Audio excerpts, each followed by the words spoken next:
or ask me to deal with it to the extent that I'm able, we'll do it. I would hate to be someone who got caught doing some of this stuff. All right. Anything else? I'm just going to go call Mr. Armstrong. I just want to verify. Yeah, go ahead. So you want for the...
Go ahead, what you have to do Well, to... they might be moving the witness. Just because you Oh. won't be able to see the TVs from so far away. Oh, okay, so you're going to stay in the usual place? I Oh, think it works.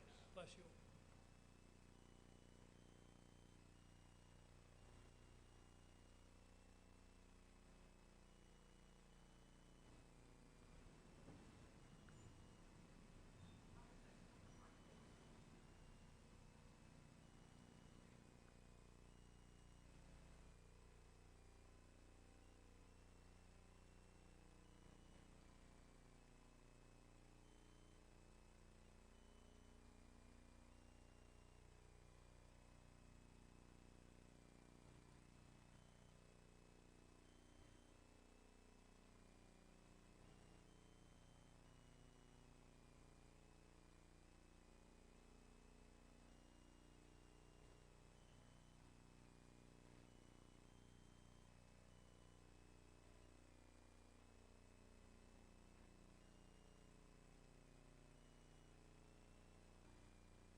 long will that take to move your cameras?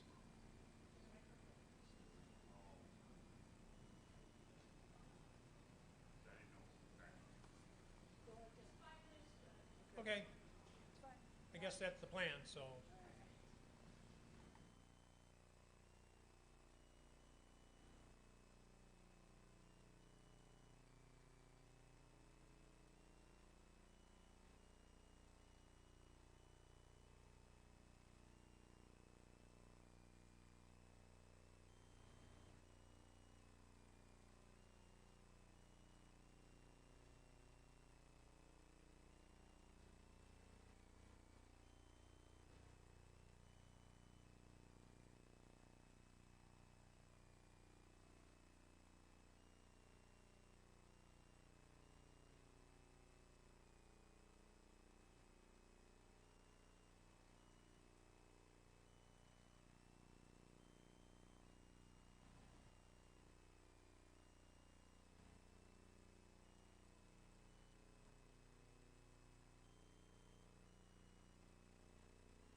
ready to roll them?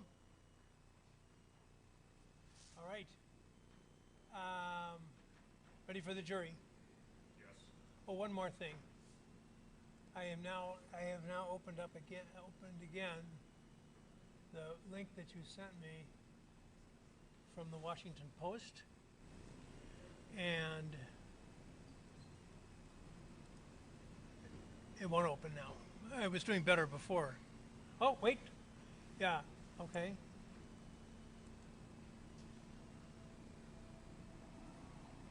Okay. During a summer marked by protest.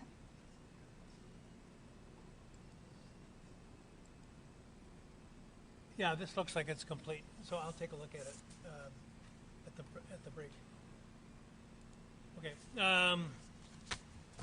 Get the jury down.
Good morning. Good morning, everyone. And you're seated a little differently for convenience purposes. Some technical reasons have dictated this temporary change, and it makes no other difference in the case. And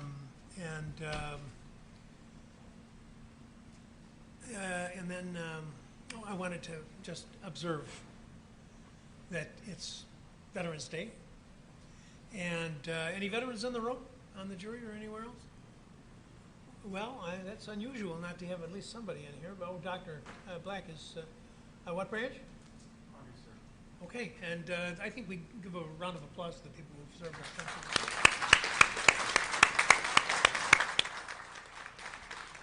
Okay, so you may proceed. Defense will call Dr. John Black to the witness stand. Raise your right hand.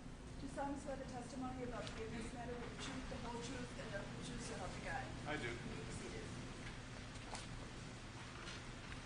Doctor, I'm going to hand you a series of documents and then ask you to testify and authenticate to them, please.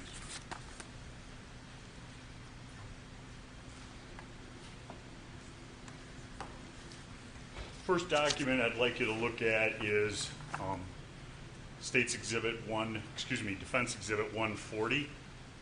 Yes, sir. And what is that? This is the curriculum vitae of me, Annex A, that was tendered with my expert report. And how long is that document? 43 pages, sir. And does that include your life and professional experiences? It includes the highlights of them, but yes, sir. And what I want to get into is a little bit of your background as it applies to this case. Have you ever worked in a law enforcement capacity? Yes, sir, I have. How long? Approximately 23 years. Where? Washington County, Oregon. Is there a city around there that we... It's the first county to the sort of, if you're looking at it, between the coast and Portland. Okay.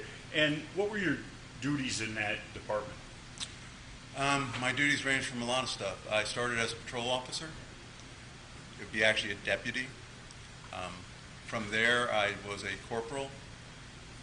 I became a sergeant, again in patrol or operations, what you commonly think about as patrolling.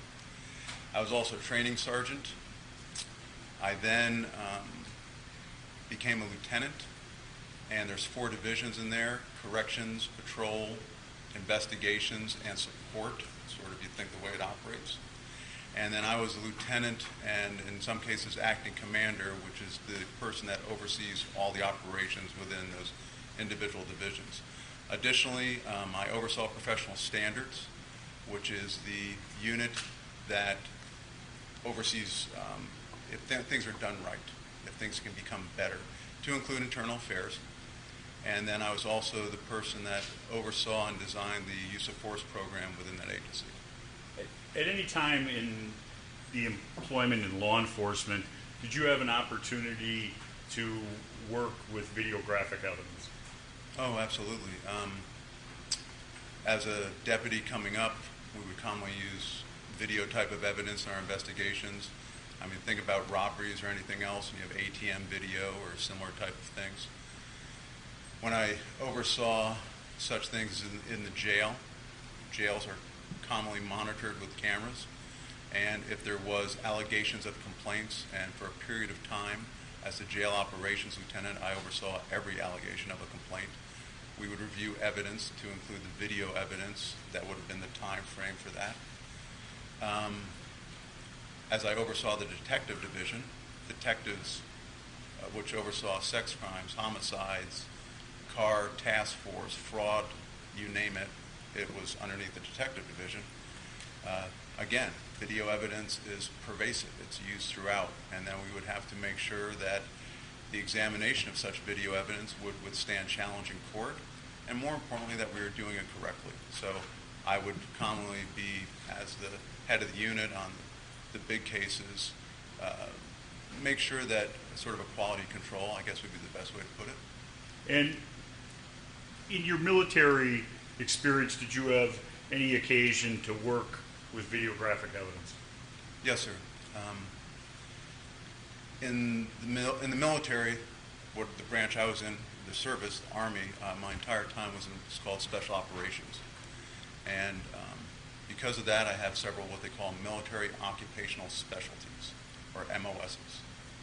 One of the MOSs I have, I think the last count was about 7 of them. One of them is specifically about intelligence, just like you think about intelligence to gather information. As part of being an intelligence qualified officer or non-commissioned officer, is we would routinely look at surveillance video.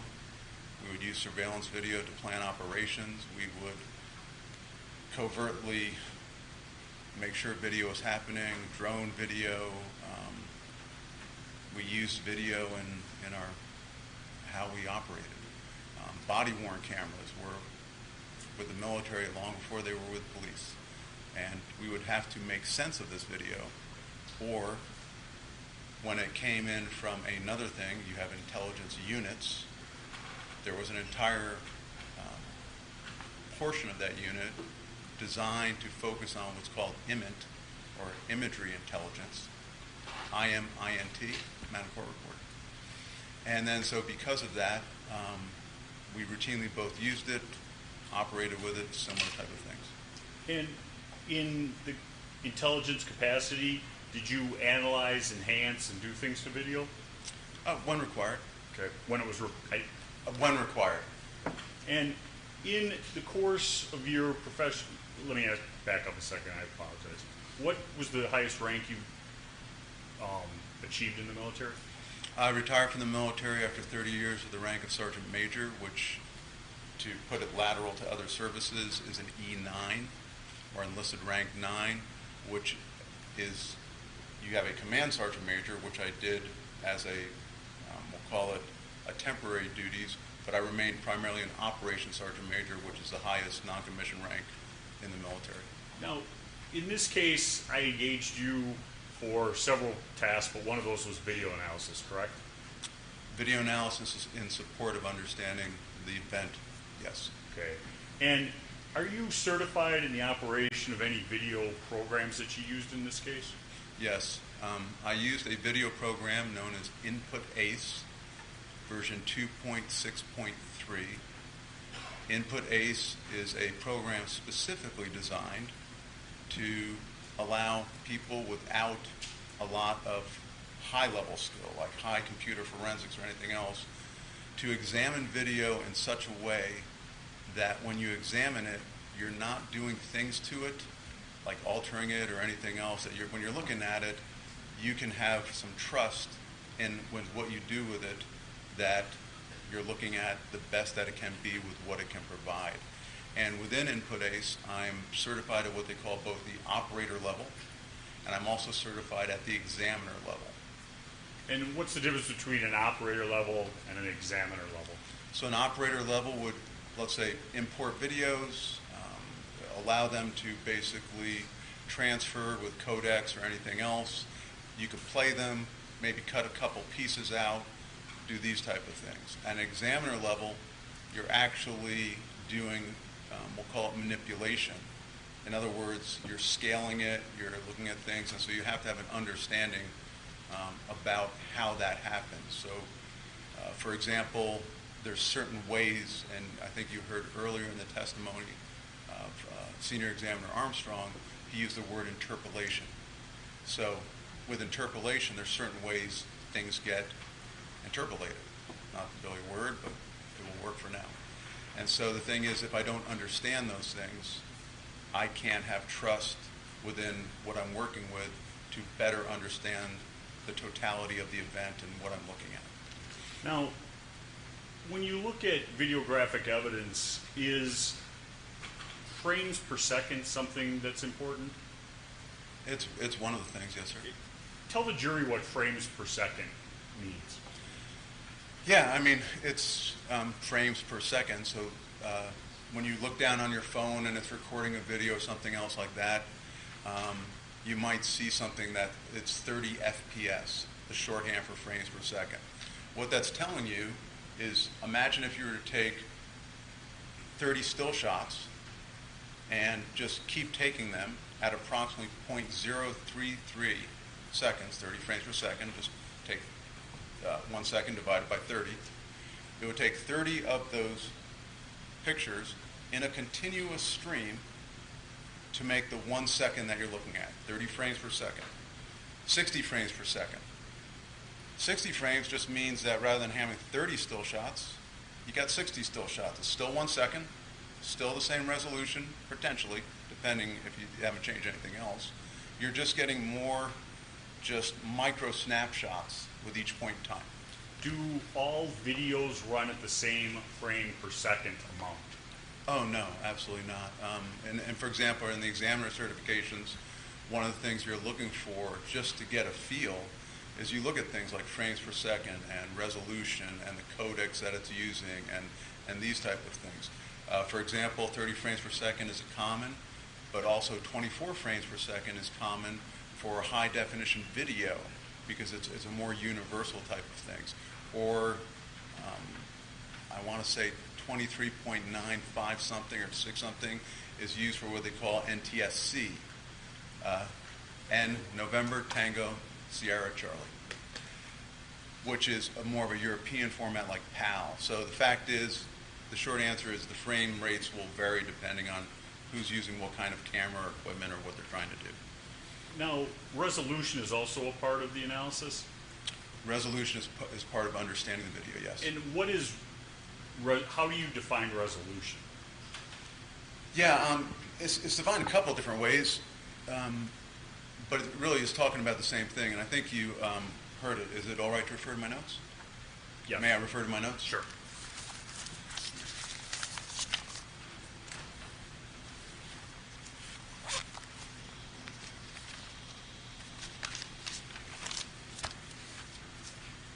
So, for example, in earlier testimony by Senior Examiner Armstrong, the idea of what they were looking at when they were talking about one of the exhibits is 1920 by 844.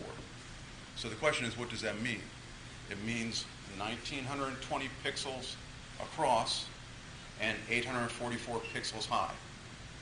So if you were to take each one of those things, and basically a pixel is the smallest element within that picture of a single color.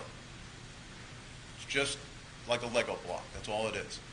So 1920 across, 844 high. Well, if I spread that out, and I think you guys, I apologize, but I'm just to the jury, imagine taking your phone and you spread it out, you get those sort of sharp edges where it looks like you had to get a bunch of squares together. You're looking at the edges of where the pixels are. When those things begin to get smoothed out, a lot of times what that is, and the software does amazing stuff, is that software smoothing it out, or what's called interpolating it, enhancing it, clarifying it. There's other verbs given to it. But so resolution is actually very critical.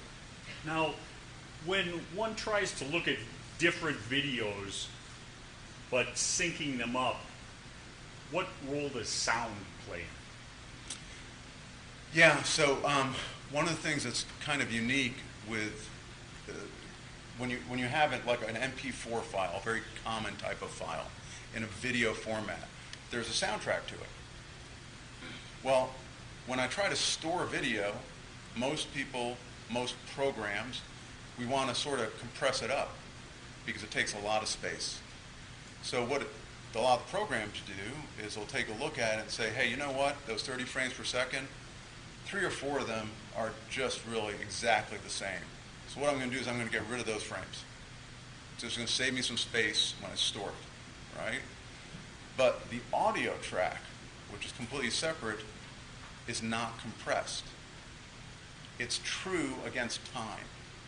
So what I do, and to understand and do the analysis, is I try to get as many different things, an audio track, take a look at the reports on what people perceive, take a look at the different videos, because remember, videos come from different perspectives. Sometimes we have them dead on, another person was to the left, and then what you do is you sort of put this all together to index it so you can get the best possible approximation of things like time and these type of things.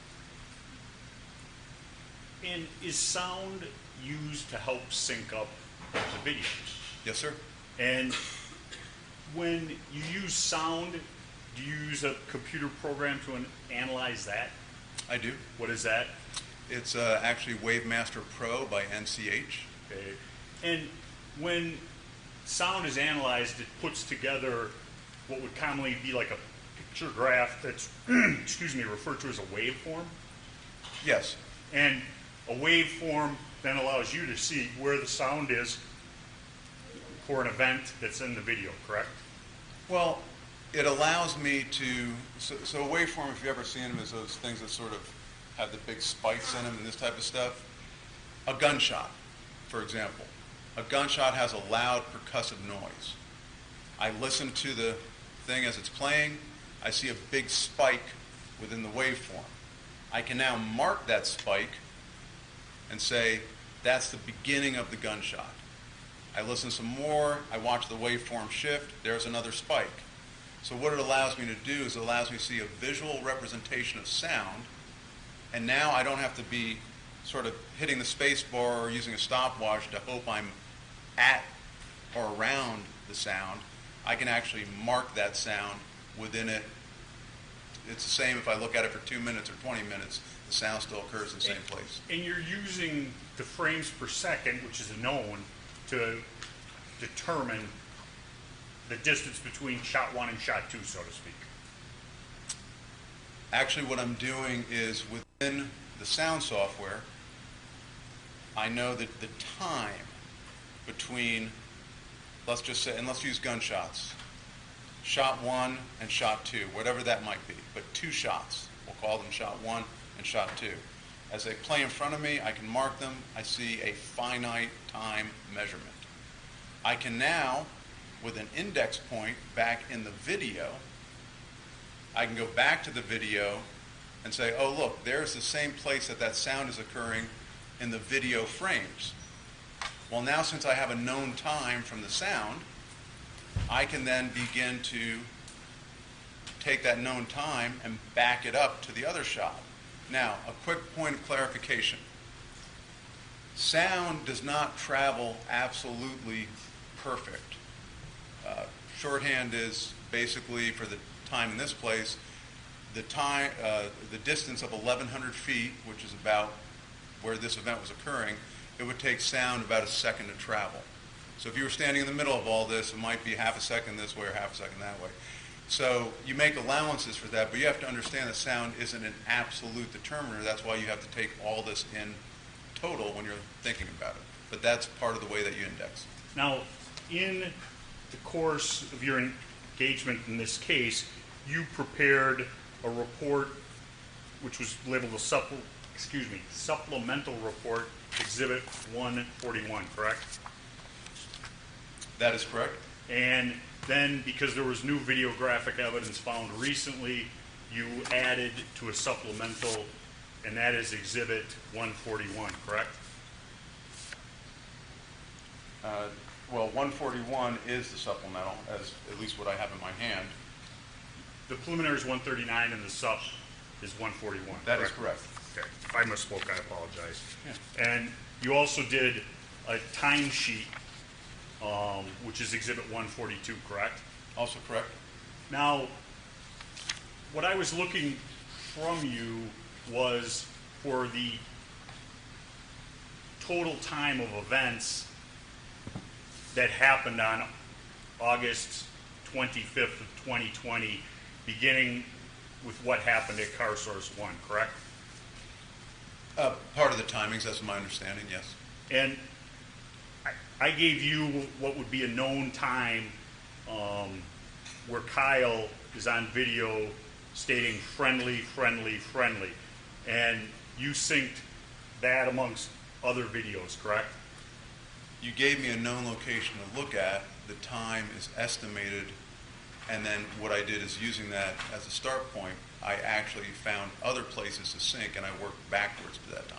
And when you synced up all the different, not all the different videos, but the videos that you used in this case, you were able to get them to sync to what level?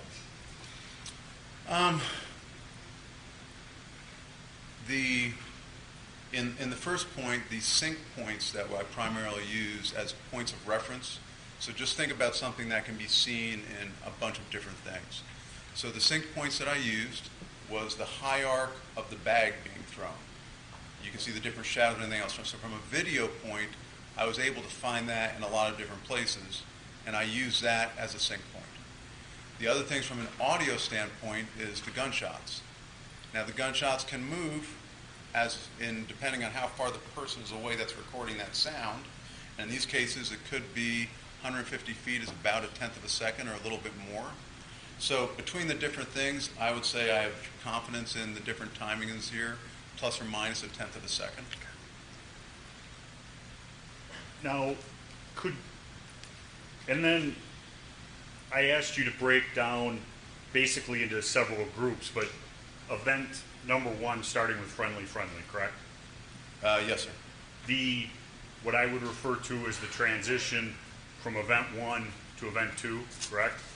Yes, sir. And then event number 2 from beginning to end.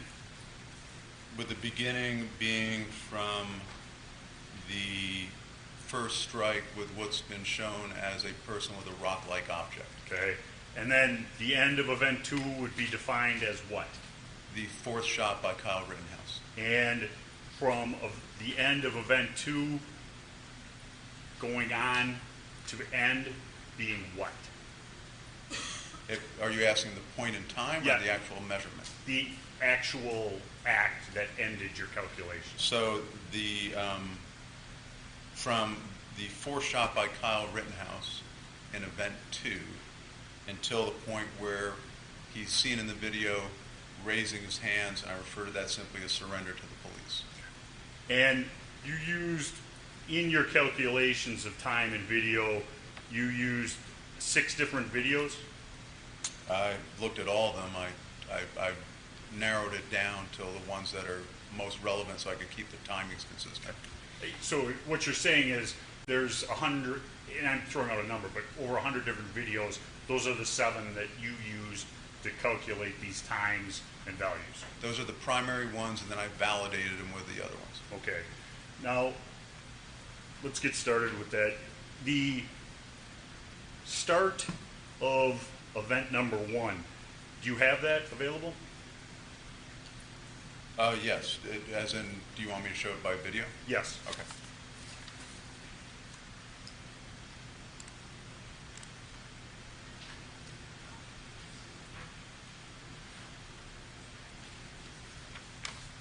So at this point, and understanding what this point is, this is from, if you can see on your screen, the parent file. This would be the point where friendly, friendly, friendly is heard within the soundtrack. And obviously we can play that as well. So. Please. Your Honor, I'm going to object. This is beyond the scope of the court's order.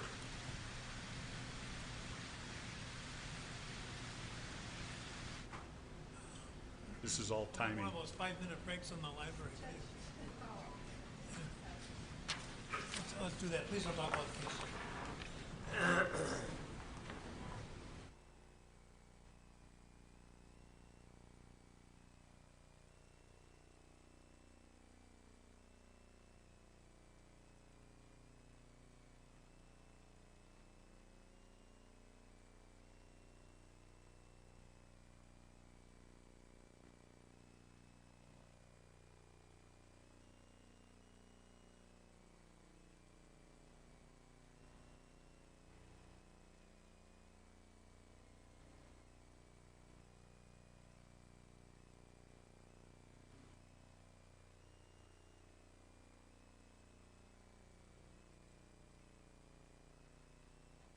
Mr. Bingham. Your Honor, the court has signed an order that specifies the scope of Dr. Black's testimony. That order indicates that he is going to be allowed to testify to what is contained on paragraph 19 of his preliminary report dated July 31st, 2021, in subsection 3A1. That subsection reads, Page of the report, counsel. page 19, subsection 3A1. This pertains to the shots at Joseph Rosenbaum. That subsection reads, the 4 shots occur in approximately 1 second with the times in hundredths of a second of 0.26, 0.25, and 0.23 respectively between shots 1, 2, 3, and 4. The court has also ruled that the witness can testify as to the information contained on page 22 of his report in paragraph 4A and 4A1. That pertains to the timing of the shots in what counsel describes as the second event, where the defendant shoots at the unidentified individual, Mr. Huber and Mr. Grosskreutz. And there's some timing information there. I won't read it right now because it's a little bit longer. But the court's order is very specific, that those are the items he can testify about with regard to timing.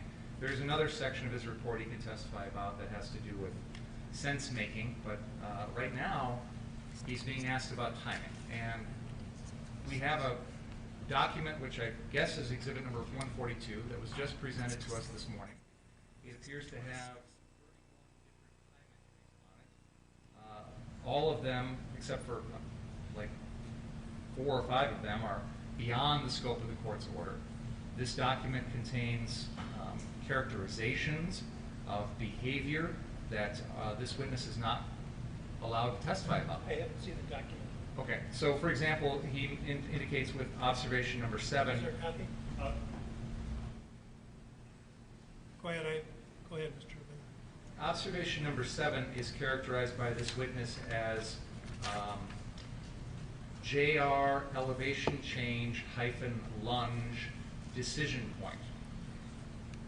What I'm interpreting that is Joseph Rosenbaum's elevation change lunge decision point.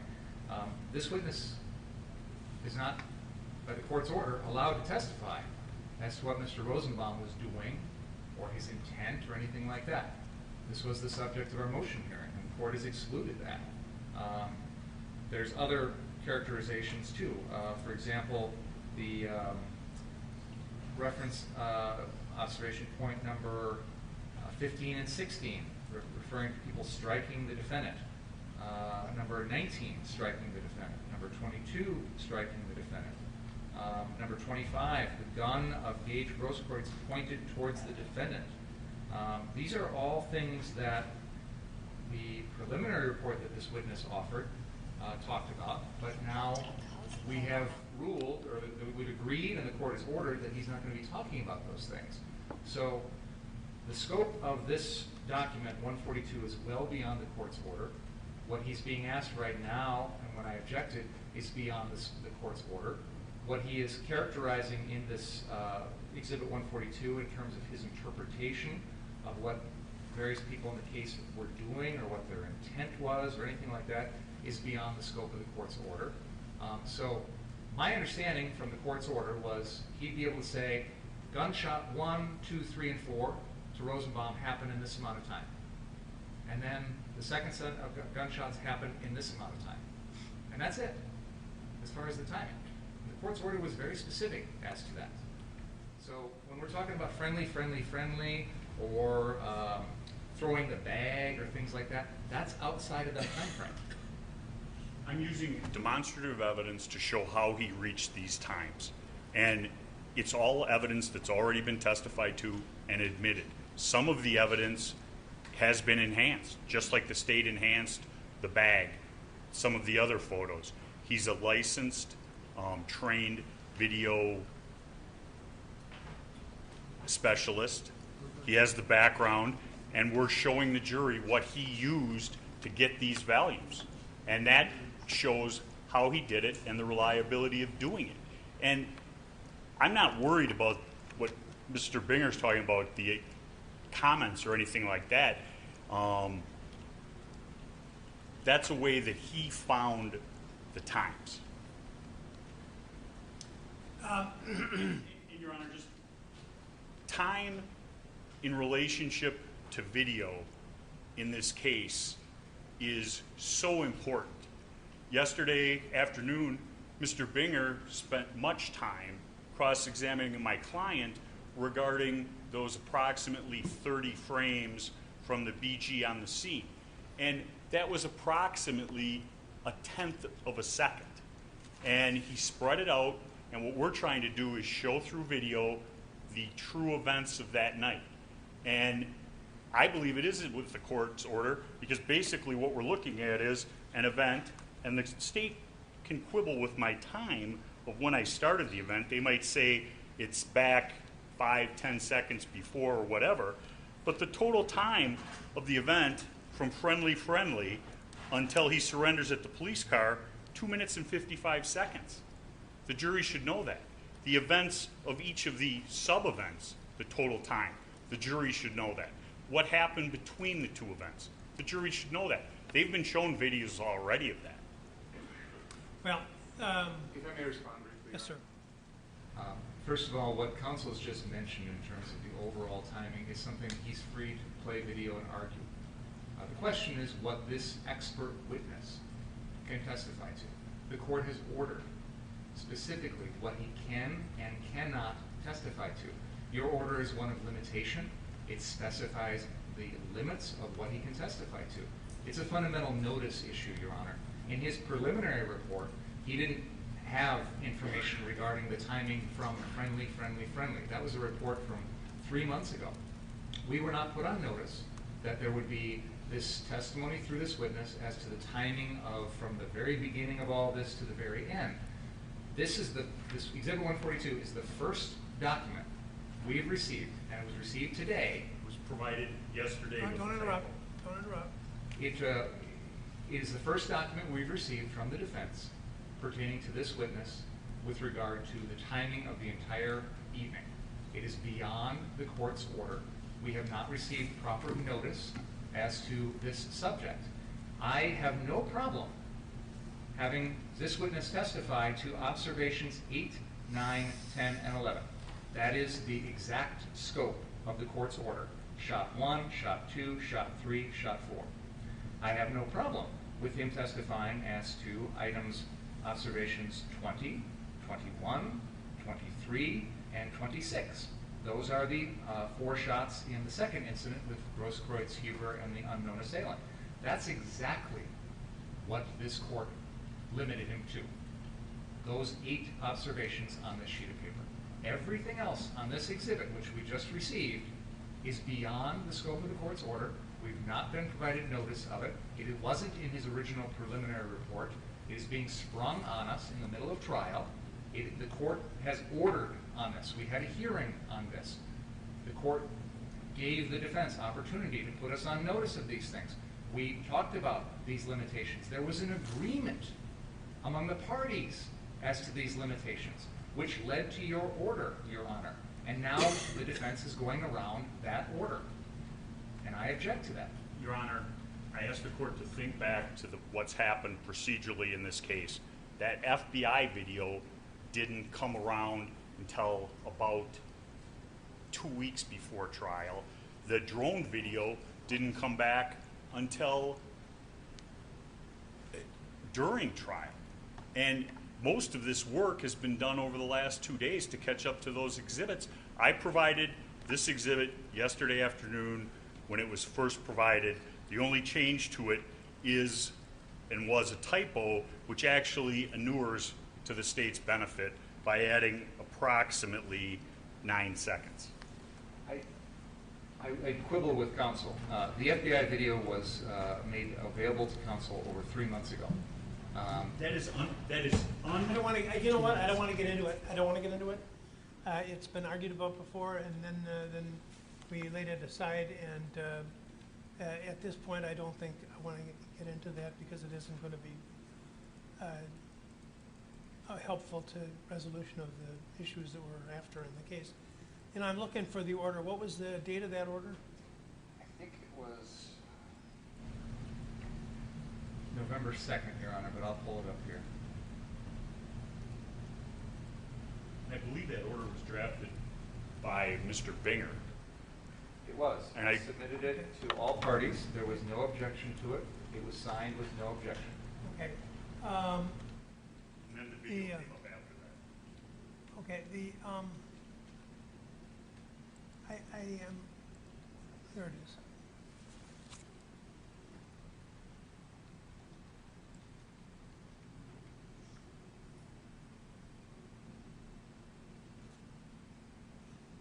All right, now I say the order without objection and without really giving it a lot of scrutiny.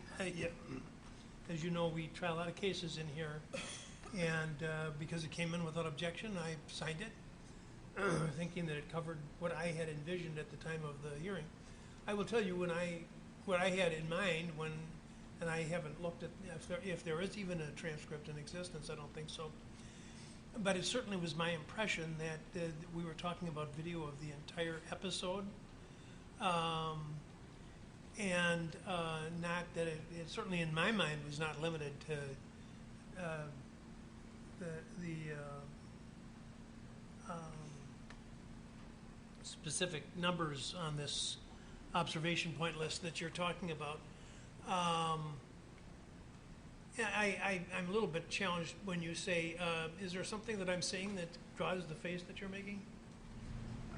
Go ahead, say what you want to say. I have to say, Your Honor, yesterday I was the target of your ire for disregarding your orders. Today, the defense is disregarding your order. I submitted that draft of that order to the defense. They had an opportunity to review it. They had an opportunity to object to it. We do this all the time in the court system. We submit proposed orders to the defense, to the other side, and to the court for everyone to take a look at. If anyone had a change, an objection to that, if they wanted to expand it, there was plenty of opportunity to do so. There was no response whatsoever from the defense. They never came to this court and said, the proposed order is improper, here is our version of the order. They never came to the court and said the proposed order needs to be amended in some way. They never responded at all, even though they had it, and even though they had plenty of opportunity to do so. They have every incentive to make sure that the court's order with regard to their expert witness is accurate.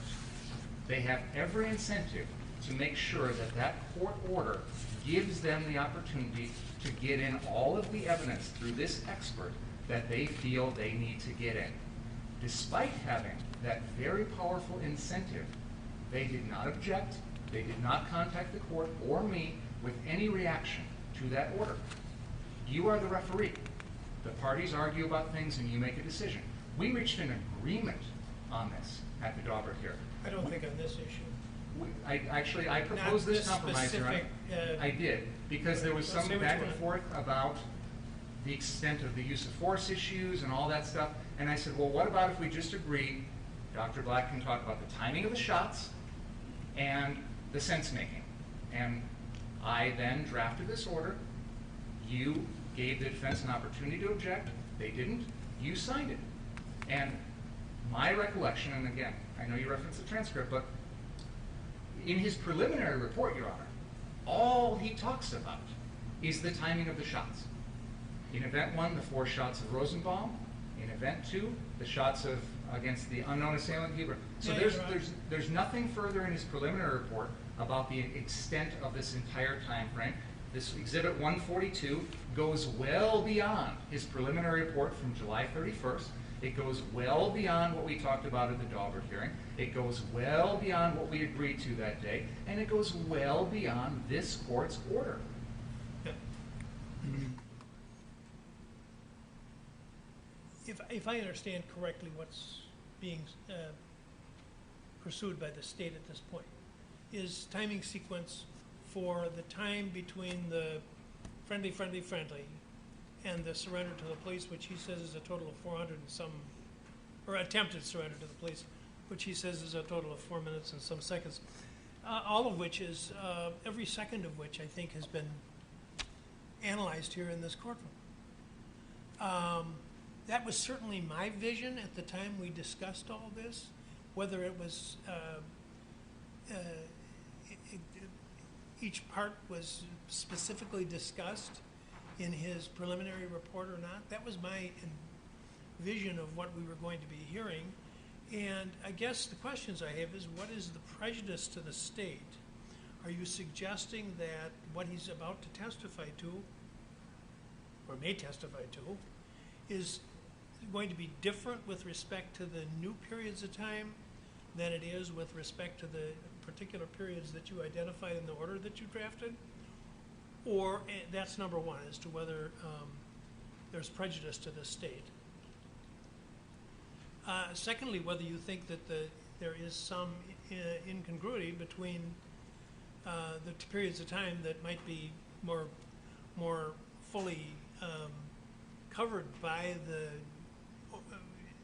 examination of the entire time period, because those are the principal issues.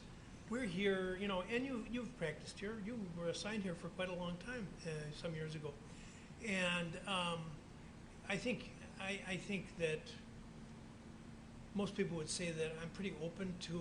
I want to have the whole thing presented to whomever is finding the facts, whether it's me or whether it's the jury. I want to know as much as possible, rather than try to isolate particular things and say, well, that isn't. I told the story the other day about the judge from Madison who was tormented whether to grant a motion to dismiss a burglary case on failure of proof of venue, not just proof of venue, whether that municipality was in Dane County or not. And I think, really, are you really worried about this? I don't operate that way.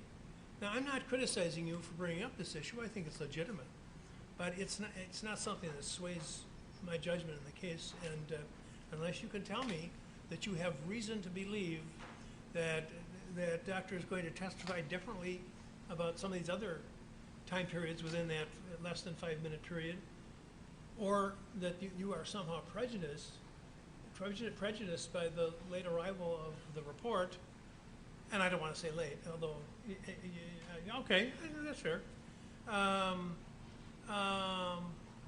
Then I'm going to allow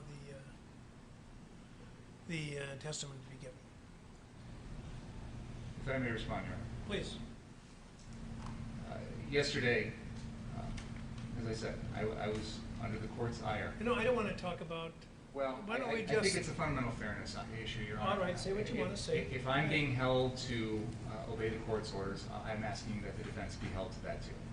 This is something we litigated at a Daubert hearing. We spent time on this. You know, I am going to interrupt you, and then I'm going to let you talk again. But I was talking yesterday about the Constitution of the United States and how the Supreme Court has interpreted it for 50 years. That's not what we're talking about here today.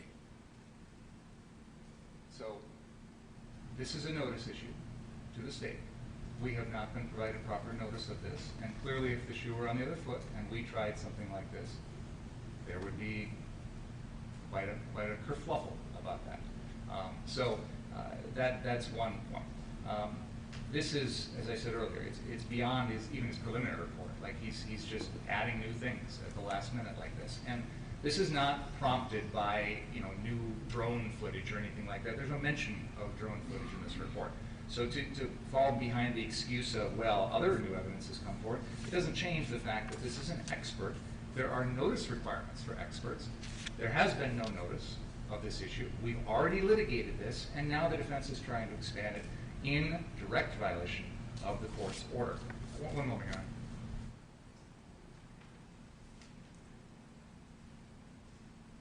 I also wanted to point out that I think it's Exhibit 141 is a supplemental report that apparently Mr. Black prepared on October 24th, according to the date. We just got it yesterday. So again, another example of late notice here.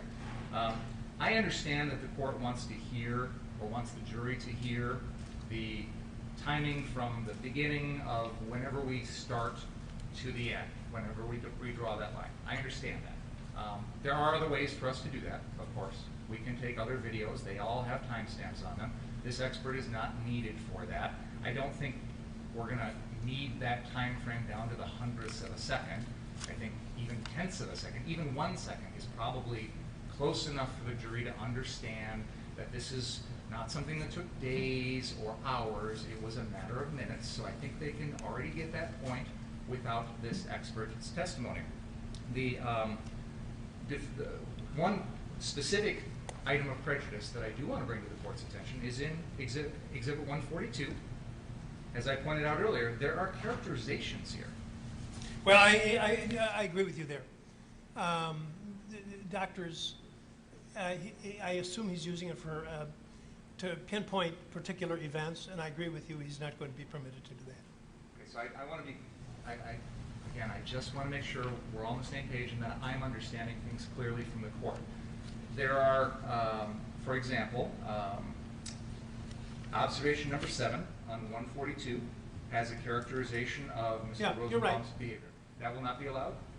He's going to have to find some way to express that that Not using the word is not change? conclusory. Change in elevation? I'm gonna try to let you do it in a prudent way, and if there's an objection, I'll deal with it. Okay. But yeah, I do think his objection is well stated, that there's some conclusory language in there which is to be avoided. I can refer to, they're queued up. I can refer to, if he objects to that, I could just refer to it as 7. That would seem to be unobjectionable. I think if these are things where we're just going to show the jury that item, that moment in time, they can see it on the screen, then we don't need a witness to tell us what we're seeing. That makes it easy. I'm not, I can't anticipate what he might ask or what your objection might be, so I'm not going to try to. I would also continue by objecting to observations 15. Go slow. 15. As you mean to the description of the event that he gives? Yes. Yeah, I think any of his descriptions are going to have to be non-conclusory on his part. That's fine. Okay, perhaps just to point to the particular moment in time and say, this is at such and such an hour, I don't know. Can I list the ones that I want to raise for, so we're. No, because you can object when it happens, because maybe, see, if I rule on everything now, then I may be talking about things that may never become an issue, and I'd rather, the jury's in the library now, and I'd rather get them out here. Okay. One final thing, Your Honor. If there is any data or reports that are generated by the software that Dr. Black is using when he prepares all this, I would like that. We've received a similar request from the defense this morning Sure. for Mr. Armstrong's things, so I That's would fine. like that information from the defense. No Is there- problem. Do you have Okay. any? Does your I program? can generate them, it's gonna take a little bit of time, but they're all you can generate them all. How much is a little bit of time? Well, so Your Honor, the first thing I'd have to do in order to meet my understanding is I can go back in and relabel everything based on this. You know what? I'm just trying to get the jury out here. How long are we talking about? Not why it's gonna take as long as it will. How long will it take? To relabel everything, I'm guessing about 5 to 10 minutes. Oh, In okay. order Okay. to do the reports, Your Honor, that'll take a little bit longer. Okay. Okay. It doesn't seem like it's gonna be a big problem. Before you're cross, you should be able to at least get the basics, okay? Anything else? No. Ask the jurors to come out, please. Hey, would you So- put it? I need a.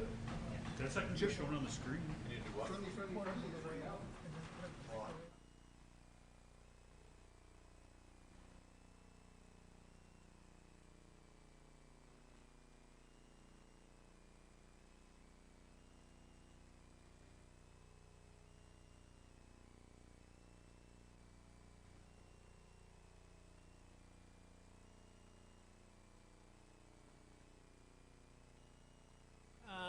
Put a piece of paper over it.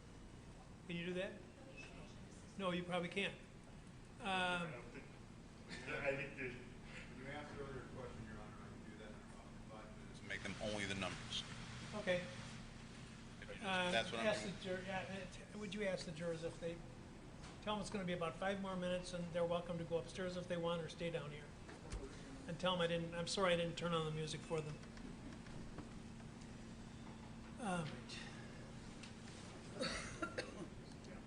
Okay, Jamal.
back, and how long was that 5-minute break?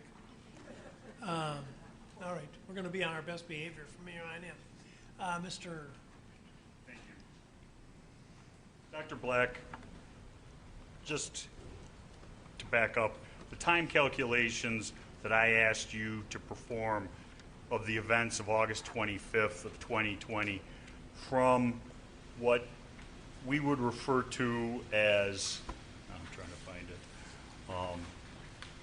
observation number 3, which has been labeled PSSP now. Oh. Is that jury on? Is this TV on? Yeah. Okay. What does that say in Chinese? You'd have to. It's just a screensaver of kanji, Your Honor. What is it? It's just a screensaver of a certain type of kanji. I do not, no. Dr. Black, from, as I said, observation number 3, which has been labeled PSSP, till observation 31, which is now going to be labeled STP, what is the total amount of time of this event? 2 minutes and 55 seconds, approximately. It's calculated out. There's a bunch of variables in there, but approximately 2 minutes and 55 seconds, slightly Okay. under 3 minutes. Please show video PSSP, screen 3.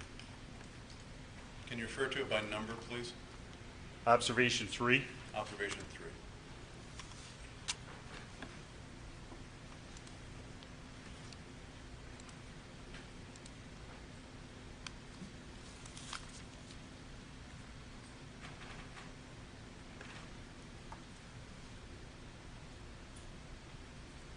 Now, have you done anything to change this video?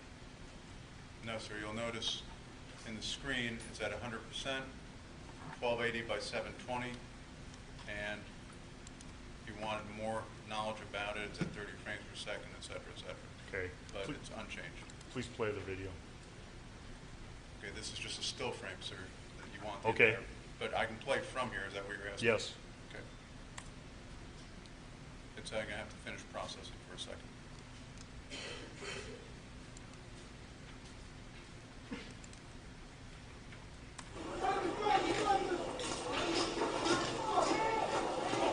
Stop, please.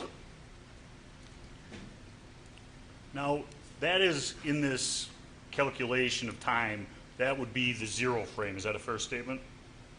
Yes, what at this point here, that would be approximately where what you're referring to as the 0 frame. That red mark would be the 0 frame. Okay. Now, the next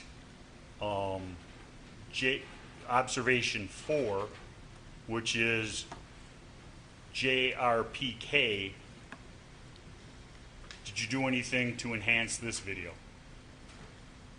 No, but I'm going to have to, with the numbering while we were gone, you're asking for an observation that's no longer sitting in this. I mean, and maybe I'm misunderstanding what you're asking for. Well, in the Exhibit 142, observation 4, we've agreed to label it JRPK.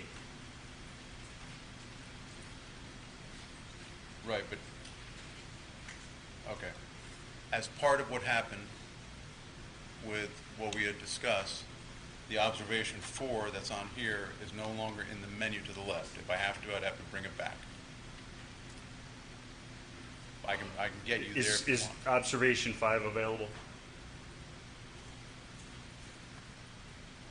Yes, sir. Okay, and observation 5, the event described has been labeled BBTB. Has anything been done to enhance this? No, and this idea, as I'm bringing it up, in answer to your question, there's different places where observation 5 that you're referring to is being shown in different videos. This is one of those. Okay, please play this video.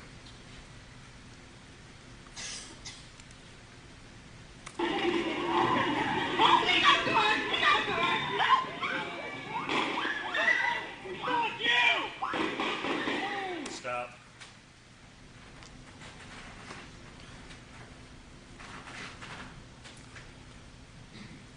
Going to observation 7, which has been now labeled JREC. Do you have that? I do, sir. Now can you go back to the, I will.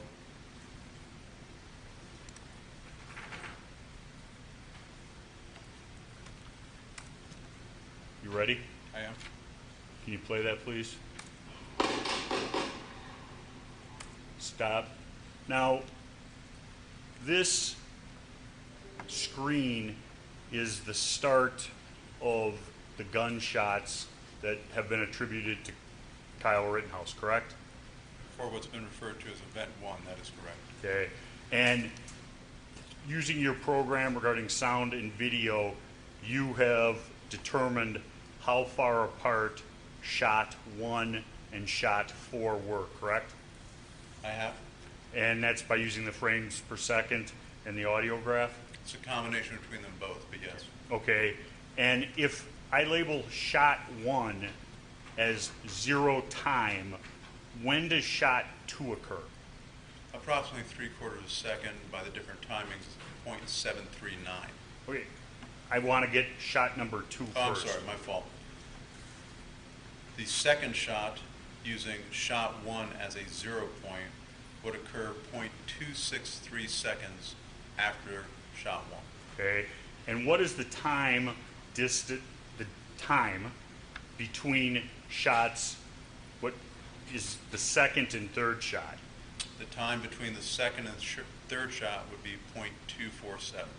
And the time elapsed between the third and fourth shot? The time between the third and fourth shot would be .229. And the total of those 4 shots fired by Kyle Rittenhouse occur in what amount of time? .739, or again, approximately 3/4 of a second. Now, the shot, and you're looking at this videos, is not, those 4 shots are not the first shot, correct? The first shot within the soundtrack around that time, those 4 shots are not the first shot that I hear within examining this video. That is correct. And how many shots or shot were heard before those 4 shots? Well, there's gunshots throughout the evening that I examined, but there's one clear shot that's heard prior to that. And that occurred how many seconds before shot 0 or shot 1, which is the same shot? So the shot, you referred to 2 shots as shot 1. So shot 0, the difference between what we're calling the first shot and then shot 0, is that correct? Well, no. What I will refer to as the Zeminski shot. Counsel, we agree that the first shot was Mr. Zeminski? Yes. The Zeminski shot to Kyle, shot 0. The time between the Zeminski shot, as you referred to it, and the shot attributed to Kyle Rittenhouse as his first shot would be approximately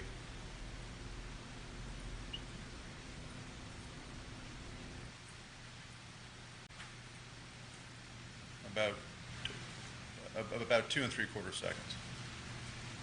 Again, I can look at the exact thing if you want. I just don't have the That's time in fine, front of me. sir.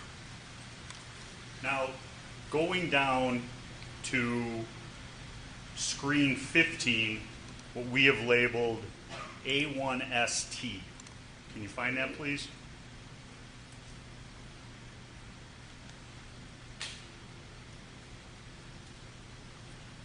Now, is this a still shot or a video? This is a marked frame within the video stream. Okay, could you back it up, say, 3 seconds?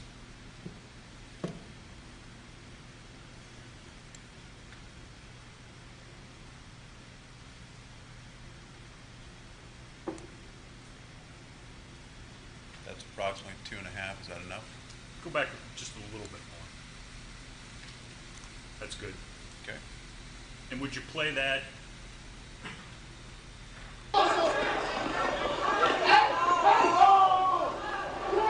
Stop.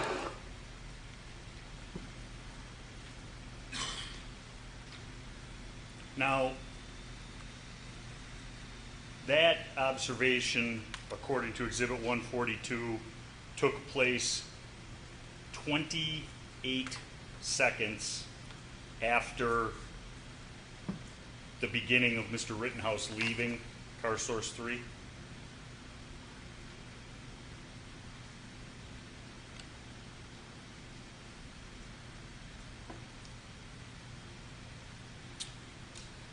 That is correct. There is an assumed time in there also. Okay, and tell the jury about an assumed time. So when looking at these videos, I have no continuous video stream that takes me from event 1 into the front end of what we're calling event 2. There's a gap. So what I did was I took a look on the video, event 2 that we're looking at right now, that you've seen, it's referred to before as the BGO video, and I measured a distance at the pace that Kyle Rittenhouse was running, jogging, whatever we want to refer to it. I have a known distance, and I have a time that it took him to run that known distance. Because I also have another known distance where he came from in the prior stuff, what I did is I applied basic math saying if it took him this long to run this, I'm going to just take that same time of running over here. And then what I did is I put that in as the gap to fill it in. It does not address if he may have stopped or anything else in between that. It simply addresses if it was a constant state of motion. Now, and what was your general deviation? I don't want to say general deviation, but what numbers? What number did you come up with for that? Basically, I used 9.05 or 9 seconds. So I allowed 9 seconds between the first part of it, and that's what's in the calculations. And again, those calculations are to add into the total time. Those calculations would not be, for example, time between shots or events that are on the same video stream, because those are known frames per second times a certain time equals certain time. So basically your calculation was that to run the distance of 150 feet, it took Kyle approximately 9 seconds. Correct. Now, what we've labeled the beginning of event number 2 was screen 15, which we just played, and that is depicting an individual on screen where Mr. Rittenhouse's hat is knocked off. Is that fair? Yes, sir. Okay. And the next event, which is screen 16, which we have labeled A2ST, could you go about 10 seconds before that and show that? Okay, so screen 16 is here. You'll notice it says 11:50. I will try to get approximately 10 seconds earlier.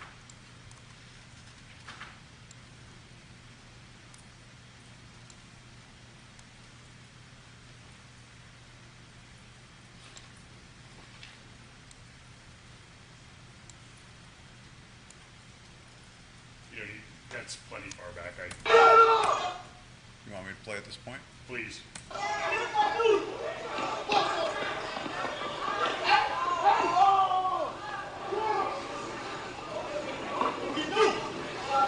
Stop. Did you do any slowing down of this observation? Yes, I did. Could you please show me that?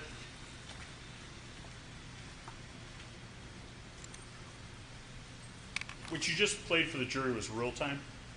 Yes, sir. Okay, and there's a slow motion version? Yes, much like what you saw Senior Examiner Armstrong this here, which is about to be played.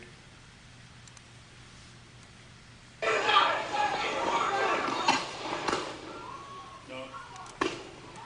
Stop. That's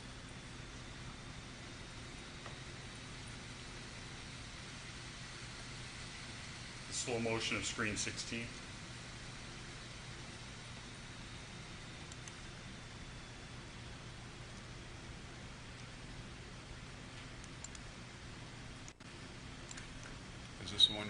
sir? Yes.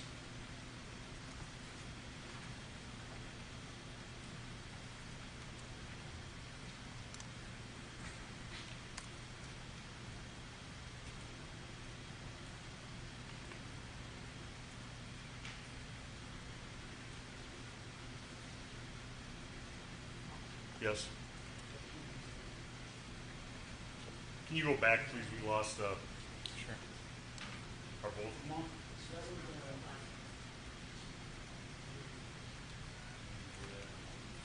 The long one.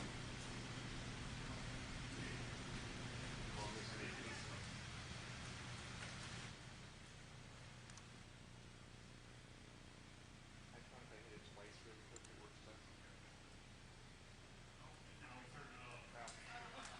Twice now should work. There you go.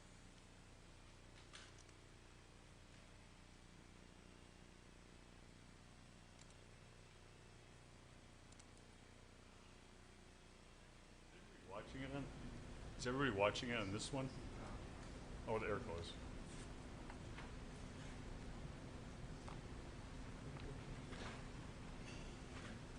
I don't know why it's not coming up on that one. I did.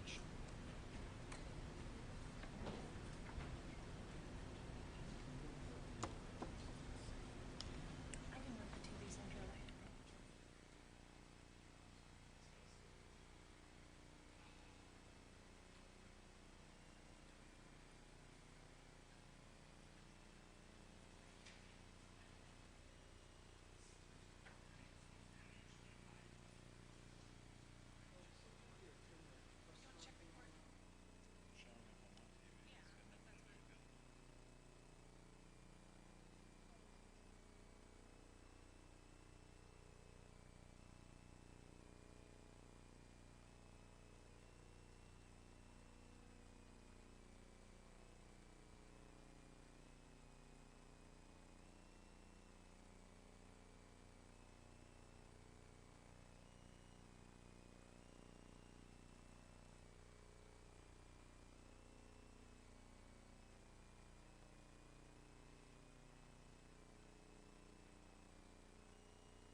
There. Thank you, Doctor. Is it on this one also? Okay. Now, please play this screen in slow motion, Doctor.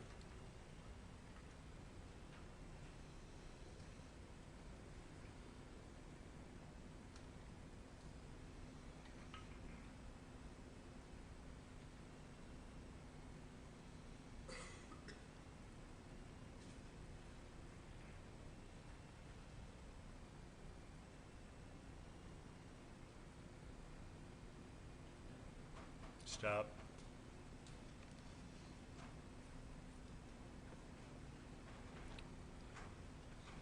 The next screen is 17, which we have labeled KRLB. Can you bring that up, sir?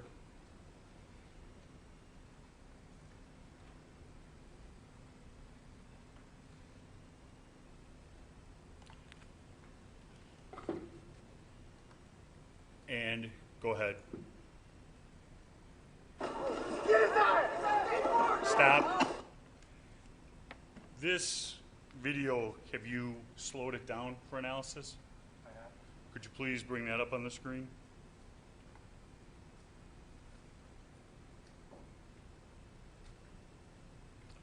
And what speed will you be playing this at?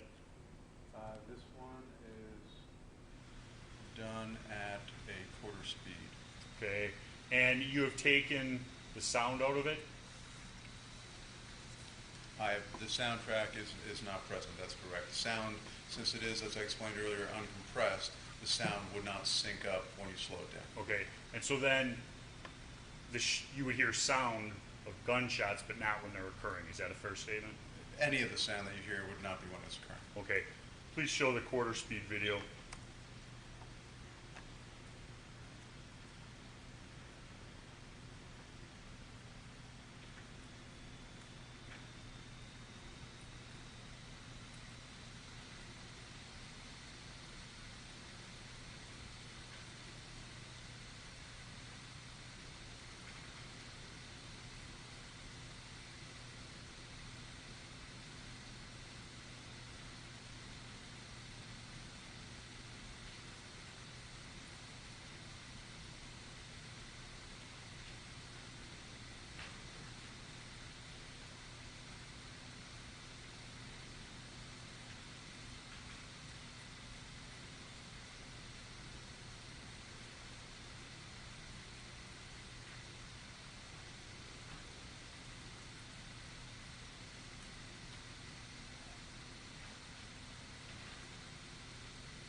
Stop it, please.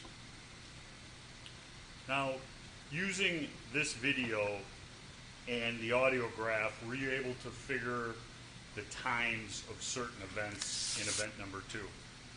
Yes, sir.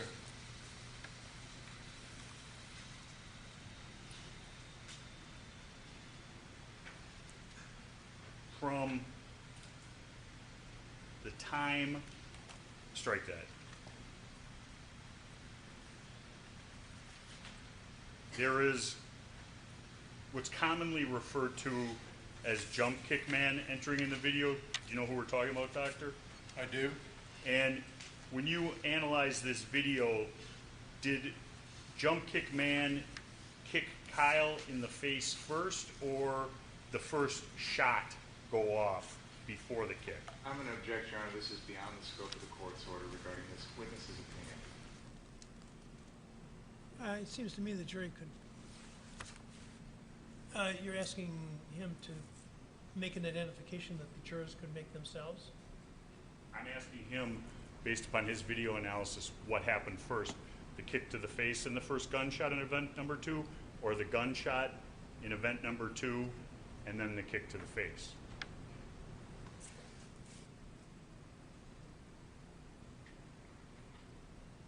Overall, Can you ask the question again, please? Yes. Based upon your analysis of the video and sound analysis, what occurred first, the kick to the face by jump kick man to my client, or the first gunshot? Based on my analysis, the kick to the face occurred prior to the gunshot. And after that was Kyle's first shot in the second event, correct? If I'm understanding the question correctly, after the kick, the first shot in the second event occurred. That is correct. Okay. And that happens, I mean, thousandths of a second after.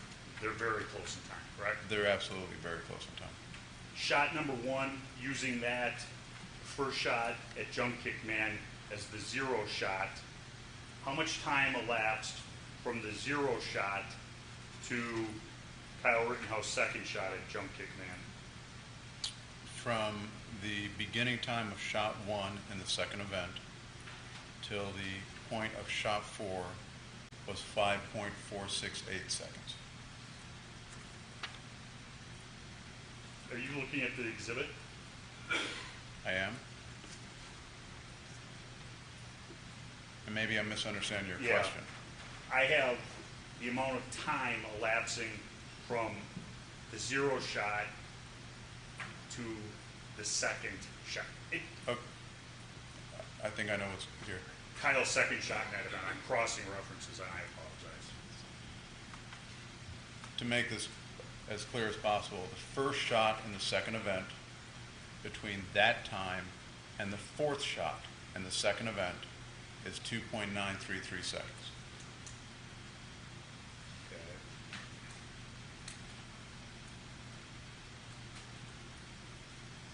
And how many of shots were fired in event number 2 in total? For the shots from what's been attributed to Kyle Rittenhouse, 4. Okay. And the timing between each shot. So Kyle Rittenhouse, and I'll keep it constant.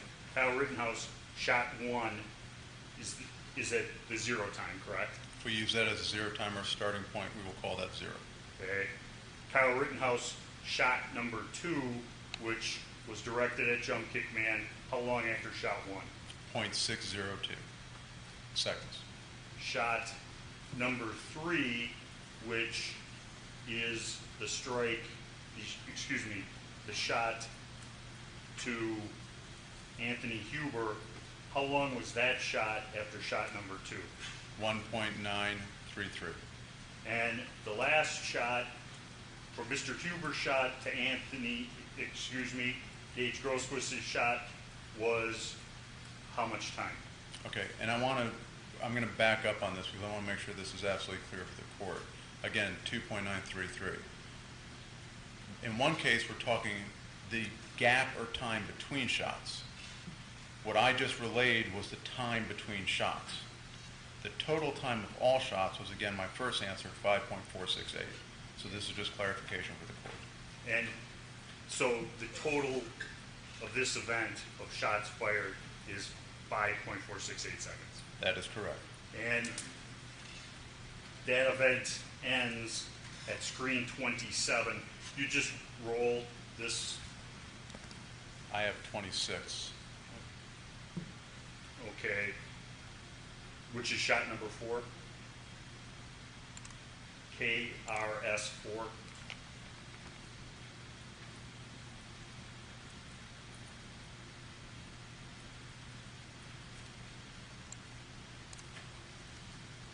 Go ahead. You want it played here, sir? Yeah, if you back up about 2 seconds. And do you want it played in this size or back to normal? That size is fine in a factor of half or quarter speed, please.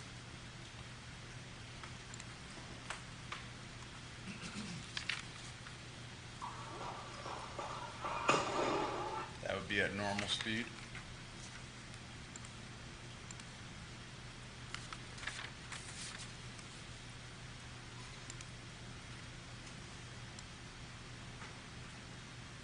From approximately the same point, slow down.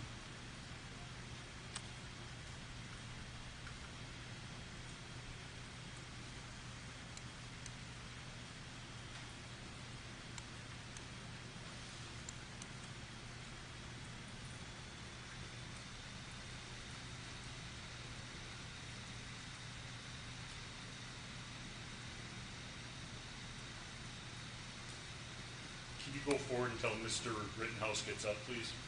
Yes, sir.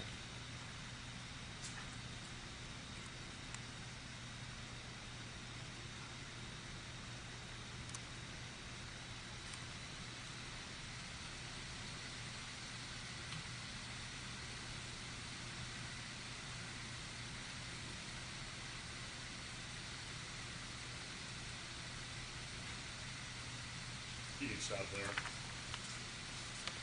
Based upon your video analysis, after this time, does Mr. Rittenhouse fire his weapon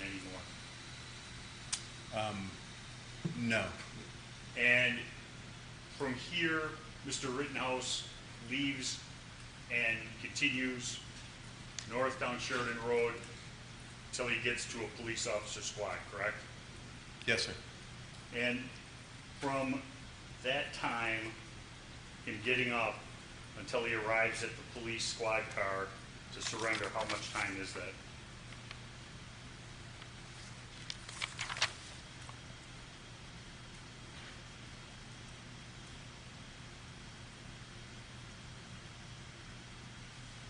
Doing quick math, approximately 1 minute and 26 and about 3/4 of a second. So 126.75? Approximately, that's just doing quick math. Understood.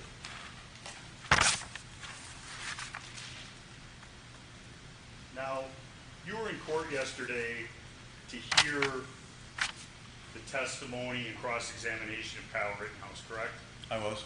And you observed the demonstration that the state put on in showing frames 476 to 500 in the BG of the scene video, correct? I did. And 476 to 500 is how many frames per second? Well, depending on the video that they were showing, my understanding, my recollection is correct, is they had told us that it was 30 frames per second. Okay.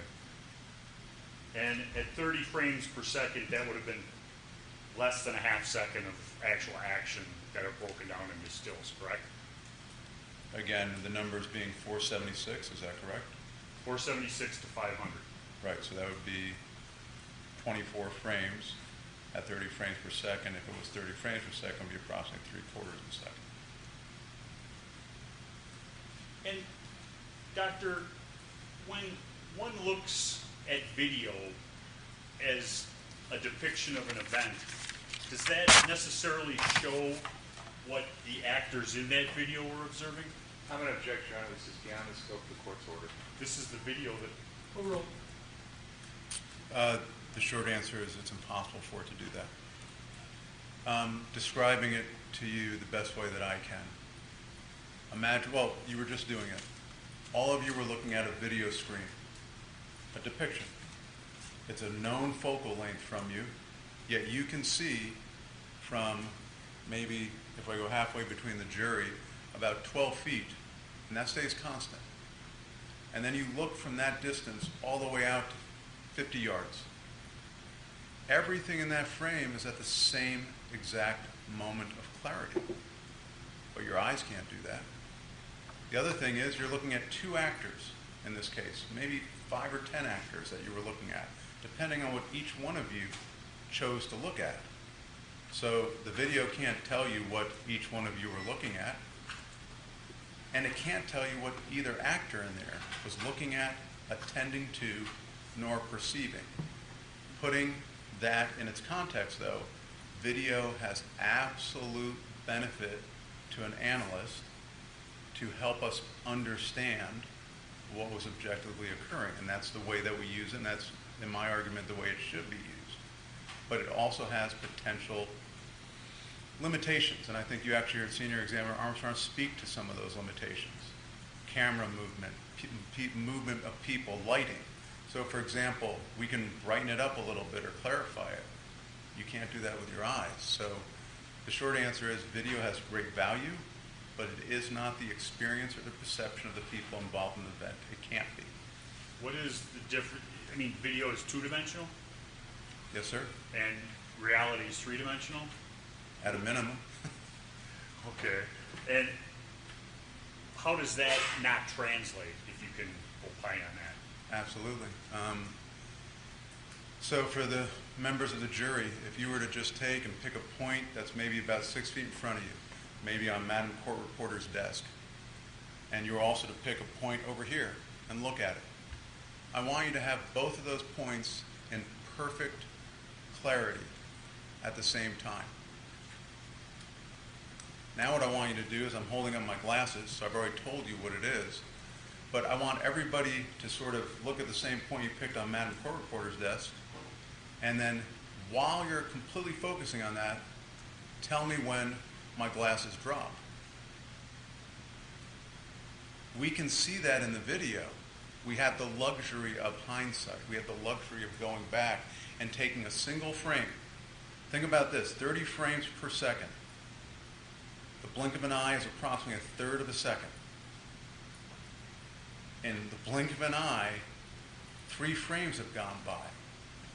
And we will sit here and examine a frame for moments, minutes, who knows how long an examiner looks at it. That's not wrong. We should be doing that. That's due diligence.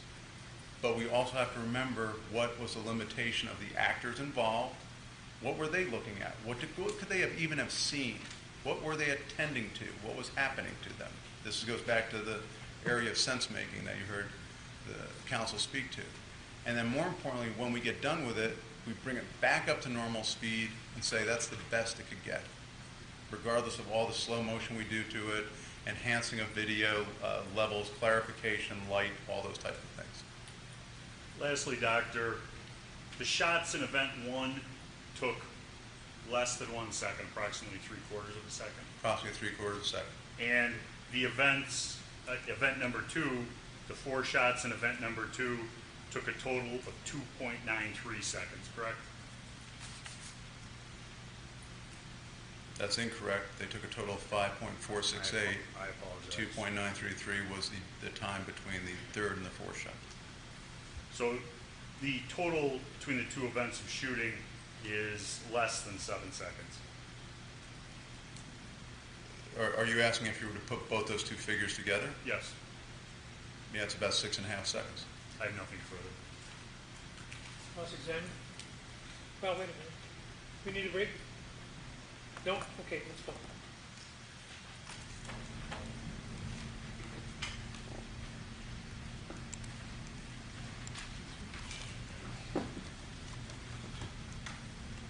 Do you want this off-screen, counsel? No, you can leave it up, that's Okay. fine, thank you. Yes, sir. You indicated earlier that your law enforcement experience is in the state of Oregon. Is that correct? Yes, sir, it is. You have never worked as a law enforcement officer in the state of Wisconsin? No, I have not. And you were retained by the defense to provide expert opinions in this case, correct? Yes, sir. And you are being compensated for that? Yes, sir. What is your hourly rate? It varies somewhere between, for certain tasks, $160 an hour, and other tasks up to $480 an hour. And for your testimony here right now, are you billing at a rate of $480 an hour? No, sir, I'm billing at a rate of $320 an hour. $320 an hour to be Yep. here in court to Yes, sir. testify?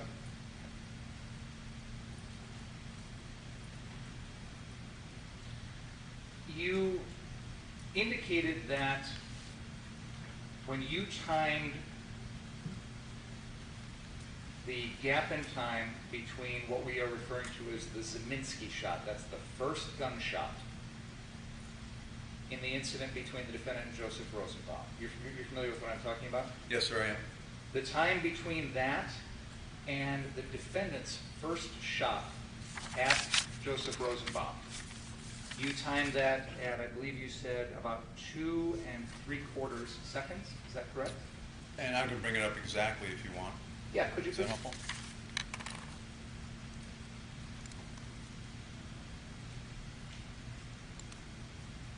So here you can see the first shot over here where my cursor is moving at 24.61, and then the first shot here at 27.25. So obviously if you go out to the hundredths, you see it down here where my cursor is moving, and I can take a look at my notes, but it would be the time between those two. So again, approximately 2 3/4, thereabouts. Okay. And you have also broken down the gap in time between the defendant's fourth shot to Joseph Rosenbaum and the time in which that first person comes up behind him and swings at his head. Do you understand those two events that I'm describing? If it's helpful, your observation, so on the list of observations you have, observation 11 is shot number 4 to Joseph Rosenbaum. Do you see that? Right, so if I understand correctly, we're asking for the time between 11 and 15? Yes. Okay.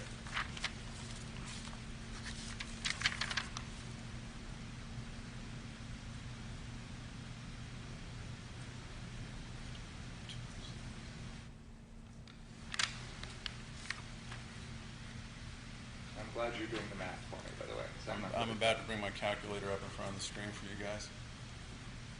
But putting that aside, 1.837.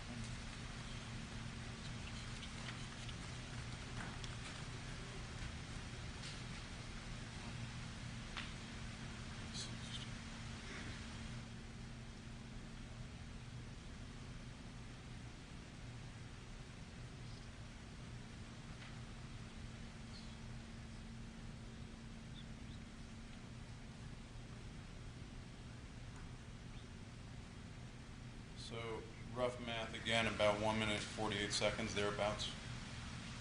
So it takes approximately 1 minute and 48 seconds between the time that the defendant shoots Joseph Rosenbaum the fourth time and the time that the first person on the street makes, shall we say, physical contact with Mr. Rittenhouse? And I apologize, I was doing the time between number 14. So the time between, and just to make sure we're correct, 15 is the observation you're referring to, correct? Yes. And the time between observation 11. Yes. If it's helpful, Doctor, I'm doing rough math in my head. It appears to be roughly 59 seconds, about a minute. 48, Does that sound about right? 48, 49, 50, 57. So about a minute passes between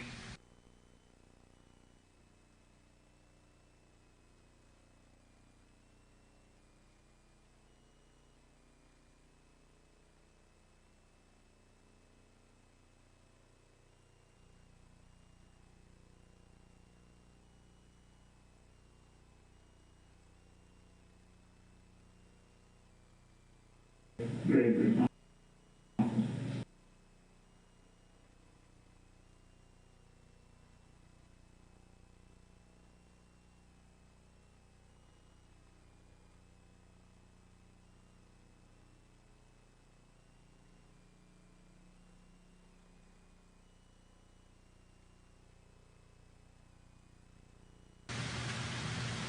Do you know who recorded this video?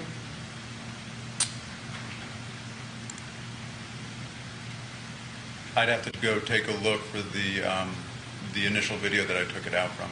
It will be in my notes. Do you have those notes with you? I'd have to go into the digital notes on this in front of everybody. But I can find it for you, and it will be included in the report that was asked for earlier.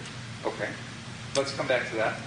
Let's keep going. And you also played for us a 1/4 speed video. Well, the second incident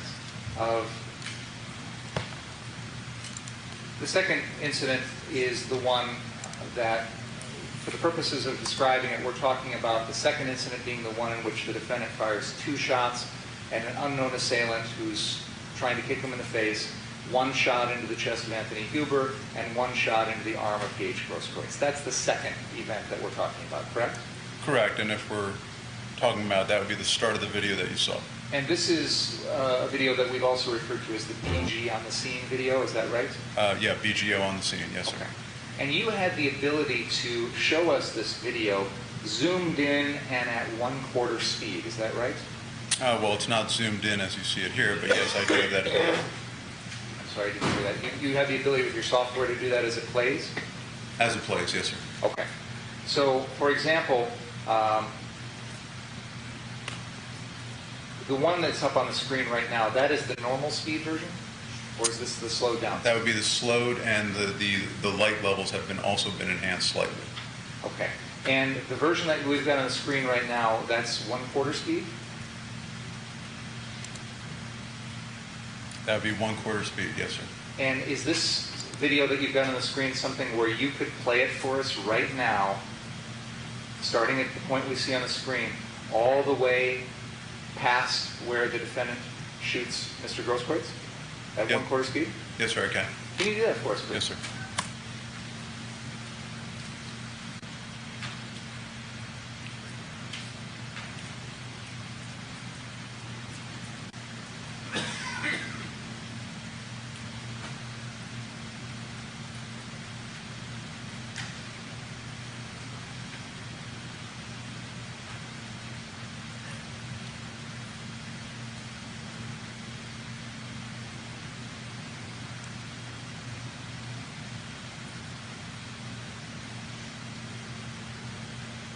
Can you pause here, please, Doctor? At this moment in the video, do you have the ability to zoom in so that we can see even clearer the area between the defendant and Mr. Grosskreutz? Could you move it maybe just a little bit to the right so we can also okay. see? Yeah, right in there. Is Something like it that. something where you'll be able to keep the video centered on that location? I can, you'll see me moving to do it, but I can do it as I'm moving. There'll be a little bit of a jag. It's not going to be smooth. Would you be able to play from this point and try and keep it in as zoomed, as clear, as close as possible so we can see the defendant and Mr. Grosskreutz? Do you understand what I'm asking? The goal would be to keep this and this in frame at the speed that's being played. Yes. Could you do that for us, please?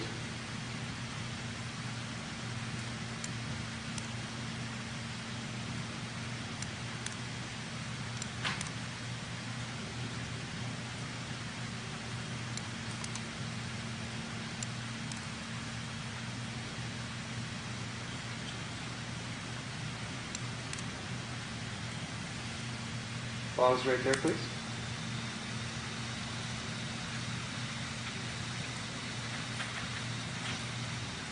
Now, Dr. Black,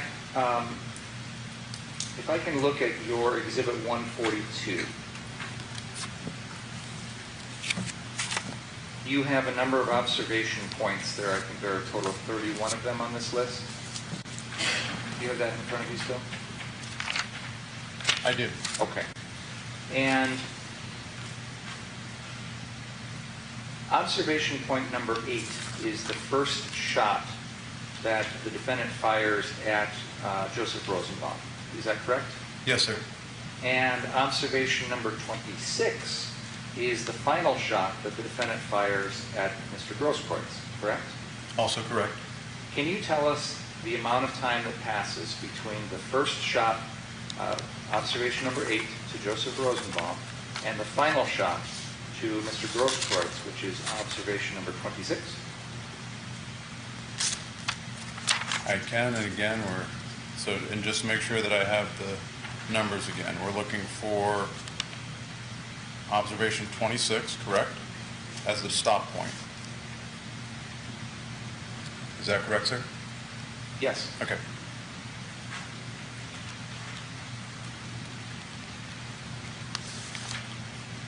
And your start point one more time, please. Observation 8 8. to observation 26.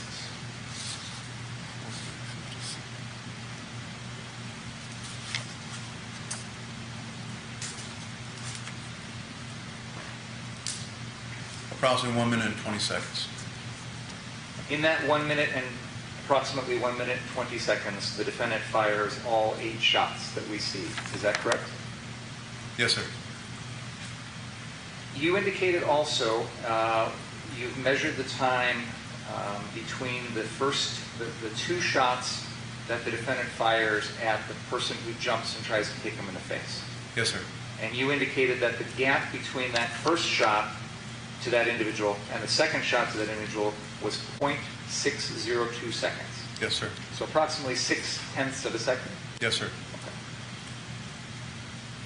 Now, you also have the ability with the software that you're using to give us the data that's generated by that software. There's a separate report you can generate as part of that. Is that fair to say? For part of it, what's referred to as a workflow report. So basically, the actions that I took upon a piece of video, the workflow, whether it's enlargement or these type of things, those can be generated. And do you have the ability to generate that here today if you wanted to? It would take a little bit of time. I can generate it. I wouldn't say that I could generate it today. I'd probably have to do it during the evening, but I can get them generated. Okay, and that would show us the work that you've done to modify, edit, or do anything to the videos that we're showing in this, in what you've testified to so far, correct? Yes, between the notes, as in if I write down a parent file, and then this was changed from 30 frames per second to 7.5, using nearest neighbor with a crop like this, I'd be able to do that. Okay. And you indicated earlier that you're being paid hourly for this. How much in total so far have you billed the defense for the work you've done in this case? Estimated at probably a little over $9,000. Your Honor, we asked earlier for some data that he can generate for us. I'd like to see that before I finish my examination of this witness. No objection. Okay. So at this point, I'll pause. Okay, well, We could put on a different witness while that's happening. that'd be great. Is that acceptable? Yes, thank you.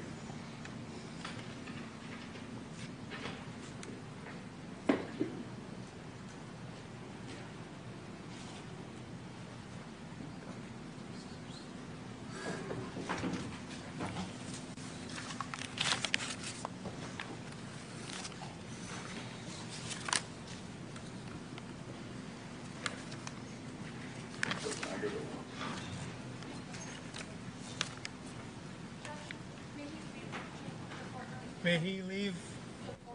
Yes.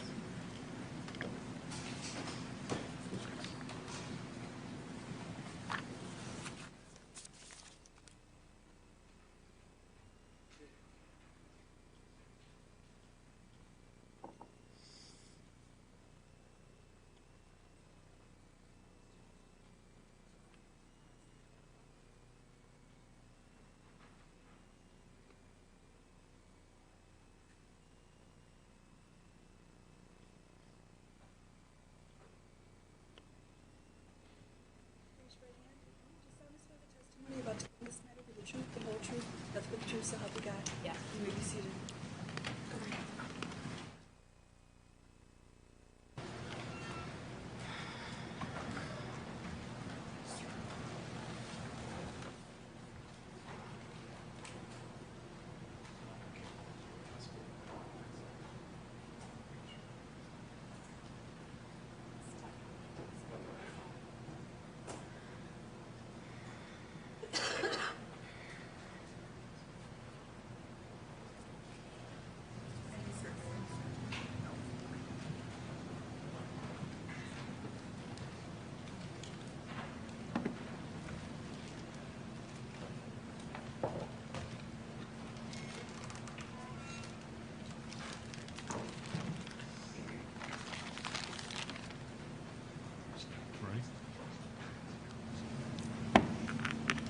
please state your name, spelling your last name for the record? Officer Brittany Bray, last name spelled B-R-A-Y. Officer, were you employed by the Kenosha Police Department on August 25th, 26th of 2020? Yes, sir. And in the early morning hours of the 26th, did you have an occasion to collect some evidence? Yes, sir. And directing your attention to what we're referring to as event number 2 or crime scene number 2 on Sheridan Road, do you remember that? Yes. Now, if I show you some exhibits, would you be able to tell me if you're familiar with them? Yep.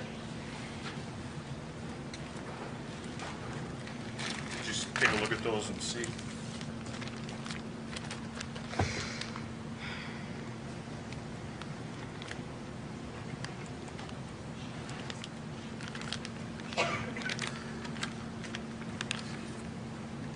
Yes, I'm familiar with all of them. Okay, and what are they? They are shell casings. And are they all the same caliber? Yes, sir. And are they all the same make or brand?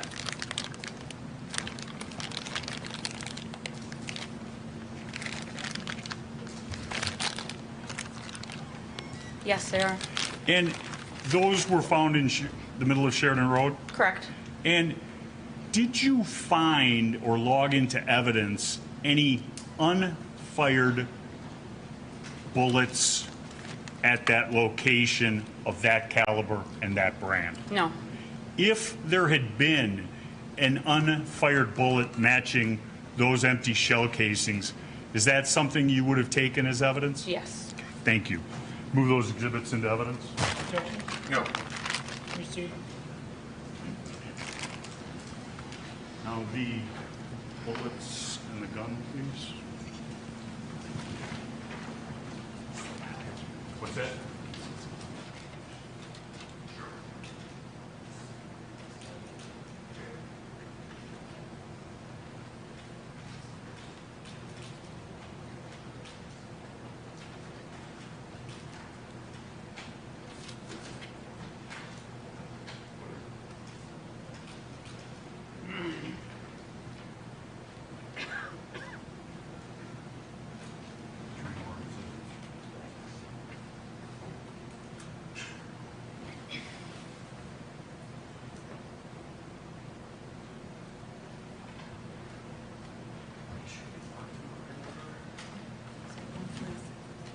Gun 147 in the magazine.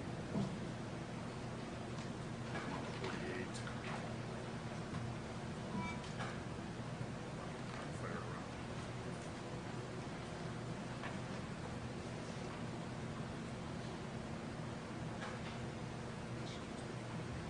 Going to show you what's been marked as exhibit defense.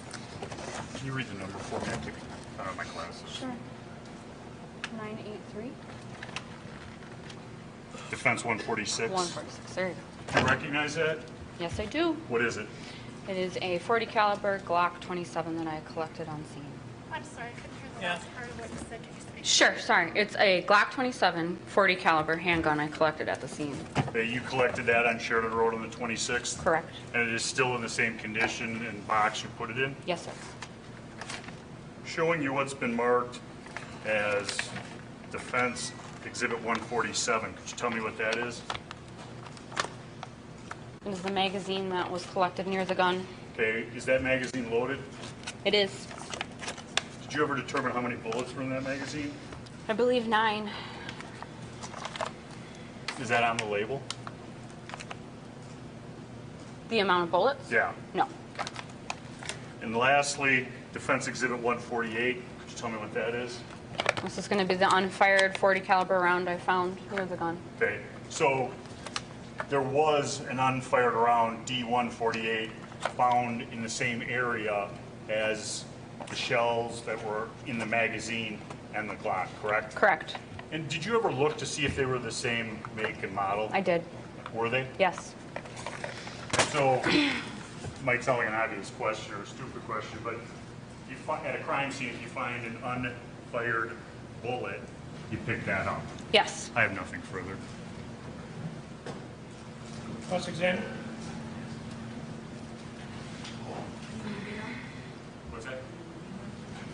come into evidence. Is there objection? No. Numbers 146, 147, and 148. are received.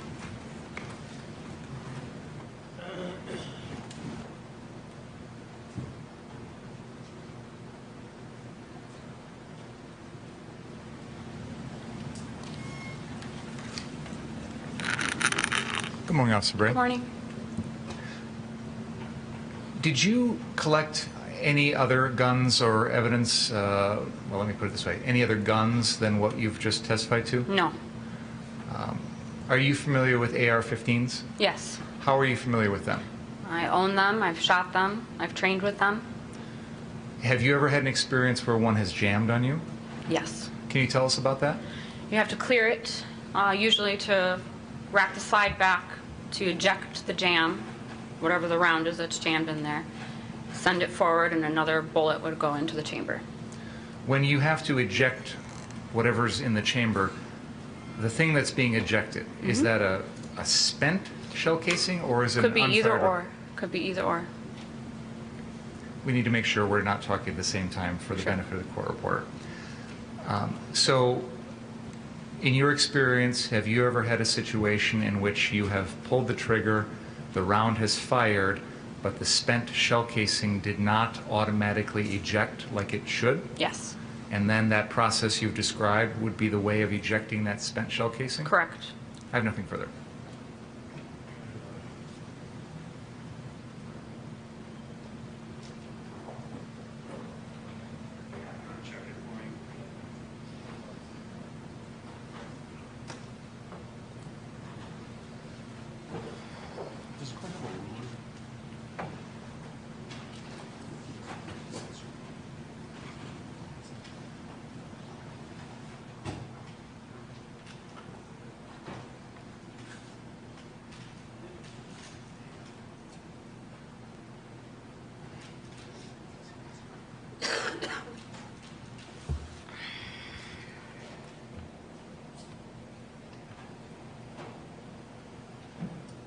Sure, it's been previously marked as Exhibit 28. Not this specific gun, but are you familiar with guns like this type? Yes. And if one had a jam or had to clear, one would pull back. I don't know how to do it. There you go. Yep. Right here, Correct. Show the trigger. And that would eject the bullet that was here, correct? Correct.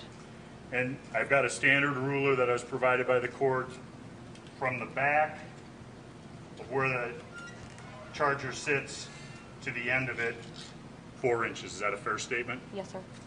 And to clear the weapon, you have to take it all the way back and let it all the way forward. Yes.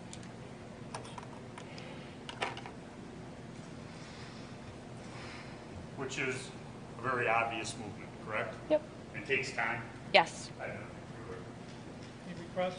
Just one briefly. So, if you just fired that gun and that spent shell casing didn't properly eject, what would happen if you pulled the trigger then? It Again, would go click. It wouldn't go bang. so in order to fire the gun a second time after that, you would have to do that re-racking. Is Yes. that right? Correct. And then if there were ammunition in the magazine, it would load another round and the gun would be ready to fire? Correct. That's all I have. Nothing on that. Let me step down.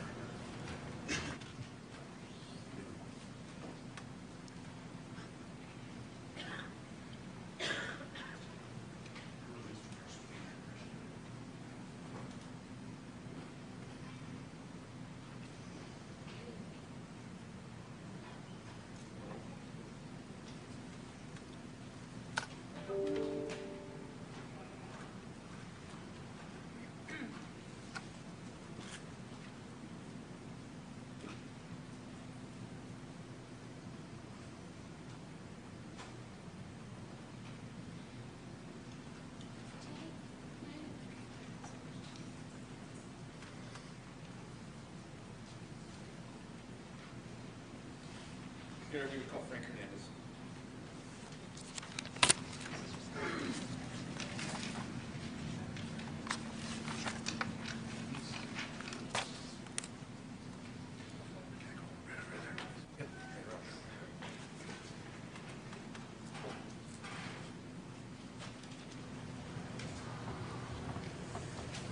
raise your right hand, please. Do you solemnly swear the testimony about to give in this matter be the truth, the whole truth, and nothing but the truth, so help you God?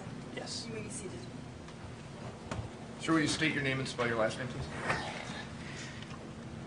My name is Frank Andrew Hernandez, also known as Drew Hernandez publicly. My last name Hernandez.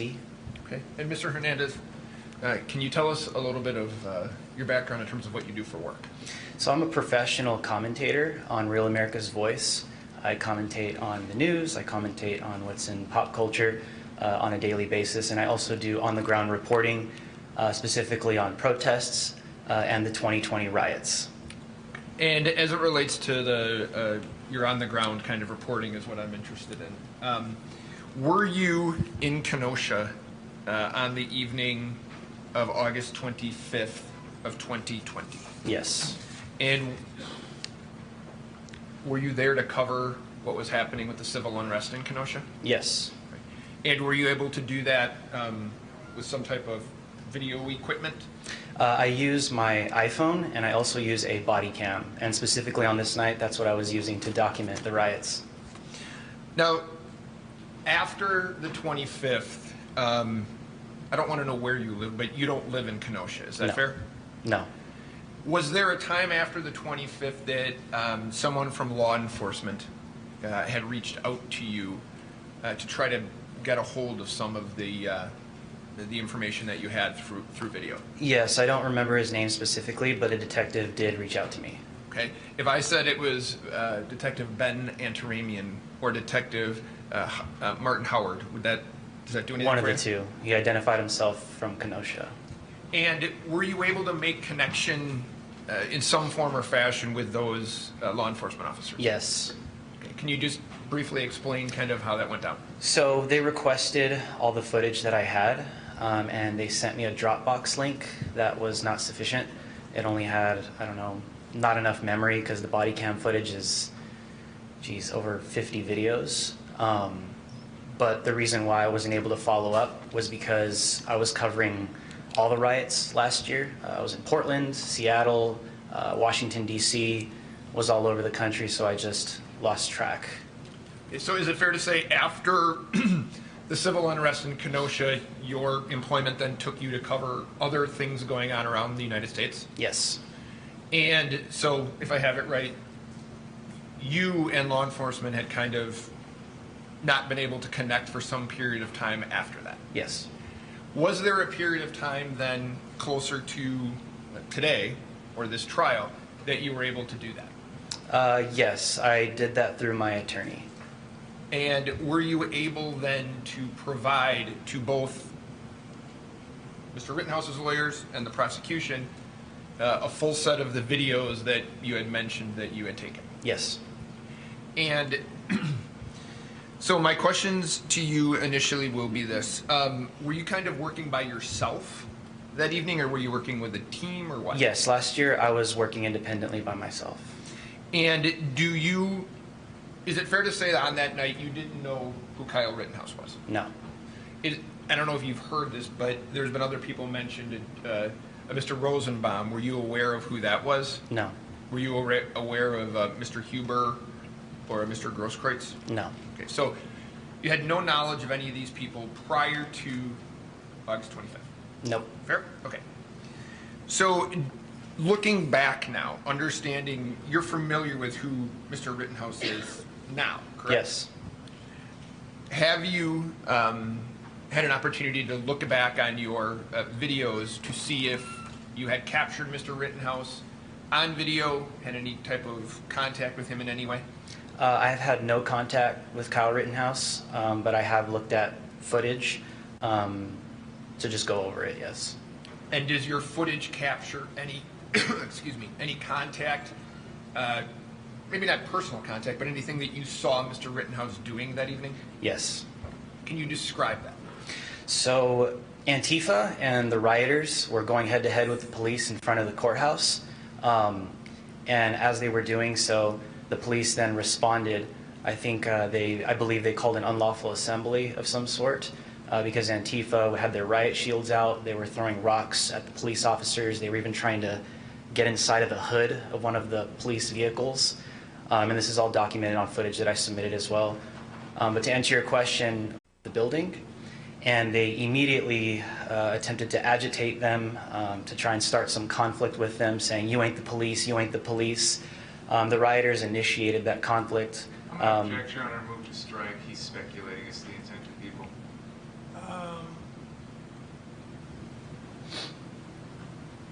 You need to proceed by question and answer. Very good. Okay. So my question is this. Did you see, in reviewing your videos, did you see Mr. Rittenhouse on the 25th? Yes, and that at that point, Kyle Rittenhouse came out at car source 2, and he attempted to de-escalate the situation. Okay, so if I have this right, we've been all doing this for almost 2 weeks now. But this is the car source 2, or car doctor it has now been referred to. This is the place you're talking about? Yes. Okay. And that is the first time that you had observed Mr. Rittenhouse, is that fair? Yes. Right. And you had said that you had saw him come out from inside the building? Yes, it appeared to be. And did you hear, did you just see him, or did you hear anything he was saying? I just saw him. And what did it, to you, what did it appear that he was doing? In the video, Kyle has his hands like this, and he is saying something, but I can't identify what he's saying, but he clearly attempts to de-escalate the situation, and he actually is successful because the rioters then disperse. During that evening, I know that you said you didn't know who he was, but did you, in looking back at your videos, have an opportunity to observe someone that evening, Mr. Rosenbaum? Yes. And do you recall, just tell me where you saw him originally, if you can. The first time I saw Mr. Rosenbaum was when the police were pushing the rioters back to the gas station on Sheridan, Ultimate, I believe. And Mr. Rosenbaum was pushing a flaming dumpster on fire into police vehicles that were occupied by officers and human beings. Mr. Hernandez, I'm going to show you what has been marked as Exhibit 149. Can you identify that? Tell me what that is, a photo of? This is a photo of the event I just described. Okay. And does that photograph, that's a still photograph of a video that you took, is that Yes. right? Right. I'm going to ask that you look to your left. Okay. And if you can play that, can you tell me if that's what you captured?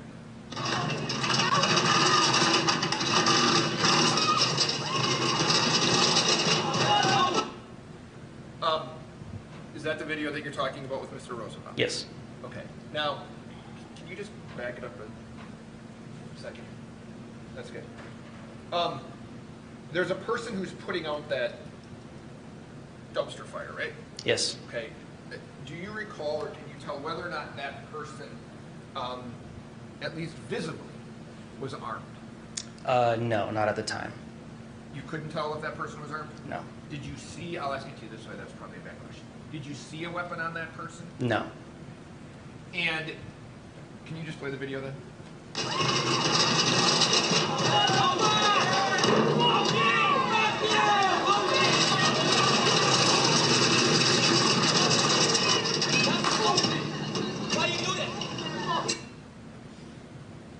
After you captured that video, then, was there other, did you capture Mr. Rosenbaum then doing anything again after that video? Yes, he immediately was triggered and aggravated because an individual... Now, why do you say that? Because you can even hear at the end of the video, Rosenbaum is saying, "Why do you do that?"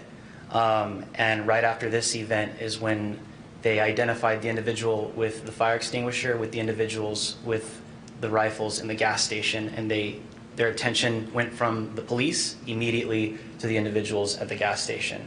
So what I'm interested in is Mr. Rosenbaum. Yes. Did you see Mr. Rosenbaum do anything that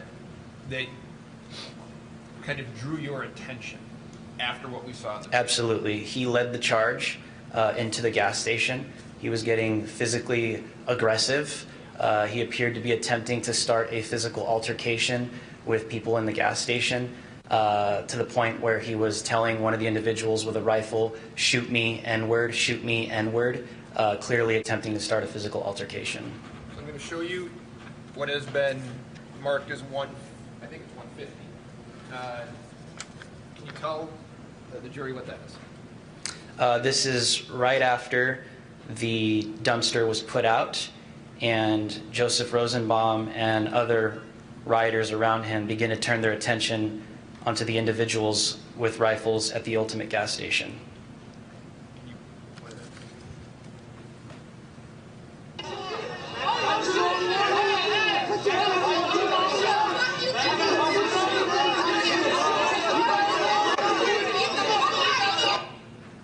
A little bit forward, you just. Is that Mr. Rosenbaum that we see kind of on will be on the right side of our screen? Yes. Okay, go ahead.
So you observed, that's you filming that, right? Yes. Okay. Now, the last thing I'm going to ask you about is was there another time prior to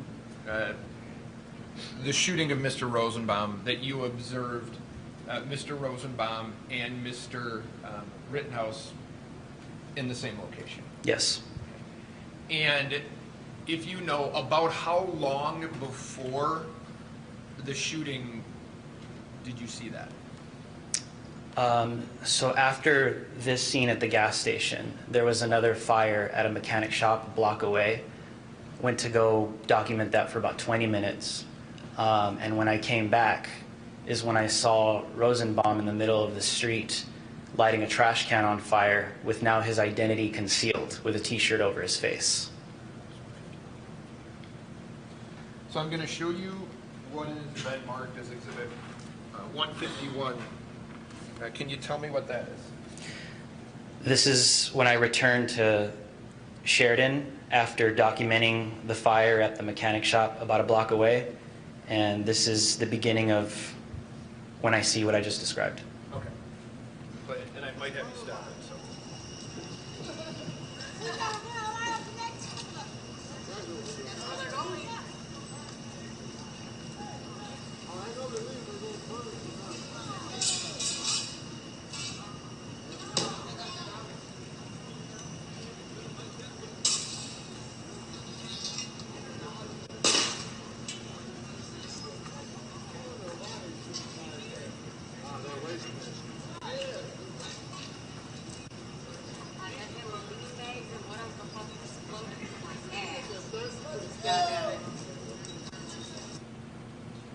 Now, can you tell me, is this person right here? Do you know now that's Mr. Rosenbaum? Yes. I didn't hear the question. Do you know now that? That's the person in that video is Mr. Rosenbaum.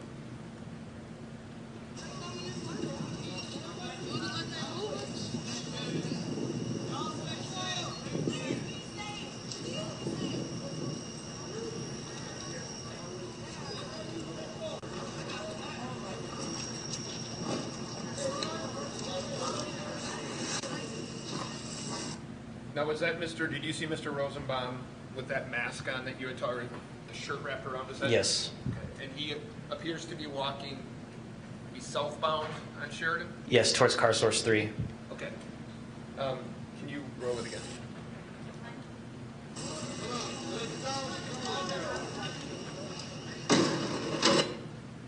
You see this person right here?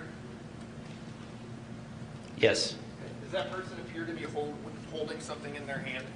Yes, that is a fire extinguisher. Okay. And does that person appear to have on something on his hands or on their hands? Yes, purple gloves. Okay.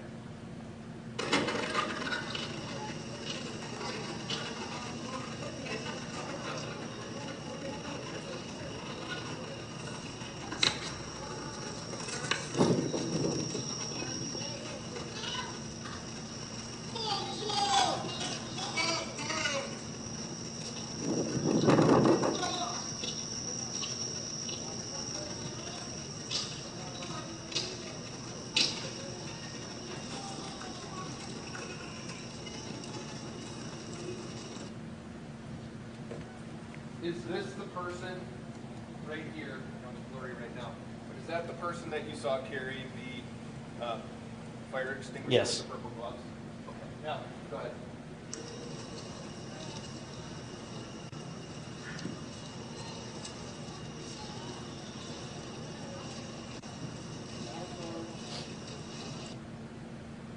If you know, or based on what you saw, did this person here with the fire extinguisher and purple gloves, did that person react to anybody else that you saw at this point that was walking in front of him?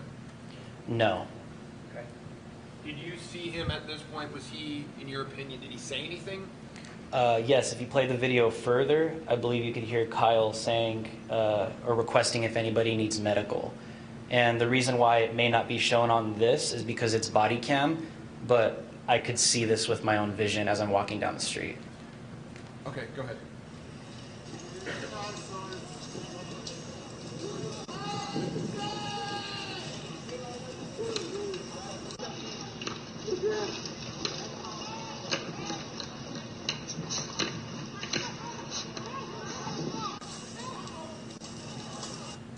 Now, at this point, it appears this person here is Joseph Rosenbaum. Is that right?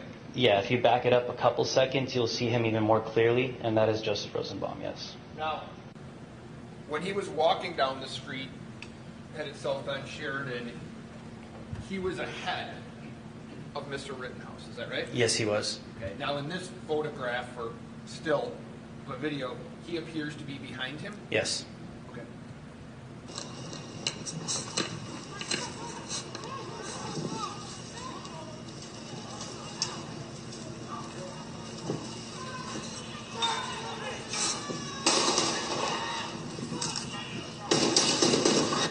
Now, do you hear somebody say, fuck you, right? Yes. Were you able to ascertain or make out who said that? At the time, no. Okay. No. And you see, right, Joseph Rosenbaum running after Kyle Rittenhouse. Is that about as close to the incident as you get? At the direct time of the shooting, yes. Did you see what Joseph Rosenbaum was doing as he was chasing Kyle Rittenhouse? So I was at the corner of the car source, and the first thing I did identify was that Rosenbaum was charging Kyle Rittenhouse from behind. And then as he's charging him into the car source parking lot, a firearm goes off. You can see it in the frame at the top of the car. Can I ask you this? Stop you for a second. Yeah. Did you hear that real time? Hear it and saw it in real time. Okay, go ahead. And as the first firearm goes off, Rosenbaum is already charging Kyle from behind, attempts to throw a bag at him, not sure what's inside of it. And Kyle is right at the corner, right there, the car source, and turns around, and Rosenbaum is lunging towards him very clearly, and Kyle fires. And do you see that with your eyes Yes. that night? Mhm. Okay. Your contact with Kyle that evening was, just in terms of what you observed, I'm asking. Did you observe him acting in an aggressive manner to anyone that you observed? In no way, shape, or form. The first time I saw Kyle, he actually de-escalated a situation. Did you observe him at any time that evening pointing his firearm at anybody or threatening anybody with that firearm? No.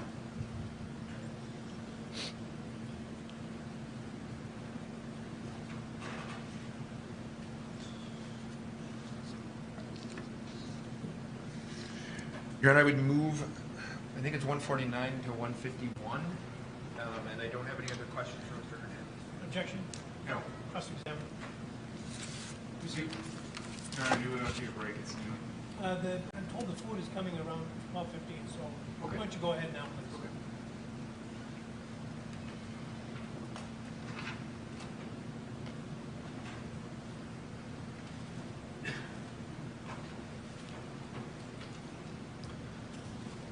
Good afternoon, Mr. Hernandez. Good afternoon. Where do you live normally? I live in Arizona. So you don't live in Kenosha? No. Don't live in Wisconsin? Nope. You came up here because you wanted to cover the things that were going on in Kenosha after the shooting of Jacob Blake. Is that fair to say? The violent riots, yes. The violent riots? Yeah. By Antifa? There were Black Lives Matter supporters. Antifa was present. This is all documented on video, yes. You've made a lot of videos of what you consider to be Antifa and Black Lives Matter riots in Seattle, Portland, D.C., other cities, fair to say? I haven't made them, I documented them. Well, did you record them? Yes. Okay, so when I said made, you recorded video. Yep. And that's because you, and then you take that video and you post it where? Twitter, mainly, social media. You also have your own YouTube channel? Yes. Do you have your own independent website that you operate? I do have an independent website, yes. What's that called? drewhlive.com. What is that? That's my own independent website. But is it like a news source? Is it It's a an blog? independent website. Of what type? For myself. You characterized yourself as a professional commentator. What does that mean? That means that I comment on the news professionally on a daily basis. Professionally meaning you're paid? Yep. Who pays you? I am employed by Real America's Voice. Real America's Voice? Yes. What is that? That is a news commentary, breaking news website. They have their own apps and, website. Other than getting paid by Real America's Voice, do you get paid by any other source to do your professional commentating? No. Is your Drew H. Live website part of Real America's Voice? No. The things that you post on your website, Drew H. Live, do you also share those with Real America's Voice? Depending on what's going on where I'm at. But this is unrelated to what happened in Kenosha because I was not employed by Real America's Voice at the time. What's happened since?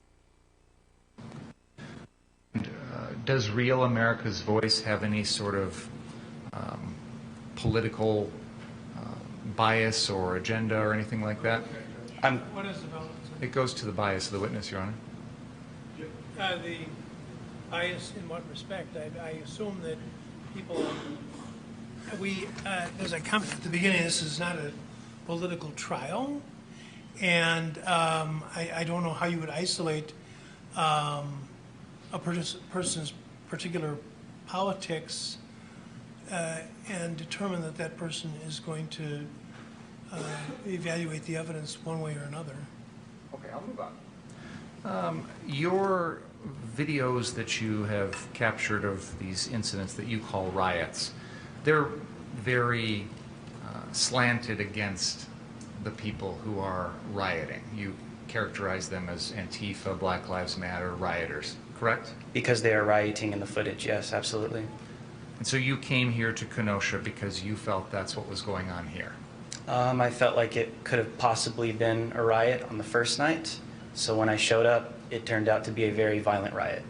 And you continued to cover that on Sunday, Monday, and Tuesday night? I covered it Sunday night. I went back to Chicago Monday and then came back Tuesday. So you weren't here on Monday night at all? No. And on Tuesday night, you were recording video with your body cam? Yeah. You were also recording it with your cell phone? Yes. The last video that we just watched there of the shooting of Joseph Rosenbaum, was that recorded on your body cam or on your cell phone? Both. I just saw one video. Were there more than one video that you just shared with us? There's two. There's the body cam, and then there's the cell phone as well. What was the one we just saw? I believe that may have been both. Where is the body cam located when you wear it on your body? Right here. And when you recorded the shooting of Joseph Rosenbaum, where were you holding your cell phone? Right here. Okay, so the cell phone is, you're using your right hand, above your shoulder. Mm-hmm. Is that a yes? Shoulder, same as my shoulder, right here. And the body cam you said was over on the left side of your chest. Is that right? I believe so, yes. The video that we just saw had a single angle. It didn't have two separate angles. So when you tell us that's both, I don't understand what you mean. That means that there's two recordings of the same thing, and that's why I submitted to the defense and the prosecution the entire videos. There's maybe about 80 to 100 videos that you guys could examine for yourself. I know all that. What I'm asking you is what we just watched. Which camera were you using to record that? Both. Is that video edited?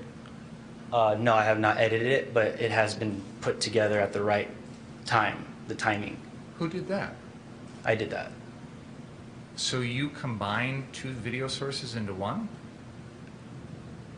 With the same timing and audio, but at the same time, it could also be seen, the jury could see for themselves. If they look at the body cam footage, it's the exact same thing.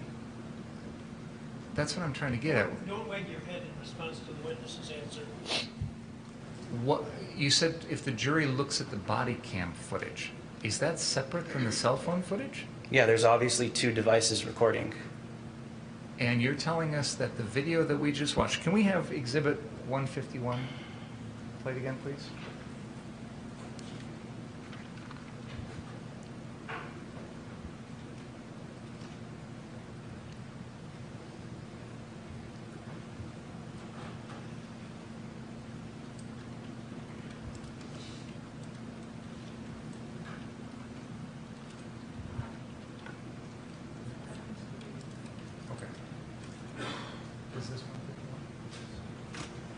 Mr. Hernandez, we have the video that was the last one played for you, Exhibit 151 up on the screen.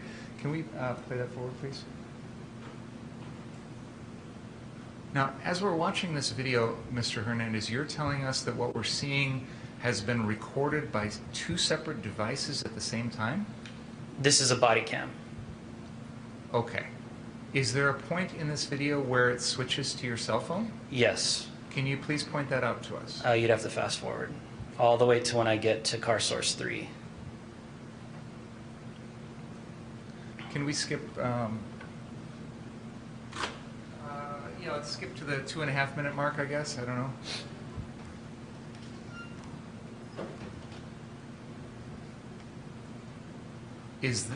Let's pause right there. A little further back. Okay, can we go back maybe 30 seconds? I don't know. A little further back. Start right here. Okay. I'll tell you when it switches. Okay. Can we play from here, please? Yeah, a little further up. Why don't we hit play right now? Is the switch going to occur after this point? Yeah. Okay.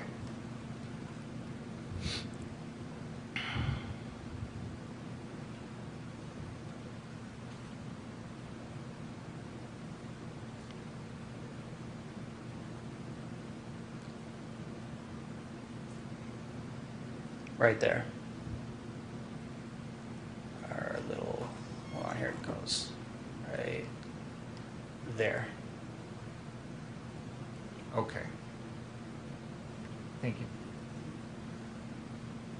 So what you did is you took a portion of your body cam video and a portion of your cell phone video and you spliced them together. I don't know if I would say splice, but I put them together. That's an old-fashioned movie term from when they used to have actual film. Why did you do that? Because it's the same exact event. Like I said, you could take a look at the body cam footage as well. You can see it as well on there. And you're testifying here today that through your attorney, you have provided the defense and the state with that entire incident recorded on both your body cam and on your cell phone? Yep. But what we just saw was your editing of them together. You guys asked for my footage, so I gave it to you. Through your attorney? Yes. That's an attorney that you have out of Madison? No objections at all. What's the relevance of this? Well, Your Honor, we've had a lot of questions about other people. What's the relevance of this? I would like to know why he felt the need to retain an attorney to provide video in this case. I think it goes to bias. I think it goes to credibility. It's been asked of other witnesses. Let's take the lunch break. Please don't talk about the case during the break. You're running behind. Where's it coming from?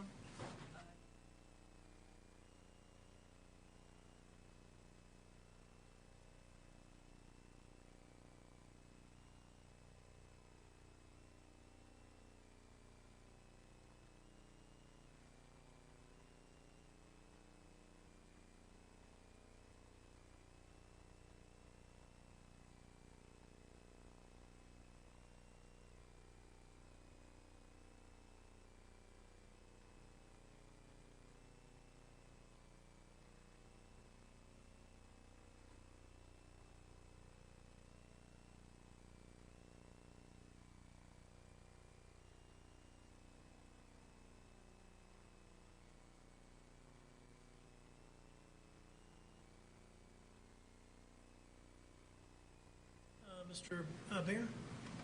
Your Honor, we've already heard other witnesses be asked about why they've retained an attorney before they testify in this case. But in particular, this defendant is represented by the same law firm that employs one of the defense experts. So I believe that that goes to bias. Did you want to respond? I think the only question that came up about a lawyer was when Mr. Grosskreutz had filed the $10 million lawsuit, which is clearly bias evidence. There was a hearing on that. Yeah. Well, there was also testimony by Mr. Yeah, about his employing an attorney after his interview with the district attorney's office. And Mr. DeBruin, he explained why he had done that based on what he believed to be the conversations with Mr. Binger. The fact that somebody hires a lawyer in and of itself doesn't make them biased. Yeah, I don't see where, he may do it for proprietary reasons. People have received a lot of his material that I assume he has copyright to. I don't know. I'm just assuming, but he's a business person. So I don't know if he's got corporate or business interests in that. The mere fact that he hired a lawyer, I don't see where that's probative of bias. It's not simply that he hired a lawyer. He hired a lawyer to provide us with this evidence. It would be one thing if he hired a lawyer to organize the articles of incorporation for his business and it had nothing to do with the evidence in this case. The lawyer was the intermediary that gave us this evidence. That was I presume, and I'd like to ask, I presume that was Mr. Hernandez's choice not to give it to us directly. And again, there's been some testimony about him providing some things to the detectives by Dropbox and then not providing other things. And I'd like to probe that. And now in the middle of trial, right. And now in the middle of trial, suddenly we're getting a whole bunch more through an attorney. And so it's not just that he's hiring a random attorney. He's hiring an attorney that is with the same law firm as one of their expert witnesses. Who's that? Is it Henley Burrish? What was that? I'm sorry. I've got the name of the firm here, Your Honor, if I could have 1 second. Hurley Burrish is the firm. Hurley Burrish is the firm. They are out of Madison. And the defense has retained Peyton, Peyton, Engel, Engel, as an expert witness. He's employed by the same firm that also is representing this witness. So I think that that goes to bias. Do you have an expert from a law firm? Is that what you're telling me? Am I understanding that right? The expert did a phone dump. So they have an expert who does what you would describe as when law enforcement takes a cell phone and does a search of the phone. Sure, okay. That's what he did. They employ someone there to do it for anyone. And we used that person to do it for Mr. Rittenhouse. They did no legal work, and as that term for a lawyer client. Right? Extraction. If you asked me to do a phone dump, in addition to thinking, I would have to go to somebody to comply. This is a law firm, Your Honor, that's getting presumably paid by the defense for expert witness services and presumably paid by this witness to represent him. There's a commonality there, and that, I believe, shows bias. Now, you may see it differently, the jury may see it differently, but I'd like to explore this, and the jury can evaluate how that affects the credibility of this witness. But it's not something where he's hiring an attorney to help him buy a piece of property or get him out of a divorce or something like that. It's directly pertaining to the evidence that he's testifying about in this case. Well, I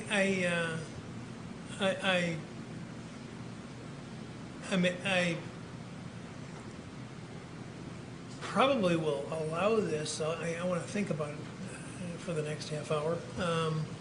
But I don't know if we're headed anywhere that's going to get us something of value.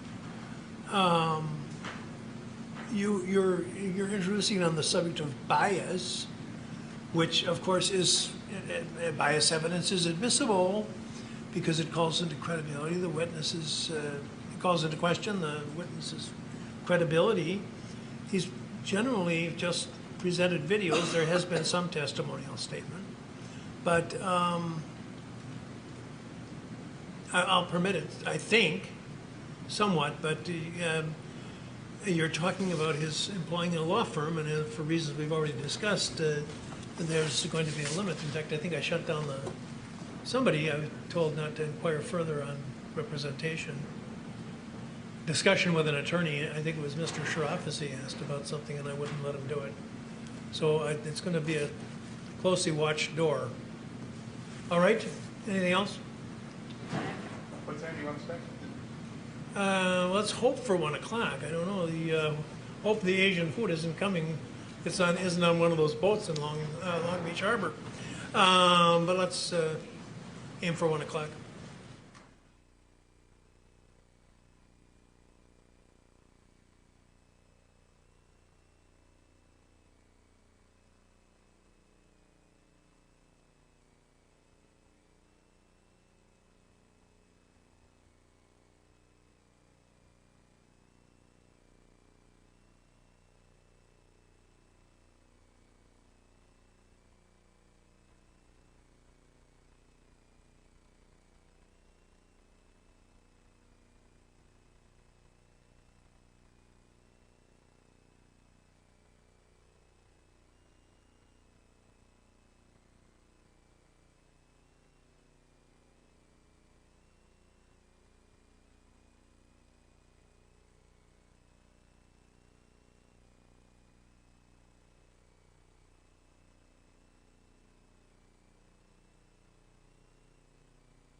Is the individual here that we talked? No? All right, let me know later if, in fact, seat the person back where you are, and then I'll talk to her later.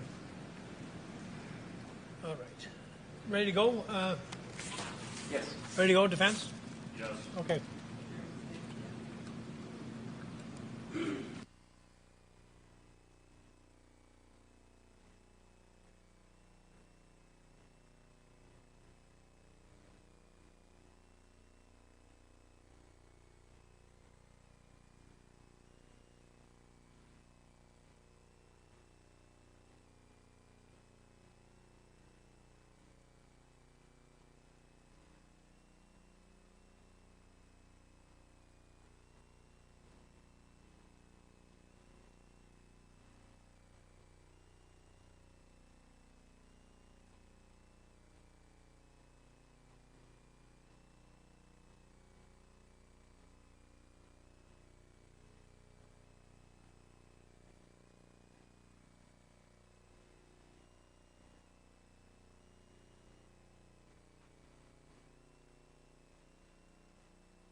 Folks, and you can be seated. And I have overruled the last objection, so go ahead, Mr. Mayor. Mr. Hernandez. You had indicated that you have provided with both the defense and the state with your full footage from the night of August 25th. Is that right? Yes. And you did that through an attorney from a law firm from Madison, correct? Yes. And that's an attorney whose firm is also providing services to the defendant in this case. Today is the first time I'm hearing of this, so I don't have any bias because I just heard about this today. After this incident, the shooting occurred on August 25th, 2020, you posted videos in support of the defendant after that, correct? Can you repeat the date one more time? After the shooting on August 25th, 2020, you posted on social media in support, didn't you? Define support. You posted videos that you felt would help his case by showing aggressive behavior on the part of Joseph Rosenbaum, for example. I posted the same video that is evidence today. And in that with that video, you made some disparaging remarks about Mr. Rosenbaum, didn't you? What would you say is that? Do you remember what you said? I'd like to hear it. So you don't remember what you said? I have no idea. I post on Twitter many times a day. I posted many videos. If you could specify what exactly you're talking about, I could correctly answer you. Sir, I'll tell you that I don't typically permit lawyers to remind people that they're under oath. And it's happened a few times in the case here. It's not permitted. I don't think most judges do allow it. Of course, they're under oath. So it's actually a suggestion by the questioner that the witness is not being truthful, and you're welcome to argue that at the end of the trial, but don't use it as a preface to your questions. Okay? have you ever posted anything on social media? Yes. in support of Kyle Rittenhouse. One could argue yes. You've also been watching this trial while it's been going on, correct? Yes. And when you've been testifying, you've been referring to the defendant by his first name, Kyle, correct? Yes. And you've been referring to the first person that he killed as Mr. Rosenbaum. Yes. Instead of Joe or Joseph, correct? Is that yes? Yes. Do you, as you sit here today, do you personally know the defendant? No. But yet you call him by his first name? That's his legal name. What else am I supposed to call him? Mr. Rittenhouse or the defendant? I can just, I'm going to interject here. I do have a rule that is honored in the breach, as Chaucer wrote, that witnesses are to be addressed formally, so that there's no distinction between classes and races and that type of thing. Except I do permit an attorney representing the defendant to use a first name, because that would be the normal mode of address between a lawyer and a client. I would tell you that throughout this trial and every other, people slip into calling people by their first names, and if it's brought to my attention, then I discourage it or even stop it. But just so you know, it generally should be Mr. Rittenhouse and Mr. Rosenbaum, okay? Okay, thanks. You testified that you observed Mr. Rittenhouse. You made a hand gesture. You characterized him as trying to de-escalate the situation. Is that right? Yes. Were you wearing your body cam when that happened? Yes. Do you have footage of that? Yes. Have we seen that yet? It's been submitted to you guys. Right, but was it played when you testified? No. You also characterized, well, there was a video that was played of the incident at the Ultimate gas station with Mr. Rosenbaum and the dumpster. Fair to say? The flaming dumpster. You were personally at that location when that all happened, correct? Yes. Was the defendant? I cannot recall. I was not there. Or I can't You were there. recall he was there or not. Yes, I was there. You never saw him at that scene, correct? No. You also mentioned that at one point you observed a fire at a mechanic shop. Do you Yes. remember where that was? It was a couple blocks away from Sheraton. I don't remember exactly. That was some tires Yes. that were on fire in the middle of that lot, correct? Yes. And you have no idea who started that fire? No. You're not here testifying that Mr. Rosenbaum started that fire? No. You're not here testifying that anyone else in this case started that fire, correct? I have no idea who started that fire. In the video that we played earlier, this is the video where you're walking down the street, you see the tipped over garbage can, the road, people lighting on fire, and then you start walking in the same direction as the defendant. Do you remember what I'm talking about? Yes, Rosenbaum. It was Joseph Rosenbaum. It was Rosenbaum furthest south on Sheridan, Mr. Rittenhouse, and then I don't know if you know this individual. There's a Richie McGinnis. Do you know who that is? Yes. And he was heading in that same direction between you and the defendant. Is that fair to say? Yes, based upon the footage, yes. And you're aware that there comes a time in the video that you made where the defendant starts to run. Do you remember that? I didn't make any videos. Recorded. Yes. There comes a time in the video you recorded in which you saw Mr. Rittenhouse start running. Is that fair to say? After Joseph Rosenbaum was lighting a fire in the middle of the street, he had his face covered, and he stopped and started going towards car source 3, walking. And a couple seconds after, you see Kyle Rittenhouse walk past the frame with a fire extinguisher. The question I was asking you, though, sir, is there comes a time after that where in your video Mr. Rittenhouse starts running towards that car source. Do you recall that? Yes. And Mr. McGinnis, who is between you and the defendant, also starts running. Yes. And you start running. Yes. Why?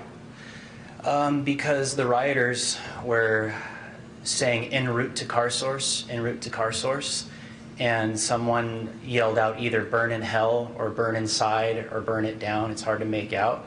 But they were clearly displaying riotous, arsonist behavior prior to that, and covering riots all of 2020. I could tell something violent was about to happen. Such as an arson or a fire? Yes. What else could possibly have? At the time, that's what I was thinking. So you were mostly concerned about running to get there in time to cover what you thought was going to be a fire? Yes. Was your decision to start running based on you seeing the defendant start to run? No. So you just independently decided to run at that time? I just told you, people were saying en route to car source. Someone said burn in hell, burn it down.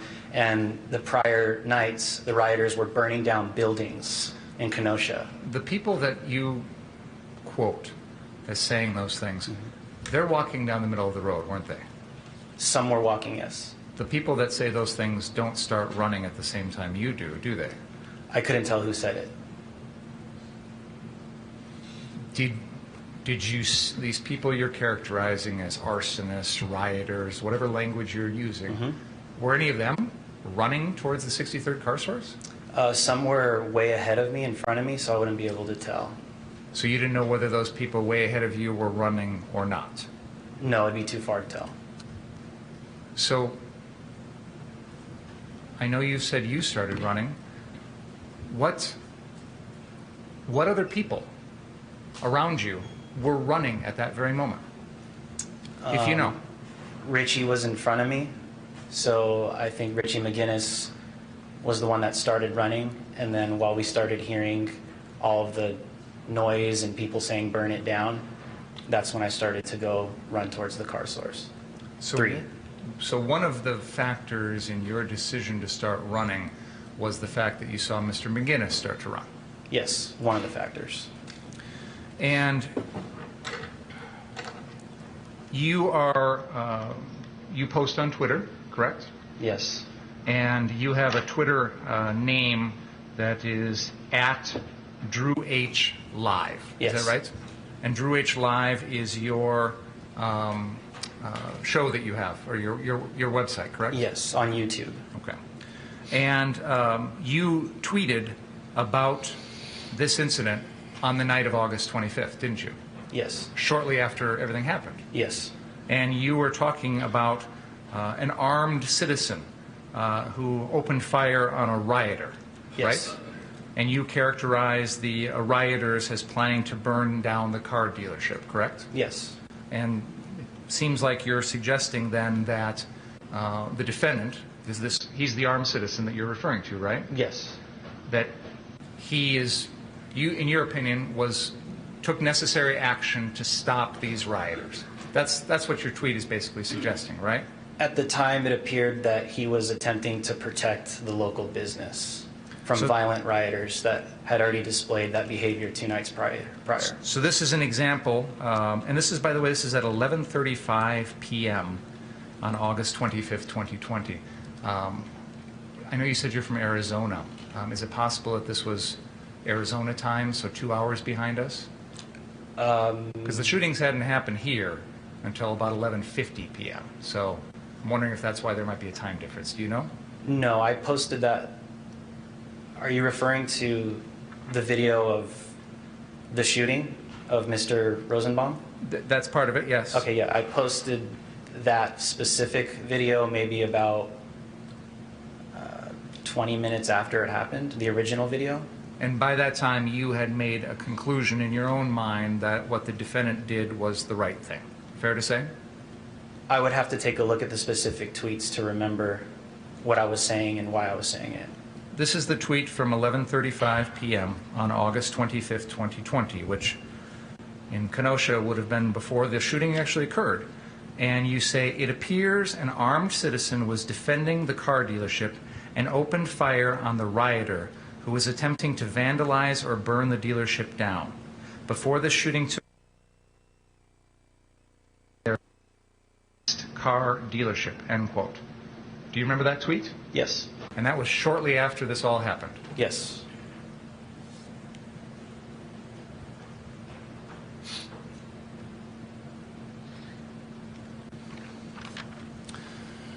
Now, you were also asked if you had observed various individuals that night, and you've told us about your observations of Joseph Rosenbaum. Fair? Yes. And have you showed us or talked about all of the observations or videos that you have with regard to Joseph Rosenbaum? Yes. Do you know if you have any that pertain to Gage Grosskreutz? No. No, I don't know, or no, I don't. No, I don't know. It's a lot of footage. I would have to go through a lot of footage. He might run through a frame randomly. So that's what I would say. Can we pull up Exhibit 152, please? And we're going to play this at the 1 minute and 51 second mark.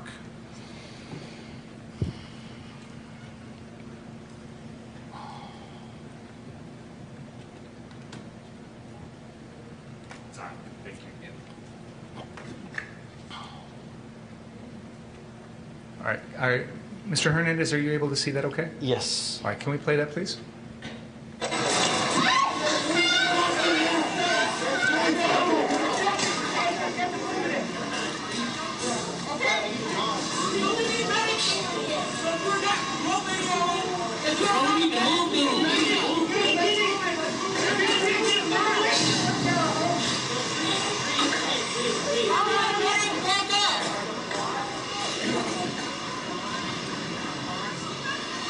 Pause. There is an individual who is crouching on the ground wearing a blue hat with what appears to be some white lettering on it. Do you see the person I'm talking about? Yes. Do you know who that is? I do not right now off the top of my head. Is there any disagreement that that's Gage Grosskreutz? And you were recording this because there's someone on the ground there that appears to be injured and is being treated by medics. Is that fair to say? Yes, because they were rioting. Okay. Let's go to exhibit number 153. Oh, Karen, are you okay? Do you need a tissue or anything? Okay. Let's go to exhibit 153 at the 40-second mark, please.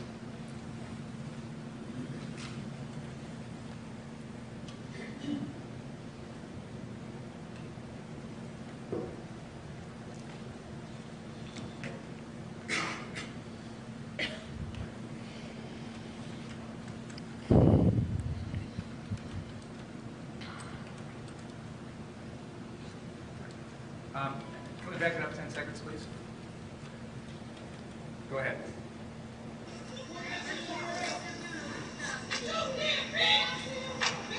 Pause!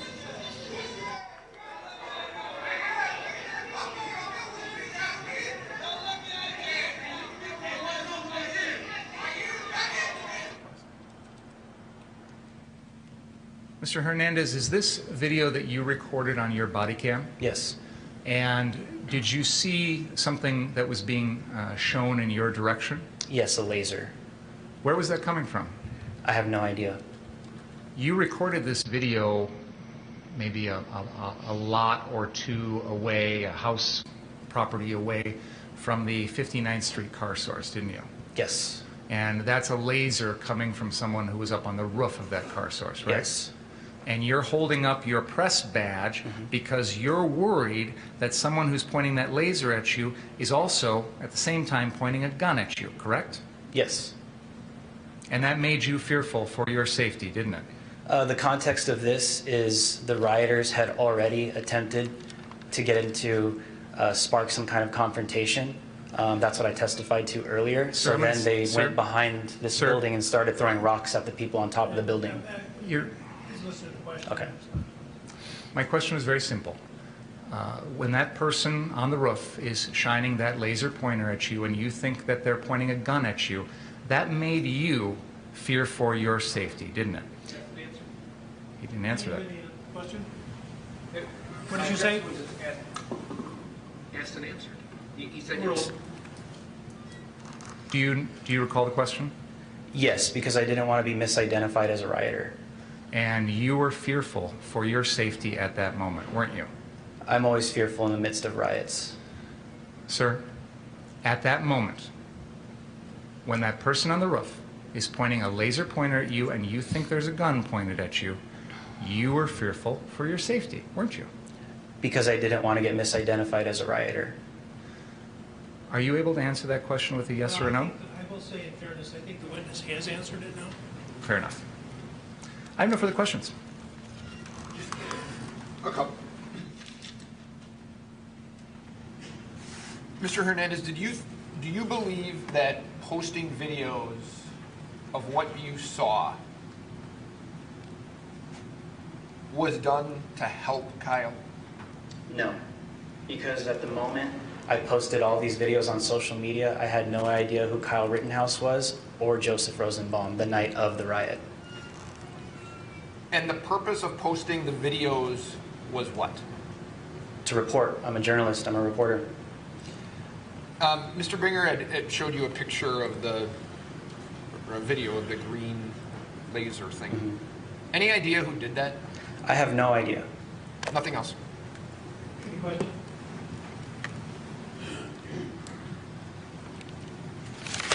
You say you're a journalist and a reporter? Yes. Earlier you identified yourself as a professional commentator. All the above. Is it your practice as a journalist to interject your personal opinion into the stories you're reporting on? No. But you did that here. Where?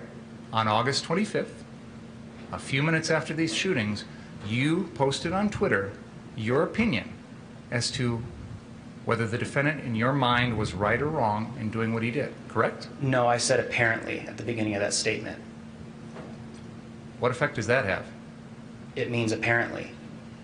It doesn't mean that this is 100% my opinion. You had already jumped to a conclusion, an apparent conclusion at that moment, right?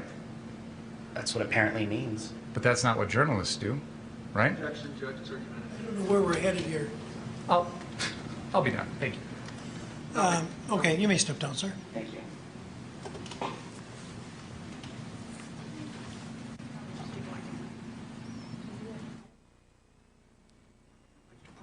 I move exhibits 152 and 153 in the evidence, Your Honor. Objection. No. Received. Your Honor, we're to the point, I think, where we need to make black and I believe my associate has emailed the updated report to your clerk, and once that's done, I think we're done. I do wish that all the pictures that Nathan DeBrune viewed be published to the jury. I never did that when I moved them into evidence. You'll have to give the numbers you wanted short of the Okay. jury, I can find that. but you can do that. You want just black and white for the report? Thank you.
can I give those?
to a place where you can play your videos again? Is that possible?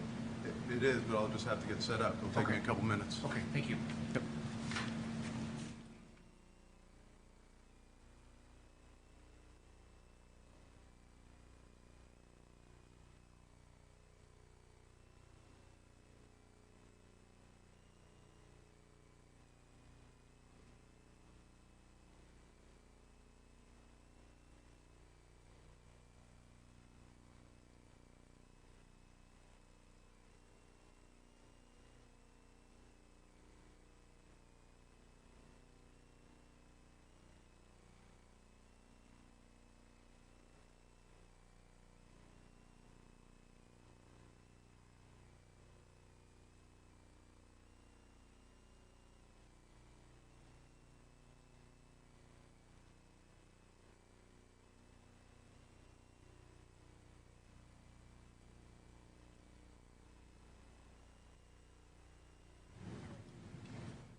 Okay, thank you. Dr. Black, since we talked earlier, you have provided us with a 7-page document that contains some information regarding the modifications that you made to some of these videos. Is that fair to say? Specifically the 2 videos that you asked me about that we use as demonstrators. Yes, sir. One of them was the video number 6. It's observation number 16 on your list. And this was one in which I had asked you earlier if you knew the source of it, and I believe you indicated at the time you didn't know where it came from. I said I knew that I had it, I just didn't have the exact name. Sure. Now that we've got some further information here, do you know where that came from? Yes, sir, and that would be moving by my cursor, the video that is denoted as the N as in Nora de Bruin video -img files.mp4. And that is Nathan de Bruin? It's whatever that video says. Okay. So you don't personally know if that was Nathan de Bruin or who it was, you just have it marked as a file name, basically. I have it marked as how it was given to me. Do you know when you got that video? Let me put it this way. Did you get that video since you prepared your preliminary report in July? I don't know. I can take a look at my other items here and give you a good... If you could, please.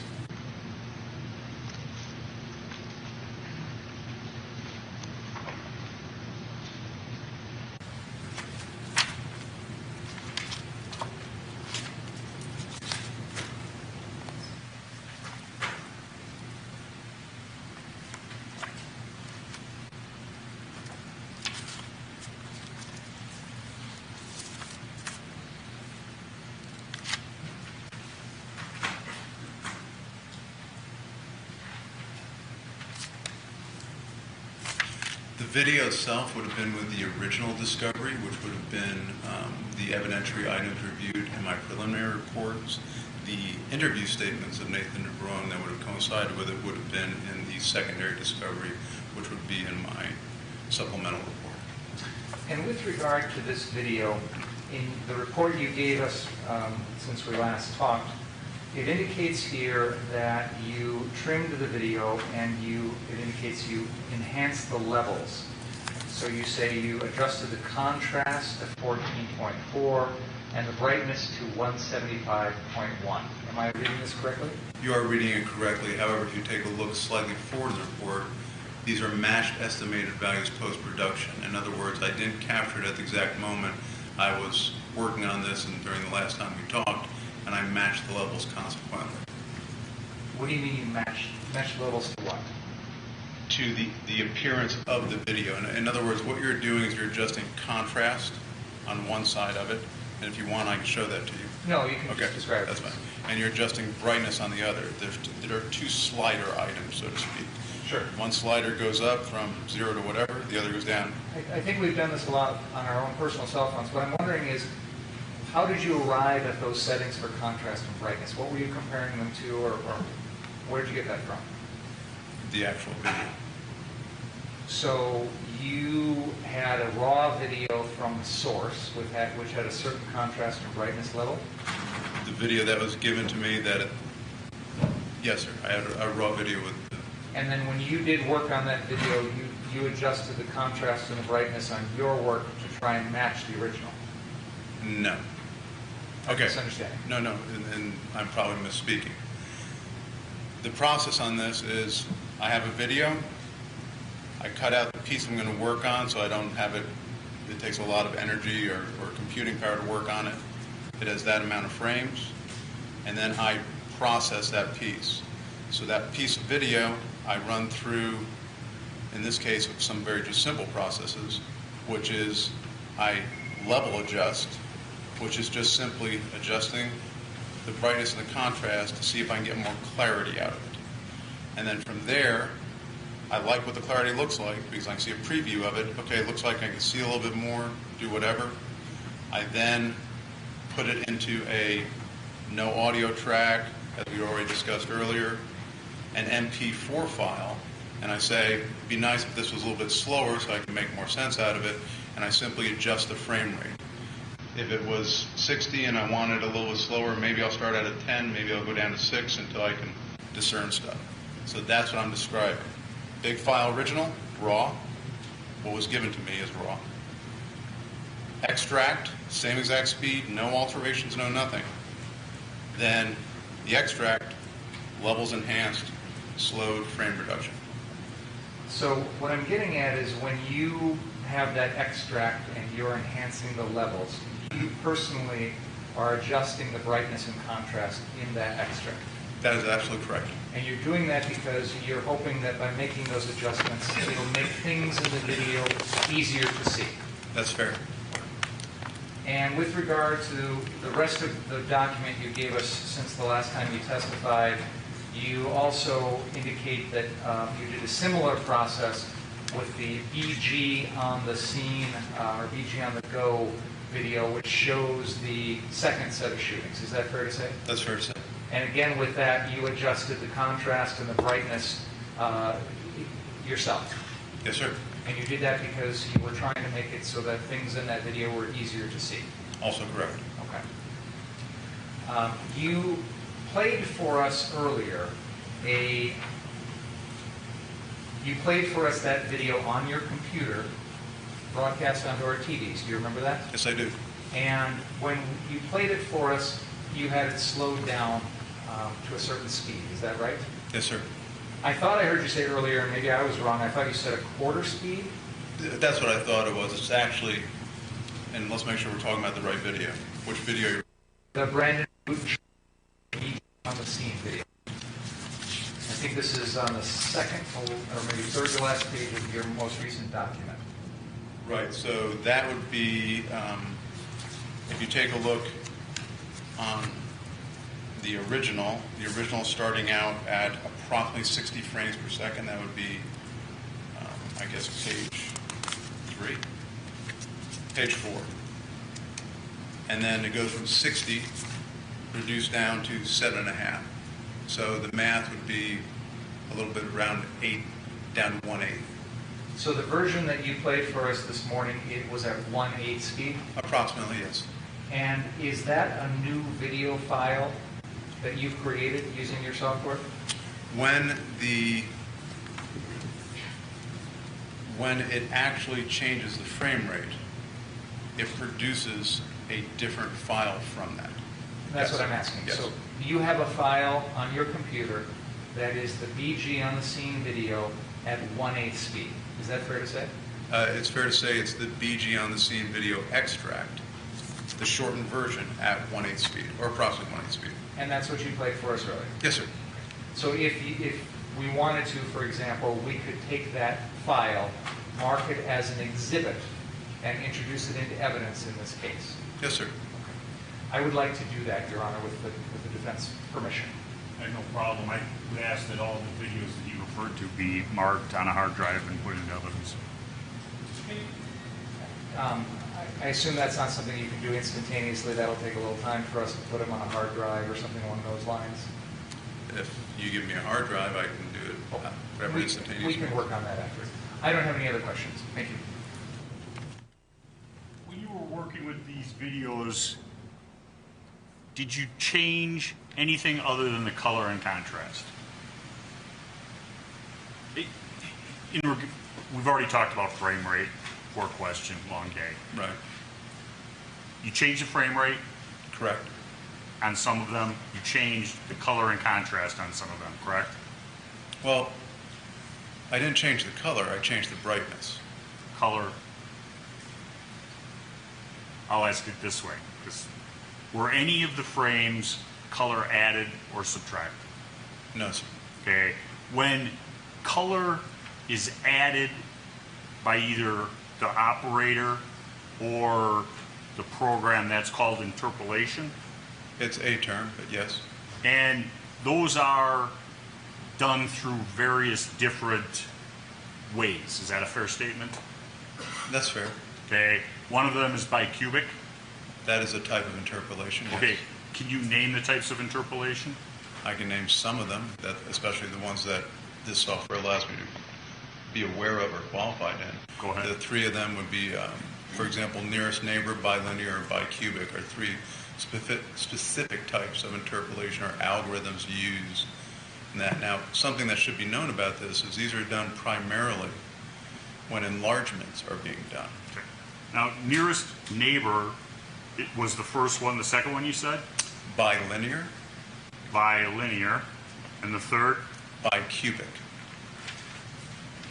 Does nearest neighbor change the condition of something that's blown up or magnified? No, what nearest neighbor does is it takes existing values within the frame already and uses those existing values to fill it out, so to speak. If I had something that was pitch black here, 100% black, and it said, hey, we need to get bigger, it would fill it out only using that color of black or white or whatever else happens to be within the frame. Bilinear, does that add colors? To some degree. In other words, if you had something that was, well, let's just use like a line of blue, and you had a line of red, there would be something that exists between the blue and the red value here that would not necessarily have been there before, so to speak. So the computer, through its program, fills in the blank, so to speak. Yes, sir. Bicubic, does that add anything? Yes, much in the same way as bilinear does, but the difference is, as it sounds, linear is more, think straight lines, and bicubic is if I had something in the middle, it would basically gradually go out to match the other color. So if you were to think about it like a progression, you would start here, and if I had so far to go to get here, it would take a little bit more of each of that color, so you'd have a much more seamless image. You'll get much less jaggedness to it, that type of thing. And as you sit here today, is there any clip that you could take and just show by moving the bars, color and contrast, what happens?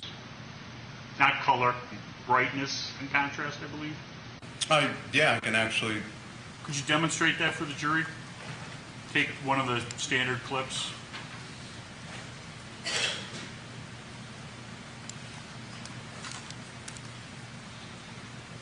And you just want the idea of brightness and contrast, correct? Correct. Okay.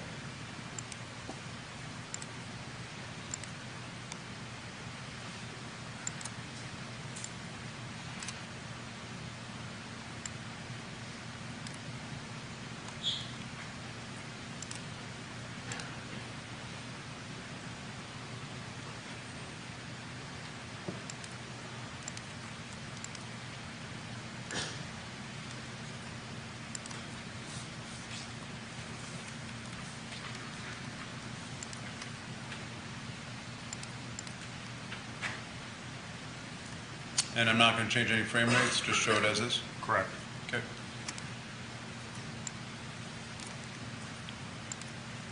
So what you can see on the screen is these two sliders up here.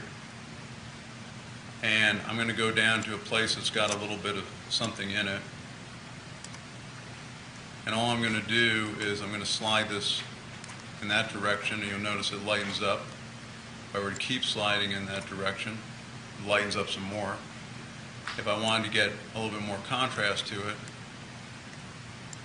and then as Mr. Binger has already described, I move them around to a place where I can get hopefully a little better understanding or clarity. And So what you just did on the slide on the top of the screen, that was doing both of those manipulations? yes, sir, one from one side, one from the other. Those are the two values in the report. And so basically what you've done is taken a video that is dark and unrecognizable and turned it into something that's useful. Yes, sir? And you haven't added anything to it?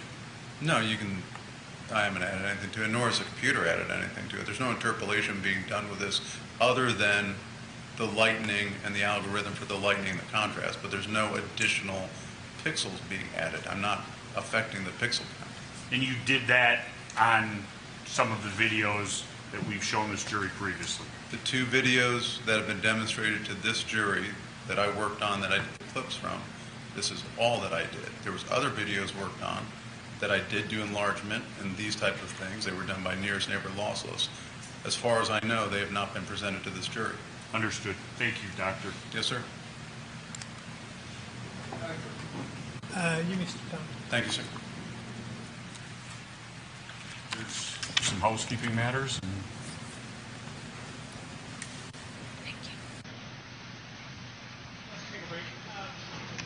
About 10, 15 minutes, so please don't talk about the case during the break.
Black's CV and evidence. Make your offer. You can talk about it now so that we can tell whether there'll be an objection, but make the motion in front of the jury, because when I give the instructions, I'll tell them that they're only to consider things which have been received. Okay. I would make Dr. Black's CV, and I would submit Exhibit 142, the timesheet, and I know that Mr. Binger has objections to that, and I would have that changed to use the method that I used to identify them, but the times would still be the same. I don't have an objection to the CD. At this point, I'm not in a position to comment on 142 until I see the final version. All right. What else? At that point, we would rest. Is there to be a rebuttal case? Yes. How long? Well, we have one witness simply to verify two photos. That is what the defense wanted the report on.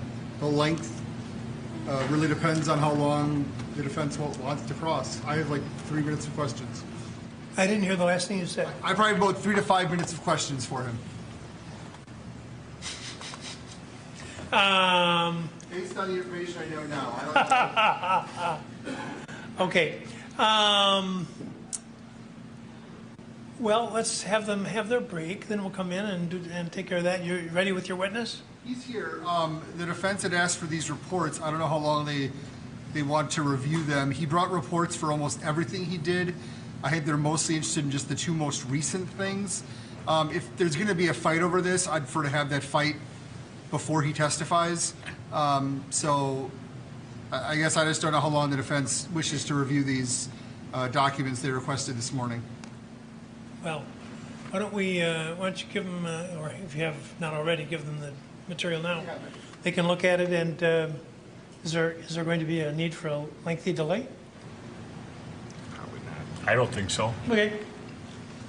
Let's aim to start at 1:45, and then perhaps we'll be done with evidence by 3:15 or so, and then we can start talking about verdicts and instructions, and go to the jury tomorrow.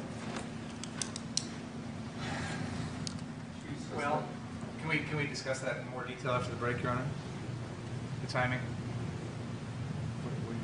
I mean, my thoughts are, there's been a lot of evidence, a lot of people are real tired. I spoke to Mr. Binger, and miraculously we agreed. We'd rather do it on Monday. Sam, I would like to start another jury on Monday, number one. Number two, where the jurors are here, and they've been here, it's a long trial, and Saturday? Oh, I see that's worse than Monday. I didn't hear you? I said I see that's worse than Monday. Whatever the court says, I'll make myself available. I'm just not sure, Your Honor. The way we're headed right now, it's going to be, 1:45 by the time we come back. I don't think we're going to be in a position to give them any jury instructions today. I wouldn't instruct them today. Sure. So, best case scenario, I think we're looking at beginning instructions tomorrow morning, first thing, and then between the two of those things could take us well into the afternoon tomorrow, and then we're starting deliberations at 3 or 4 on a Friday afternoon. I think that's less than ideal. Well, the alternative is to send them home until Monday, and then we'll have the same issue. We'll have the instruction and the argument on Monday. I think having them come back, if they need to deliberate further on Monday and into Tuesday, is, I think, preferential to having them deliberate Friday evening into a Saturday. All right.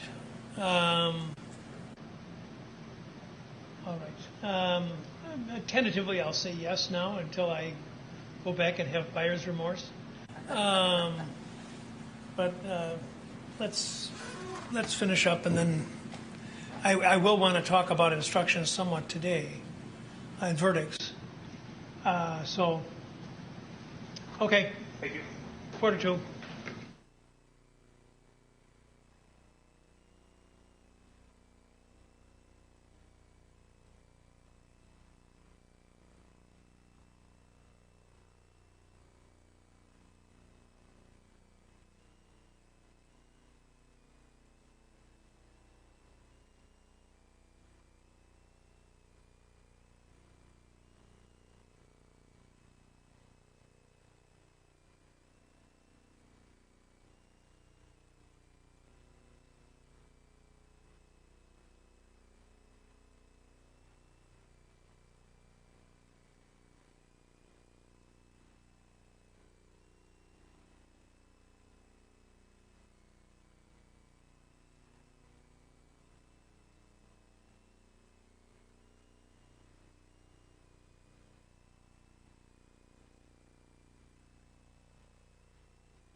Mr. Armstrong outside the presence. Wait. Yes. Yeah. Yeah. All right, we're back, and what's up? There's some questions, well, the defense has some questions about the methods which these exhibits were created. Okay. Instead of having the jury come in for 2 minutes and leaving immediately because there's going to be some dispute over them, Attorney Tarofsky suggested maybe questioning the witness about the methods beforehand, and then we can redo it on direct if need be. But then perhaps we can just do the witness and not have another break in 5 minutes. I'm sorry. I didn't. I'd like to give myself more credit than this, but you have to start over.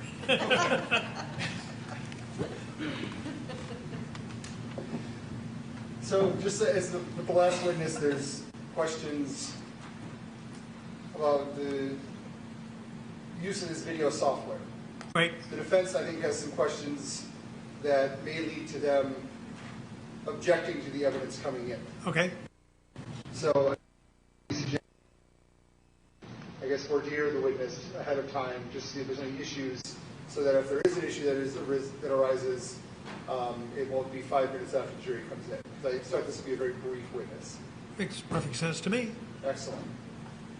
All right. Then the jury would be brought, Who the voir dire, then the jury come down, and then I rest. Then you rest, then the state will do its rebuttal. And I would, the two exhibits into evidence in the presence of the jury and then arrest. Correctamundo. I'm just going to set this up if that's okay, Judge. Yep.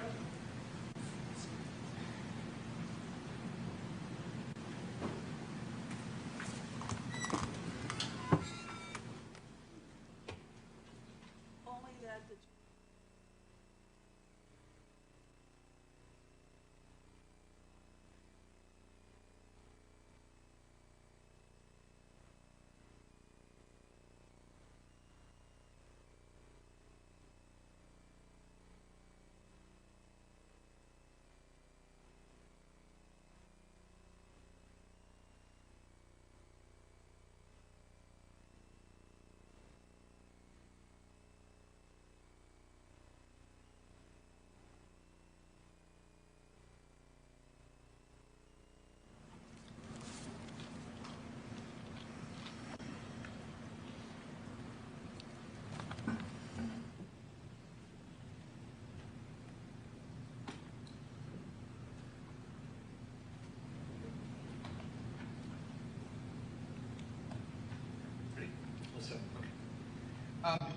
So, Mr. Armstrong, you had provided to Mr. Krause this afternoon kind of the, I don't want to say the notes, but the work that you had done in terms of the images that you had blown up at his request. Is that, I know it's a rough way to say it, but is that fair? It is fair, yes.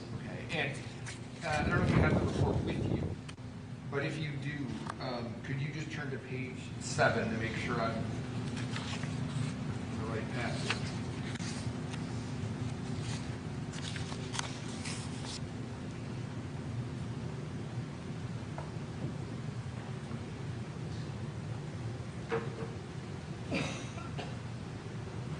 We're speaking to the clarified files, correct?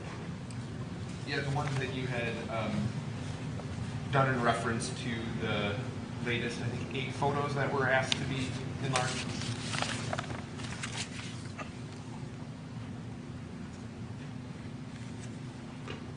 Is that page 7, sir? Yes, sir.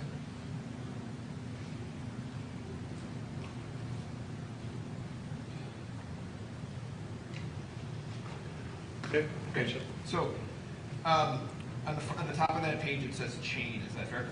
That is fair, yes. And then, as we move down, there's a portion or a headline or a title in bold that says interpolation, right? See that? No, I'm not seeing that.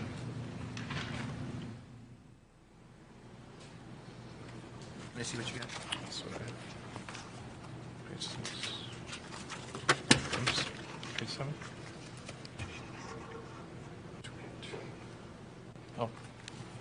maybe this Sorry. helps. I'm Yep. asking, does the R20, 2992, yes. does that help? Okay.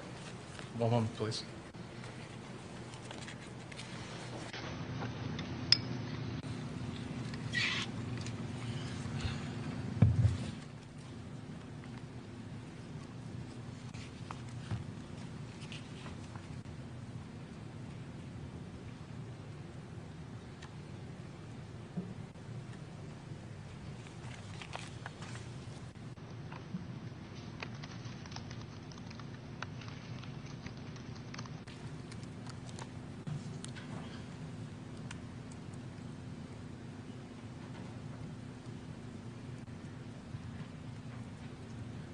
Sorry, I need to see, may I see what you're referring to again?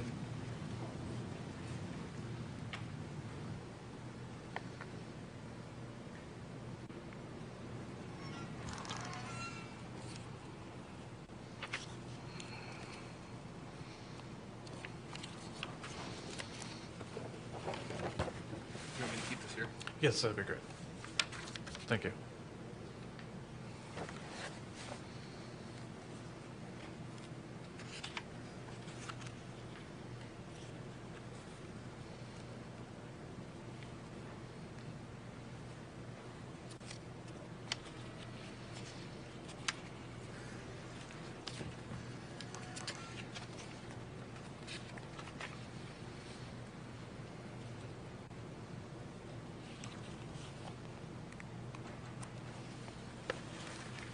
Sorry, I'm there. Thank you.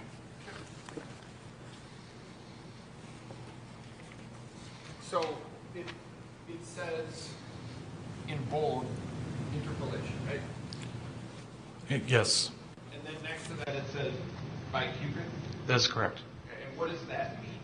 Means that the interpolation algorithm that was selected was bicubic. Are there other interpolation methods that you could use? There is, yes. And what are some of those? For example, nearest neighbor is one. Bicubic, bilinear. And can I just ask you to do this so we understand this? The photo that you enlarged at the state's request, how much, is it pixels that you expand? What do you do to make it bigger? It's based off of the enlargement is the interpolation that is used. So with regards to this references a video that was interpolated and outputted. Are you speaking to, I'm sorry, are you speaking to the photo? Yeah, speaking to photo, what number is it? It's the 1 of 8. You want to show it to them? So this is been marked as States 155. I'm going to add specifically about that one. Okay. Okay. So you have taken a still of a video and you have zoomed in on it, for lack of a better term. I would not say zoom. I would say it's been enlarged. Okay. And how do you do that? We use a algorithm, bicubic algorithm, for that. For this particular, are you referring to both images or just one? They're both the same, right? This one was used with a smart resize algorithm, and then this one is used with bicubic. I'm sorry, you said this one was smart size? Smart resize. And what does that mean? That is a algorithm that is part of the AMP5 software that resizes that image.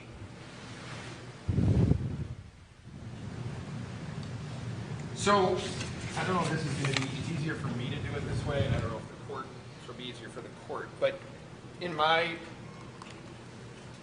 tell me if this is right, can you just turn and take a peek for a second? Thanks. Okay, so when you are making things in large, right, you are,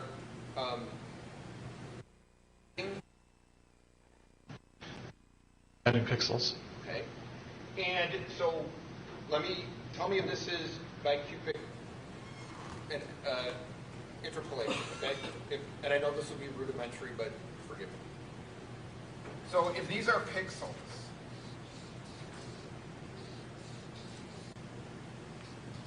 R is going to stand for red, okay? And these are red.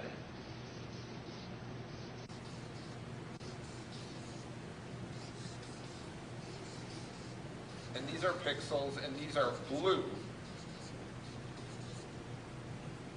When you enlarge an image, what does the bicubic algorithm do to these pixels? The bicubic algorithm is taking those pixels and resampling, or I'm sorry, is basically duplicating those pixels into another area. Beyond that, I cannot say. Do you know, based on your training and experience, what color the bicubic algorithm makes these pixels? I do not know.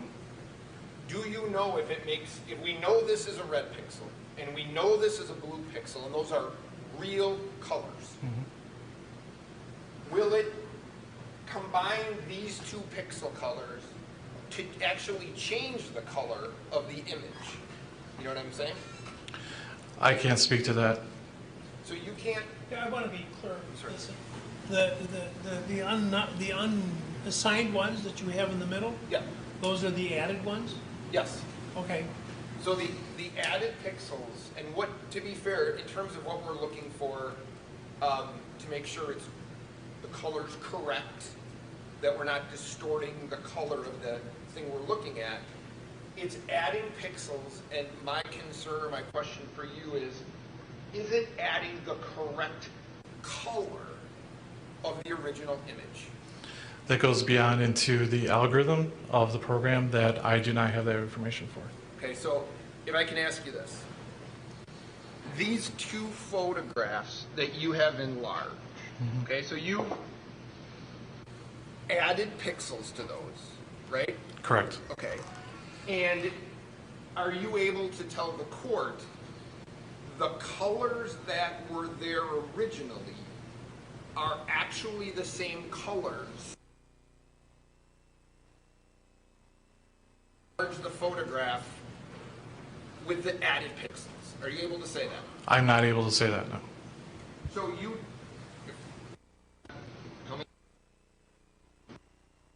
things that the court would be looking at here, and the colors that the court would be looking at, you can't tell the court that in fact that's the color from the original picture, correct? It comes down to the programming, the algorithm. I cannot say it.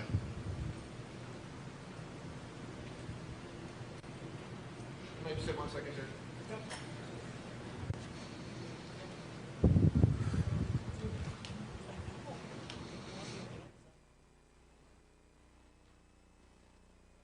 My last couple questions for you, sir. Could you have used another algorithm that wouldn't have changed the potential color of the pixels that you added? There's no testimony that the color has been changed. I didn't hear you. There's been no testimony that the color has been changed.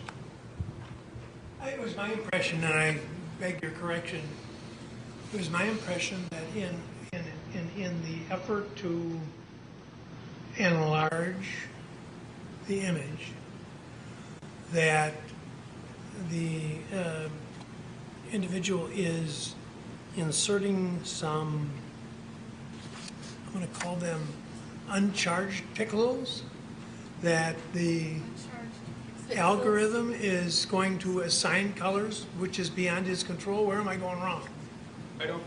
My question was, could he have used a different algorithm? No, I'm not. You're past me.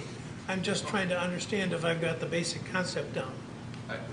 Yeah, my understanding was it was beyond his scope of his expertise to say the No, I'm back, way back. All right. I'm still using watercolors.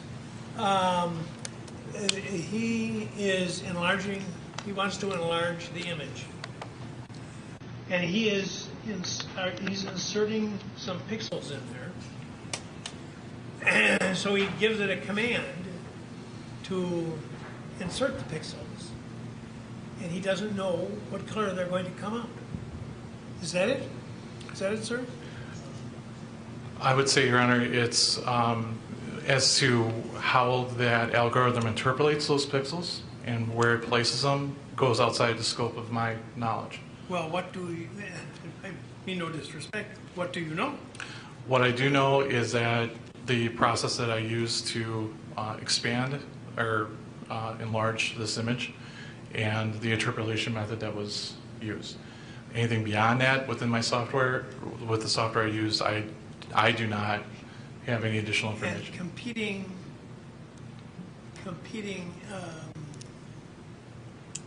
programs might insert different colors. It's possible. And you wouldn't have any way of knowing. I do not have any way to know if those different interpolation methods would issue different colors to different pixels. Now, what were you telling me?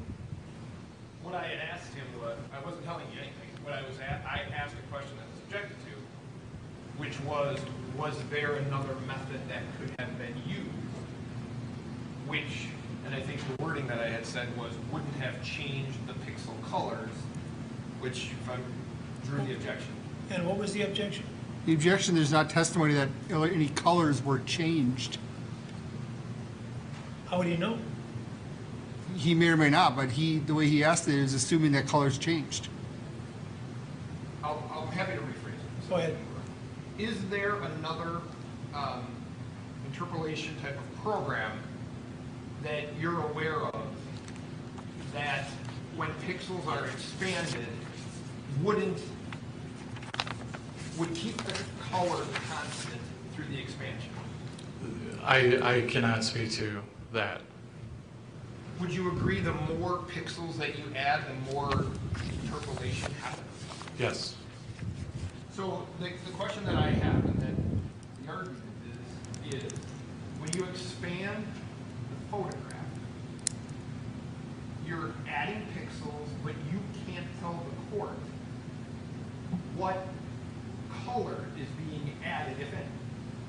I cannot speak to that. No, that comes down to the programming the algorithm on the software. So the original still has colors and pixels. It's expanded. Those pixels expand.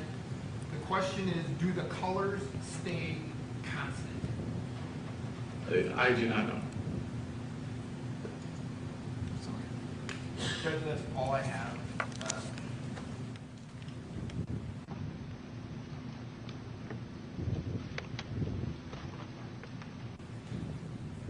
Mr. Armstrong, is the software you use similar to the Input ACE software?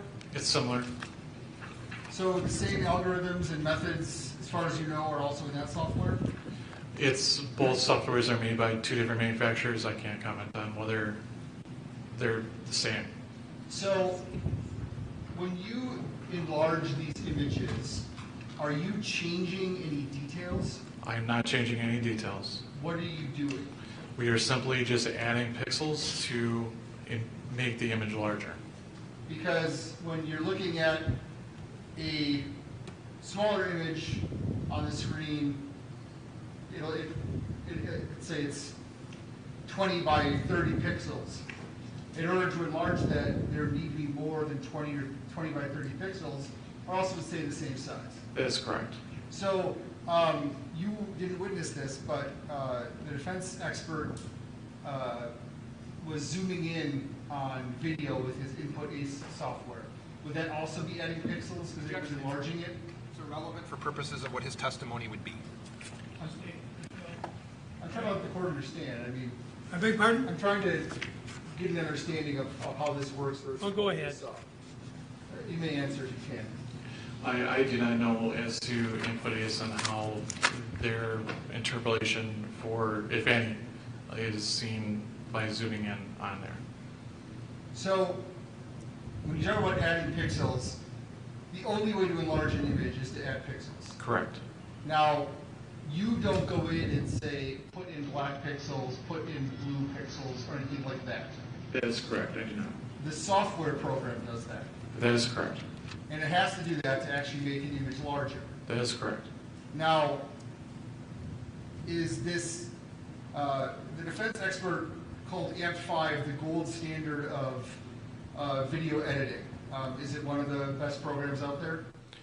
It is a program that we use at the lab, yes. I'm sorry? You asked him if it was the best one, and he responded, that's what we use at the lab. That's not the same thing. Or it doesn't establish that it is in fact the best. I understand. I can tell you, not everything the state supplies is top-notch. And I'm not talking about the judges, by the way. I said not everything the state supplies is top-notch. So, is this the same process as when you hit like full screen on your computer? No. Now, this AMP5 software has an algorithm. And it was speaking to exactly. When you interpolate, there's an algorithm that fills in the image so that you can actually see it, so that it's magnified. When you are dealing with looking at it from a preview, it uses its own nearest neighbor, but it does not add pixels in that preview. So these processes you use, are these the standards used in the forensic imaging that you do? Yes. And this is the kind of software that you are trained on? Yes. And this is an accepted software program in forensic imaging? Yes. And it is these are accepted procedures in forensic imaging? Yes. And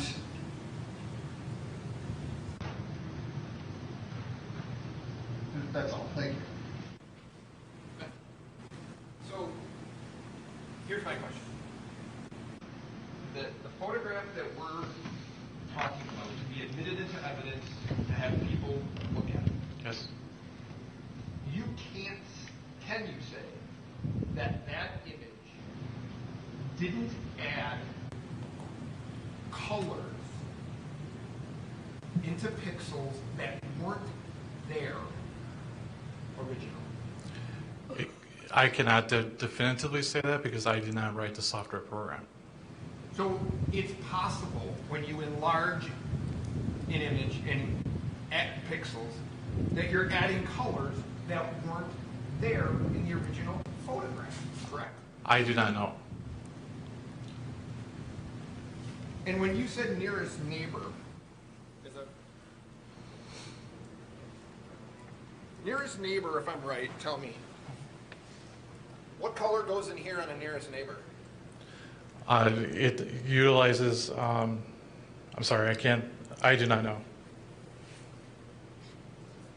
Would it become purple? It's possible. And purple is nowhere on here, is it? That is correct. Nothing else. Okay. In order to answer Attorney Trofsky's questions, would you have needed to written the algorithm in the software program? I would need to, yes, to see exactly how those programs are interpolating those pixels.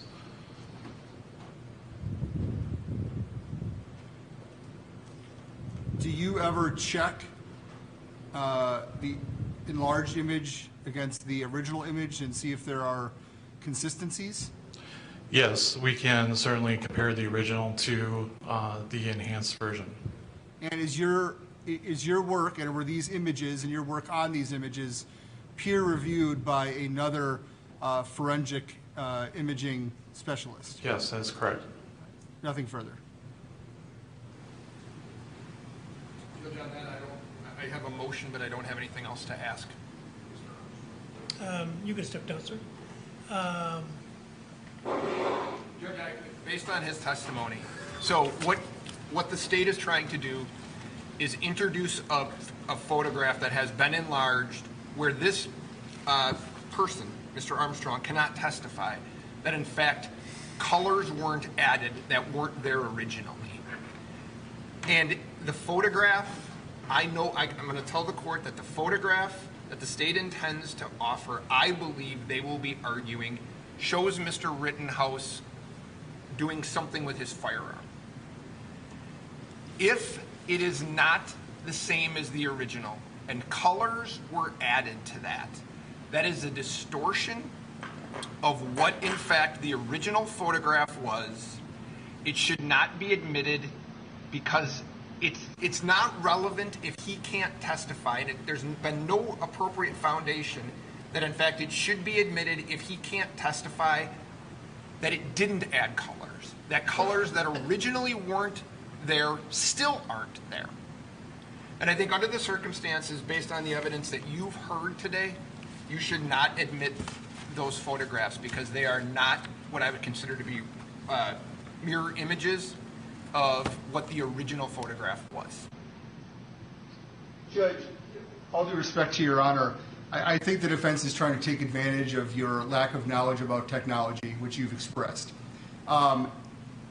With the defense argument, you could never have an enlarged digital picture. All of Nathan, and I understand we didn't object to them, but all of Nathan DeBruin's pictures that he brought in on his own on these prints are enlarged digital images. If the defense is now trying to argue that enlarged digital images are not reliable, I mean, it's first of all hypocritical, but second of all, this is just not the age we're in. We are in an age where software is able to enlarge and do things. And yes, this image, we believe, although blurry because of the enlargement, does show, in rebuttal to Mr. Rittenhouse's testimony, does show him pointing his gun at individuals just before Mr. Rosenbaum chases him. The defense, this is clear in the drone video. We pointed it out in the drone video. The defendant denied it. This is an enlargement of that drone video so that we can see a better picture of it. This whole canard of adding pixels and changing color is a dishonest argument, and I believe the defense knows that. Their expert used a very similar software to zoom in and edit and change things, because if these things are reliable, and they are reliable, and that this is what is used by by forensic imaging, forensic scientists, it's the industry standard. So if we're going to say that no technology can be brought in, no enlarged images can ever be brought in, that is a ridiculous standard. And we've heard from two experts now about how these algorithms are used and what they do, simply because this evidence may be not beneficial to their client, and in fact show their client is lying. They're stupid at this level to try and keep it out. And to me, I think making a dishonest argument based on a number of forensic scientists that have emailed me to discuss this issue with the Apple zooming, which I think was also a very similarly, I don't want to say dishonest, but inaccurate argument.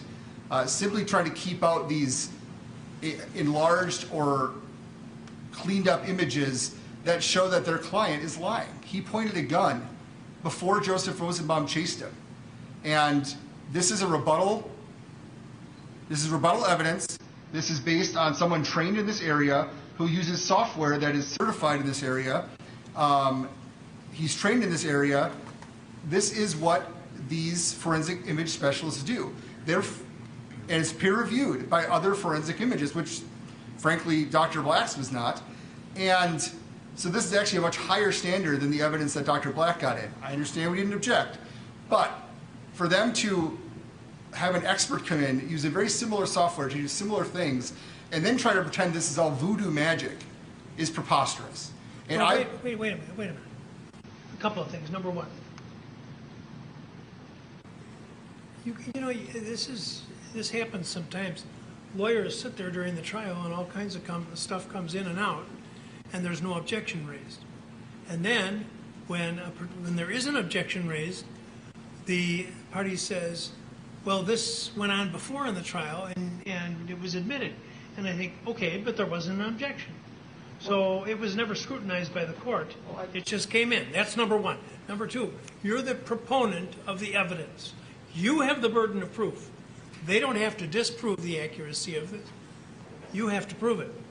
Number three, the witness was just here, and when he's asked, what does it depict in terms of whether the color is going to change or to what color, he says, I don't know. Now, this is the person who is providing your information to support your claim that it is an accurate depiction.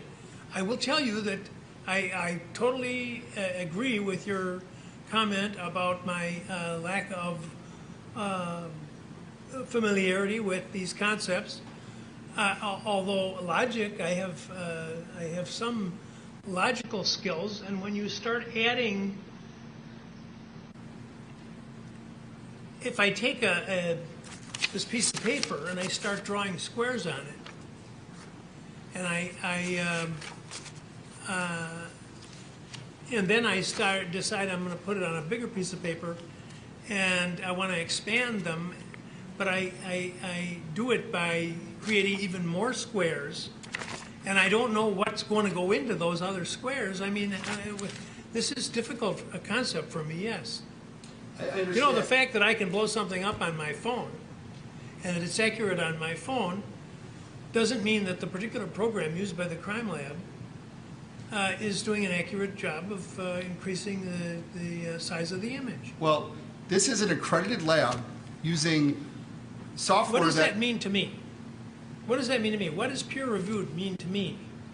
If you haven't presented any evidence as to the science or as to the algorithm that's involved, Judge. No, I want to see the images. Okay. Let's take a look. Not that my naked eye is going to be necessarily capable of making the distinction that I need to make, but you've got the burden here, so you I understand. present the images, I'll take a look at them. Would you like them on the printed out paper, or would you like them on the screen? We have two of them marked, or we can put them on the let's have a screen. look. Show me the paper. Where's the other one?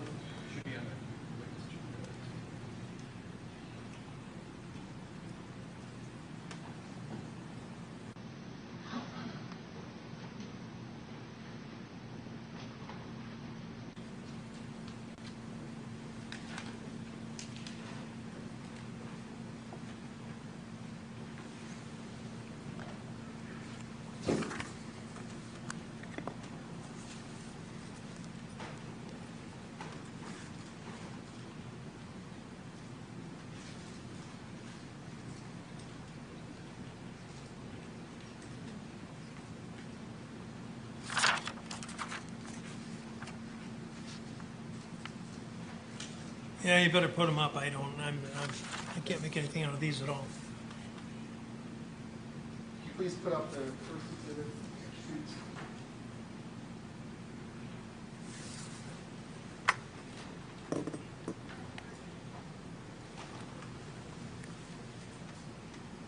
Would you like to look at them on the Actually, I've had the best success looking at this one.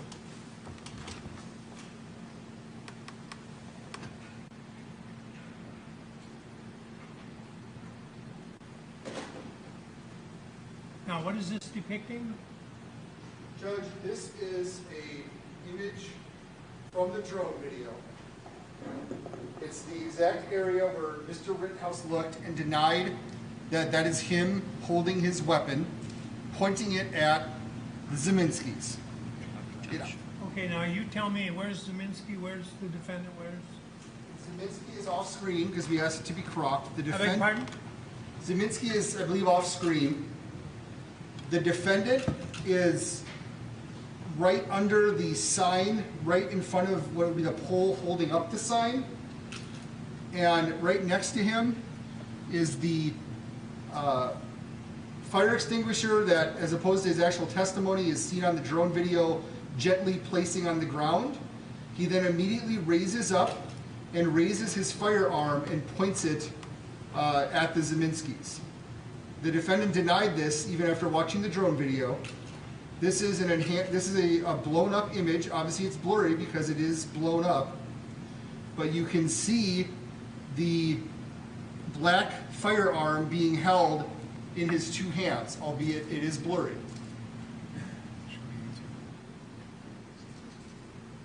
And if you'd like to see the video where this came from, we can show that to you as well. Let's have that up. Have that up? Yep. Number 82, please. Brian, 82.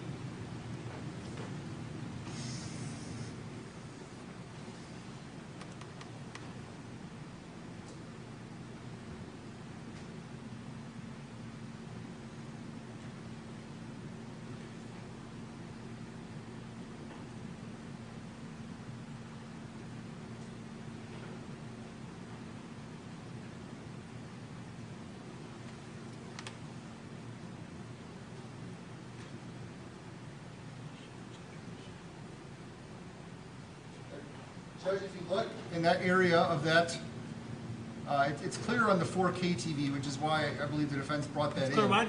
It's clear on the 4K TV, which is the one the defense brought in, but the area where that enhances is, as the video begins... Turn it this way. As the video begins, if you look under that sign, you will see the defendant step into view. He gently places his fire extinguisher on the ground. And then he raises up and points his weapon at the Zeminskis, who I believe you can see once this light, traffic light's out of the way.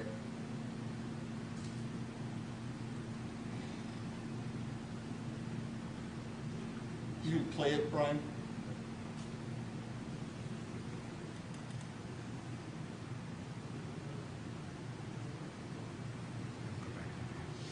Please do it one more time, Mr. Stute.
Places the fire extinguisher down. He raises his weapon and points it back up. He's pointing it right now, right here. He's still pointing it at them. Do it again, please. Back to the beginning.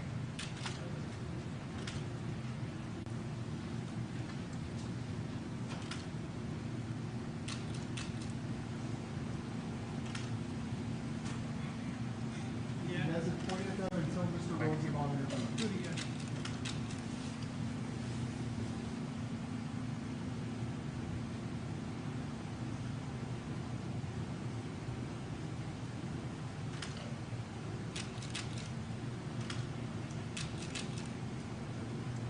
Right there, he drops it and he runs.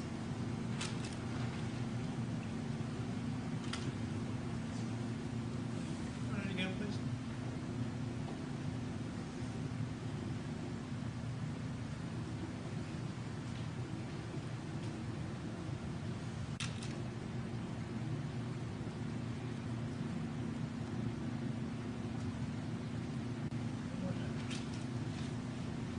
One more time, please.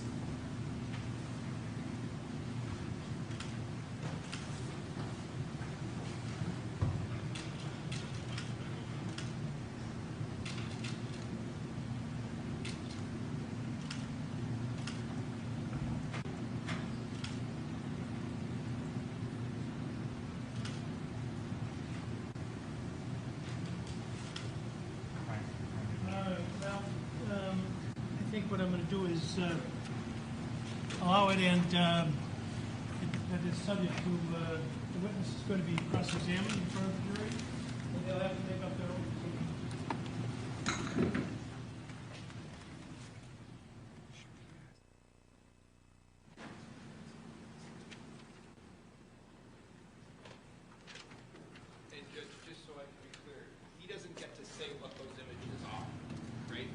No, he will not be doing that. Okay. Should I clean that off and start with a new one?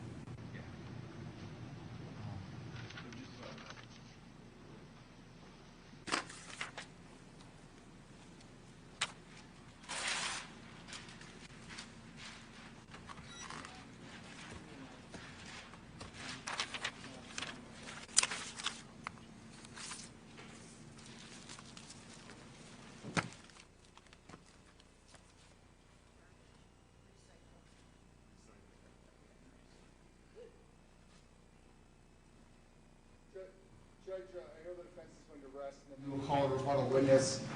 We were just made aware of a couple issues with the defendant's testimony. We believe we could potentially get a witness here this afternoon to rebut it. We were just made aware of it. So we may, at the end of this, be asking to keep the rebuttal open. Till when?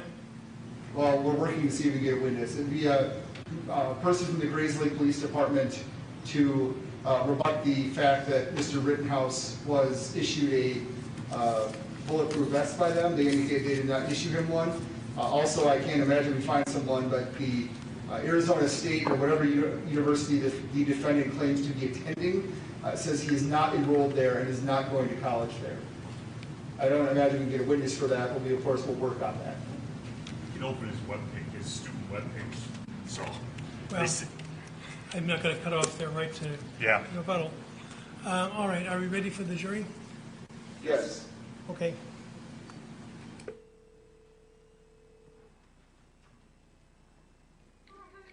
Would you come down, please? Yes.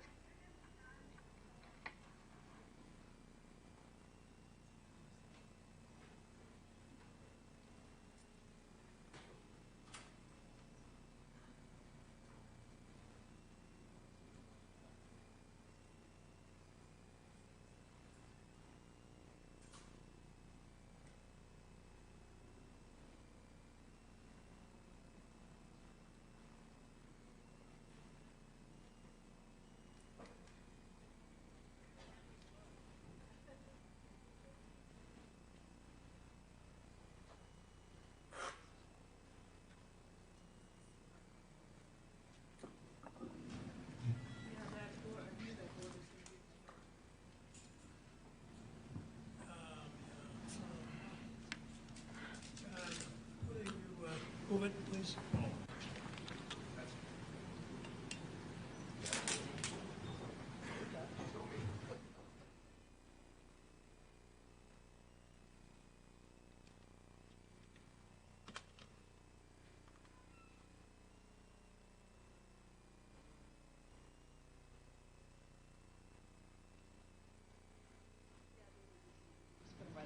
Top the Elmo in case they need them.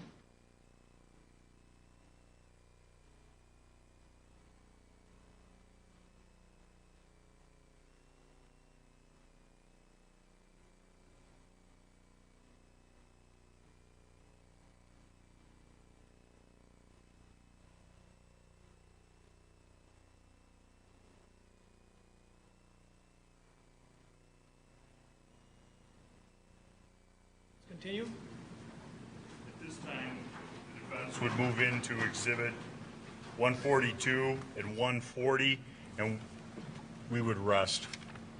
All right, any objection to 142 and 140? Subject to final review of 142, no. All right, received. Did you wish to present rebuttal? Yes, the state will call James Armstrong to the stand.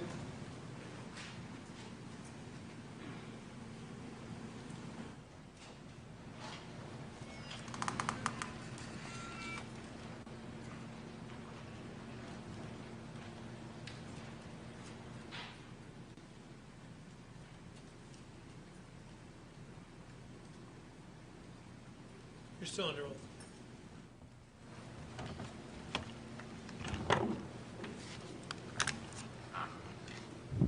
Welcome back, Mr. Armstrong. Thank you. You testified a few days ago about some videos from a drone footage that were entered into evidence. Yes. Did you do any additional work on that drone footage? Yes, it was requested that I enhance a person near a vehicle underneath a sign. And how did you go about doing that?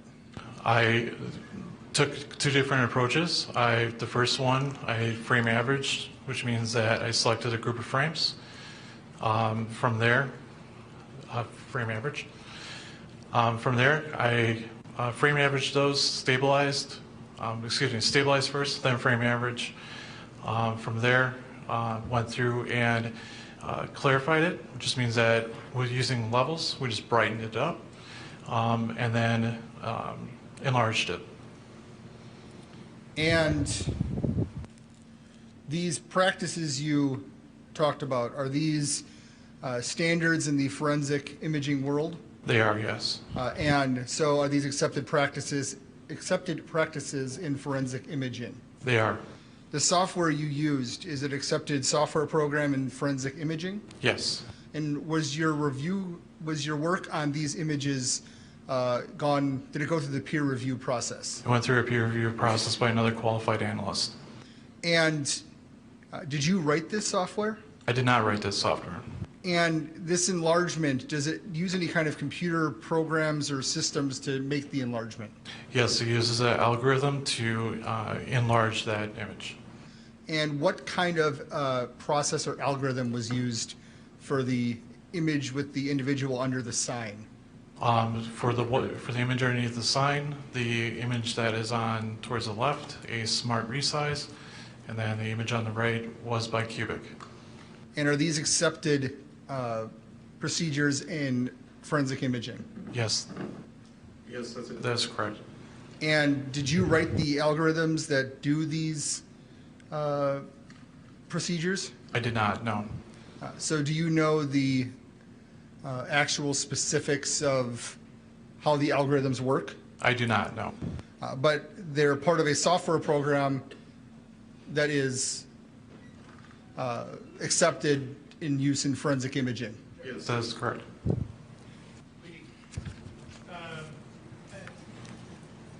It is, but I don't know that he's going to get the witness to grasp an answer that he wouldn't otherwise make, so the objection's overruled.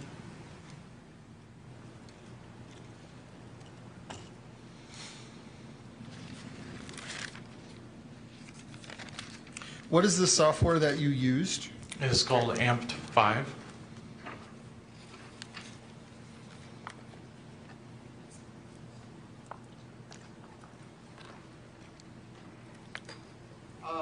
We've heard some testimony today about a software program called Input ACE. Is that a similar software program, to the best of your knowledge, to AMPed 5? To the best of my knowledge, yes. To the best of your knowledge, did the crime lab have to choose between those two as to which software they would use? Yes, the AMP 5 was chosen. Were you part of that process? I was only part of the process of making a recommendation. Is that what you recommended? That was my choice, yes. Sorry? Relevance. It's relevant. That was my choice.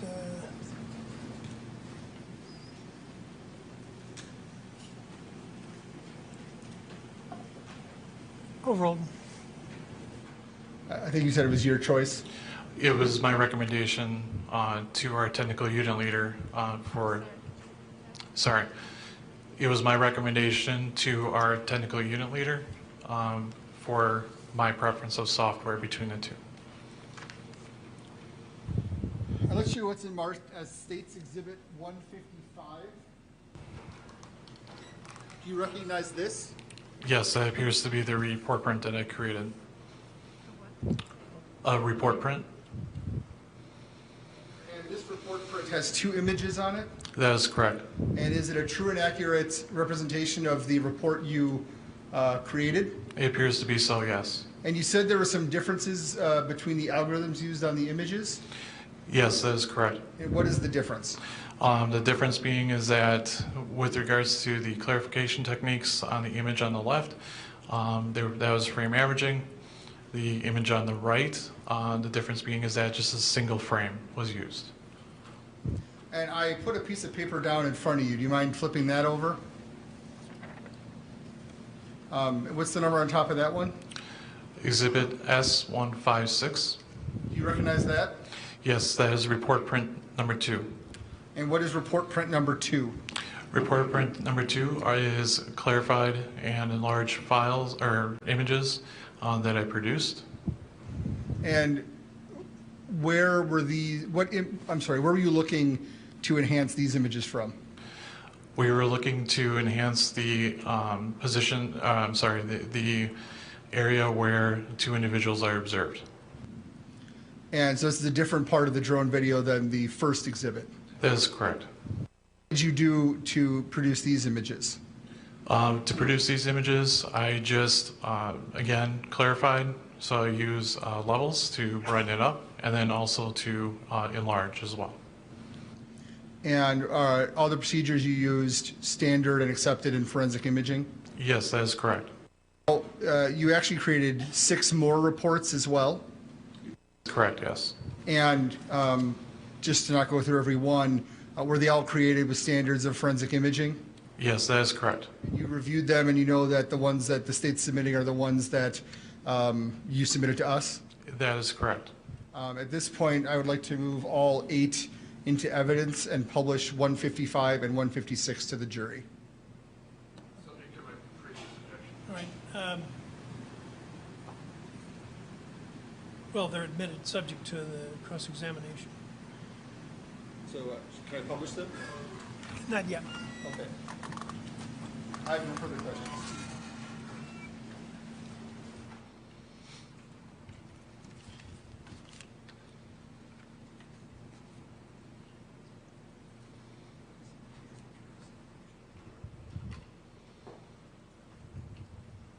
I'm going to use this.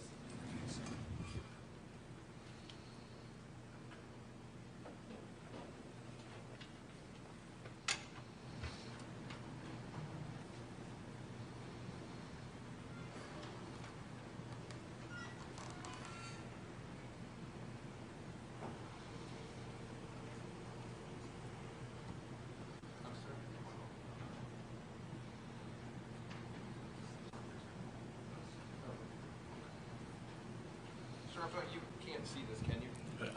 I can partially see it. All right, I just want to make sure the members of the jury can, okay? Understood.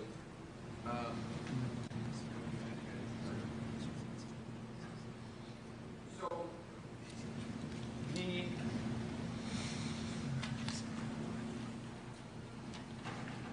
so in terms of your enlarging this image, from the information that's been provided to us, you did that through a bicubic interpolation program, is that right? I provided that through a smart resize and also by cubic, depending upon the image that you're referring to. Okay, and when you're making the image larger, you're adding pixels to that image, is that right? That is correct. Okay. So my question to you, in terms of your work on this, is in a situation where each individual pixel, you'd agree, has a color, if there's color involved, right? That is correct. Okay, so if these pixels are blue, and we know from the original that these pixels are red, when you're expanding the image, you're adding pixels, correct? You are adding pixels, yes. You don't know, when you're adding and enlarging that and adding pixels, you don't know what color you're adding to these pixels, is that right? I do not know the interpolation, the algorithm what it exactly is doing when it's adding those pixels. There are programs, if I'm right, are there programs that would just default it blue, even though it might not be? I do not know. Do you know if there's programs that would take the blue pixel and the red pixel, combine them, and make a color purple when it's actually not purple? I do not know. Does it change? So here's the question I have for you. So if picture of me right here, and you expand it and blow it up, it's going to add pixels, so it might change. The pixels could become white for the color of my shirt or black for the color of my tie, correct? It's going to be sampling the pixels that from your example, Yeah. and and calculating those pixels out, and then duplicating those pixels into that image. Yeah, can you do that again? What was your answer? I'm sorry. Could you repeat your question? I'll try. So what we're doing here, what you've done is you've taken a still photograph, right? Yes. You've blown it up and added pixels to that photograph. That is correct. Okay. Those pixels have to contain or do contain information, right? That is correct. Some of that information is color, correct? That is correct. Okay, so if the best example I would give you is if you take a picture of my chest, my shirt, and you blow it up, you're going to be adding pixels around my shirt and my tie, correct? Yes, that is correct. Okay, so the question is this. In terms of the accuracy of that enlarged image, you don't know whether those pixels are black for my tie or white for my shirt, right? I cannot speak to the algorithm that's being used and how it's interpreting it. And that, to be fair, that could distort or not make an accurate picture of what we're seeing, right? It's possible.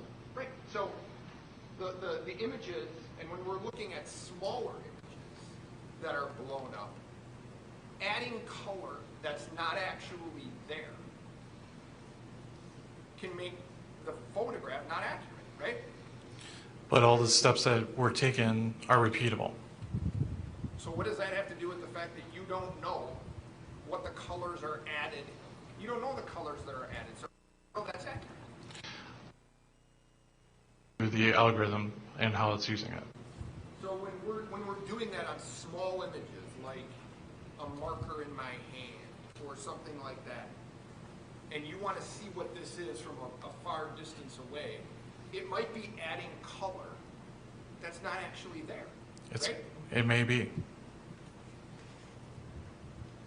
So the image that we're asking people to look at might not actually be an accurate representation of the original image. True?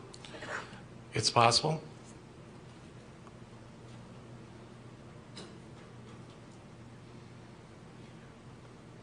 Would it take something that was present? So the example I gave you was my tie. Mm-hmm.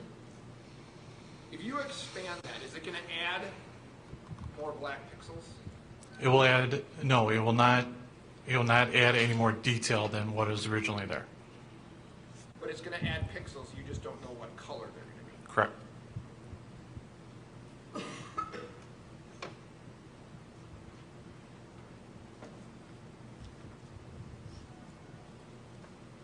Is it more difficult to do that in situations where you're further away, meaning the distance from the photograph? The further the distance from the photograph, the more difficult it is, or the more pixels that need to be added to blow it up, right? You're saying more distant from the photograph, you mean the object depicted? Yep. Sorry, yep. So the object depicted in the photograph, the further away that is, the more pixels need to be added when you enlarge it, right? Correct, if you wanted to enlarge it, yes. And the more pixels that are added, the more availability there is for distortion in terms of the color in those pixels, correct? In terms of the color, it's possible. And would that be also true? Would that be true for the size? I think I asked you this, but I'm trying to figure this out. The size of the image that you're trying to make larger. So the bigger the image in the photograph, the easier it is to enlarge. There's more information. There's more pixels that are present to enlarge in that area. Okay. So if I, for example, was if I had something on my clothing and you enlarged it, would that make the thing on my clothing more pronounced? It may not, no. Would it make it less pronounced? It may not. It may keep it the same even though the photograph is bigger? It does not, interpolation does not add detail. So if you are enlarging something on your clothing, all it's doing is making that image larger. The detail or may not be there is not added. You're not adding additional detail to that image. You're just adding unknown information. Yes. No, you're not adding unknown information. You're adding, you're interpolating those pixels, and you're adding those particular pixels. Right, and those pixels contain information. Yes. And that information contains color. Yes. And you're not sure whether or not how that color scheme works in that situation, right? I do not know. Okay. Sir, thanks for your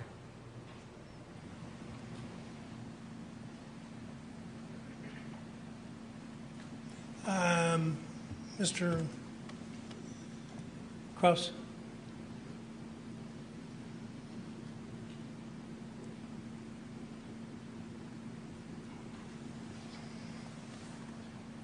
Do these programs add detail? These programs do not add detail.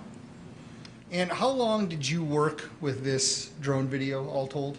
All told, I received it on Sunday, and I finished all my work with regards to these requests as of yesterday. So you worked on it for more than 3 days? Correct. Would you have submitted a exhibit that did not seem to be consistent with the original footage? Objection, argumentative.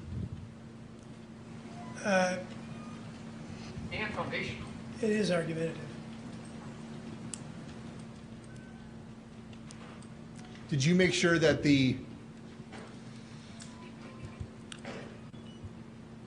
if the reports that you identified were not consistent with the drone footage that you become familiar with, would you have produced them? I would not have produced them if there was any information in there that did not seem accurate to me. So you do compare it to the original? I did not compare it to the original in this instance, no.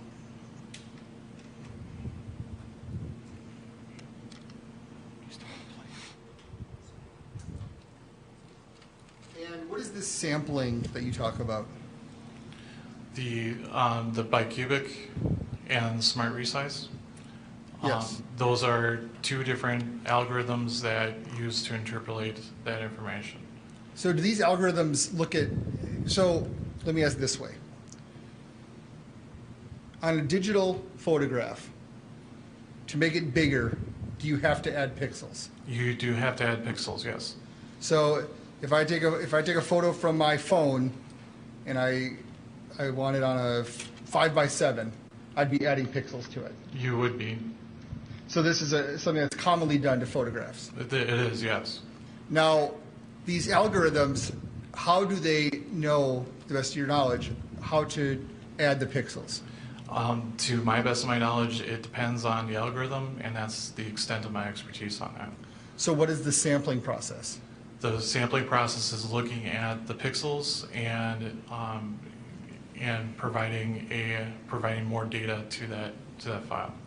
So it looks at the pixels and looks at what's around it, and that's how it adds the pixels. That is correct. So it's not just arbitrarily choosing colors to put in. Not to my knowledge.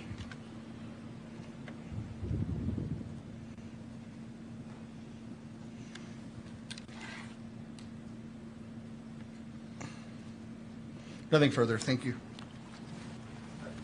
Sir, you never compared the photograph in front of you to the original? That's what you testified to? I did not compare the original. I did my analysis on that original video, but I didn't compare them side by side. No. Well, you were asked you wouldn't submit it if you didn't think it was a fair and accurate representation and all that other stuff, right? Right. But you never looked at the two of them next to each other to confirm that, right? To confirm that, to compare the original to the exported file? No. And you I know Mr. Cross talked about, you take a photograph of your family or whatever and you make it bigger. Right? You're probably not as concerned in a family photograph that you're adding pixels and where colors are going as you might be in, for example, say, a homicide investigation, right? That is true. Okay. So making sure that the information that's added to these pictures, and the information is in the pixels, making sure that's accurate, that's an important part of your responsibilities, correct? That would be yes. And you don't know how that happens in this particular case, correct? I do not know the algorithm that's being used within the software to speak to that, no. That's all I have, Judge. Any question? How do you know that the interpolation is accurate?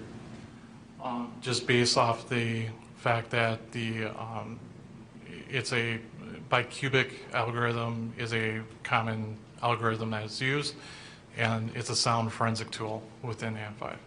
And how long did you work with this drone video and the different images from it? It's been asked and answered.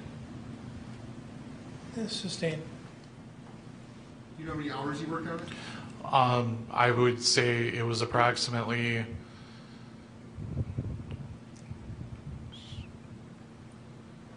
approximately 20 hours. Nothing further. Question? I don't. You may step down, sir. We have no further rebuttal witnesses. Any other evidence? Judge, I would move that the exhibits be accepted and published as previously requested. Any objection? The same objection that I noted. All right. It'll be received and published. Did you have some for publication too, or was that done? That was completed? Yes. Okay. All right then. Folks, the evidence is closed, and I'm going to ask that you return to my...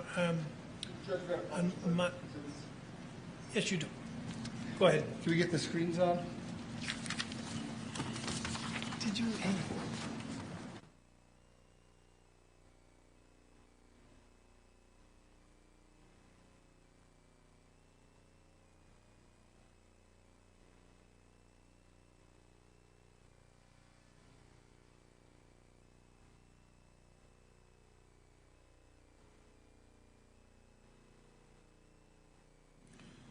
This is exhibit 155.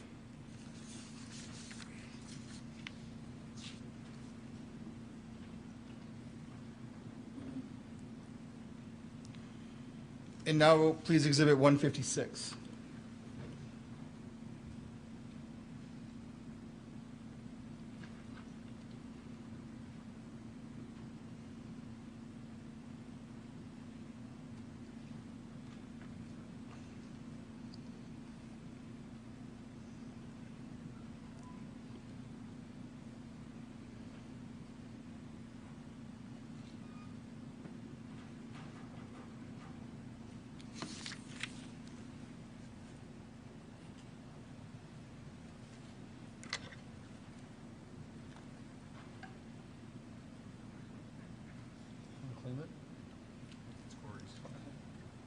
All right, that's all. Thank you,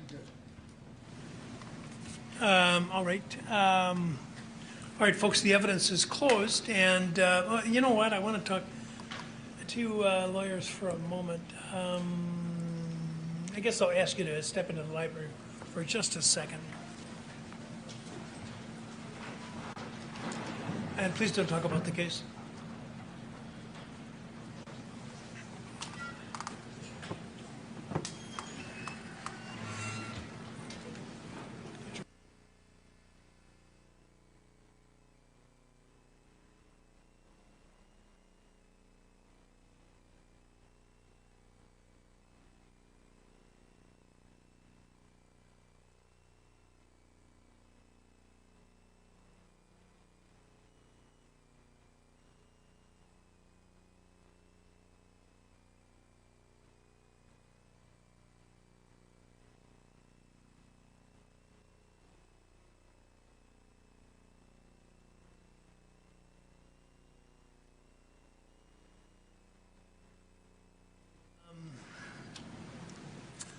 All right, now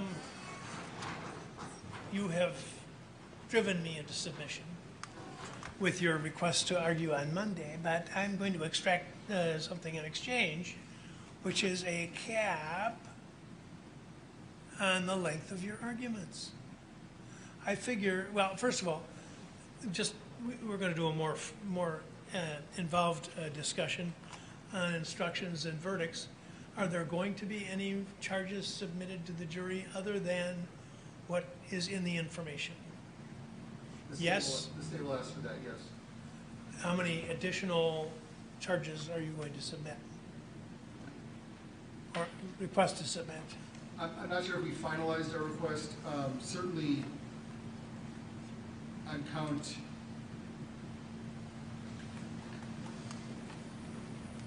3 and 4, I think we need to discuss on other counts, but the first-degree homicide, first-degree intentional homicide, we will ask for all lesser includeds.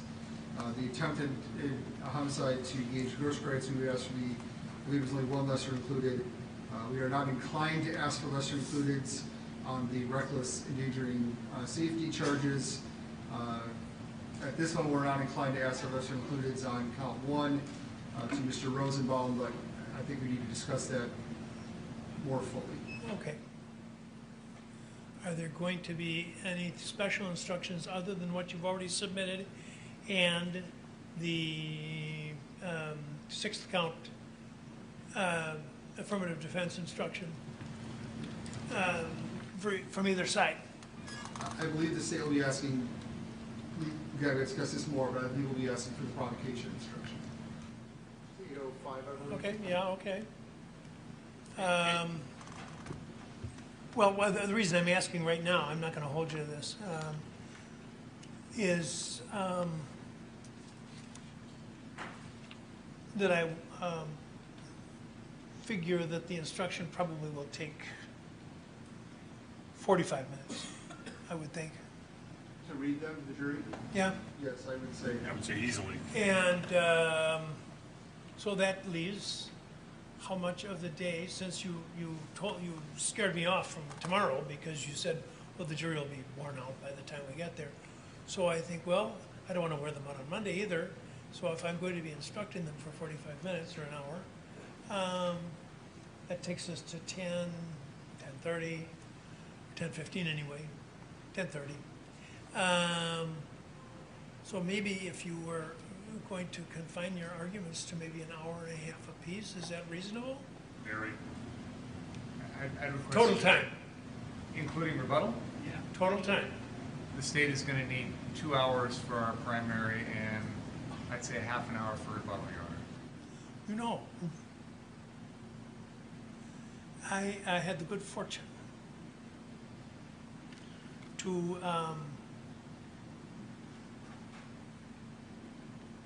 be across the street living across the street to the late Kenneth Grube, United States District Judge, when I was a lad. And Judge Grube is famous for his statement that the brain cannot absorb what the seat cannot endure. And if you don't like that advice, President Roosevelt, one of the renowned speakers of the 30s and 40s, when asked by his son for some advice on speaking, said, be sincere, be brief, and be seated. And so the message is loud and clear. Are you saying 2.5 hours to argue your case? I'm saying that I think that the initial closing may take up to 2 hours. I'm not going to aim for 2 hours, Your Honor. Obviously, I understand that, but I want to have the freedom. There are a lot of videos, and we're going to be showing them. So there's going to need to be time for that. It's not just going to be standing up droning for 2 hours, but there's going to be time when we're going to need several minutes, I don't even know, probably 30 minutes worth of video that they may be be watching at various times, which no one's going to be talking, it'll just be playing it. And I certainly don't want to be in a situation where our allotted time for closings, you propose an hour and a half, for example, we do an hour and 10 minutes or whatever to save 20 for rebuttal. I can't possibly budget rebuttal time because I don't know what the rebuttal is going to be. So I'd like that, we can put a cap of 30 minutes or something on it, but I don't want that to come out of the first closing period of time, and I don't want to be limited. I don't want to have to budget that right now out of that first closing time. So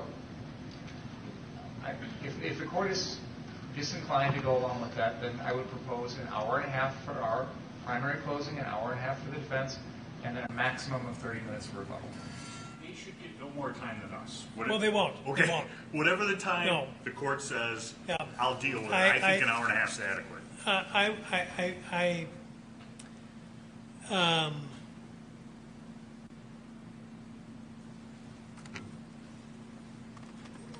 I agree with you that, and you make a good point about the number of exhibits, and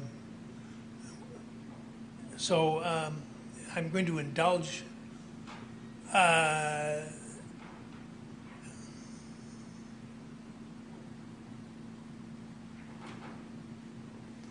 total time of 2.5 hours each side. But with that, I'm usually pretty permissive when people go a little bit longer than they should. I note it to the jury so that the jurors can make their own, if they get annoyed, they get annoyed. But I just warn the people, but I'm going to be a little bit tougher, and I may tell you to just sit down in mid-sentence if it keeps going. No, seriously. And I did it to one of your, one of the DAs that in the last several sequences, and mid-sentence. So 2.5 hours per side, and yours is to allocate as you wish. So we need to come back tomorrow. Tonight, you may send me your proposals for lesser included and any special instructions or the numbers of those you want. Well, let's get the jurors in, then we'll take care of these details.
Okay, folks, the evidence is closed, and we're going to break for the weekend at this point. The lawyers and I have some work to do tomorrow and to get the case ready for you on Monday, and then I'm going to ask that you return at 9 o'clock on Monday.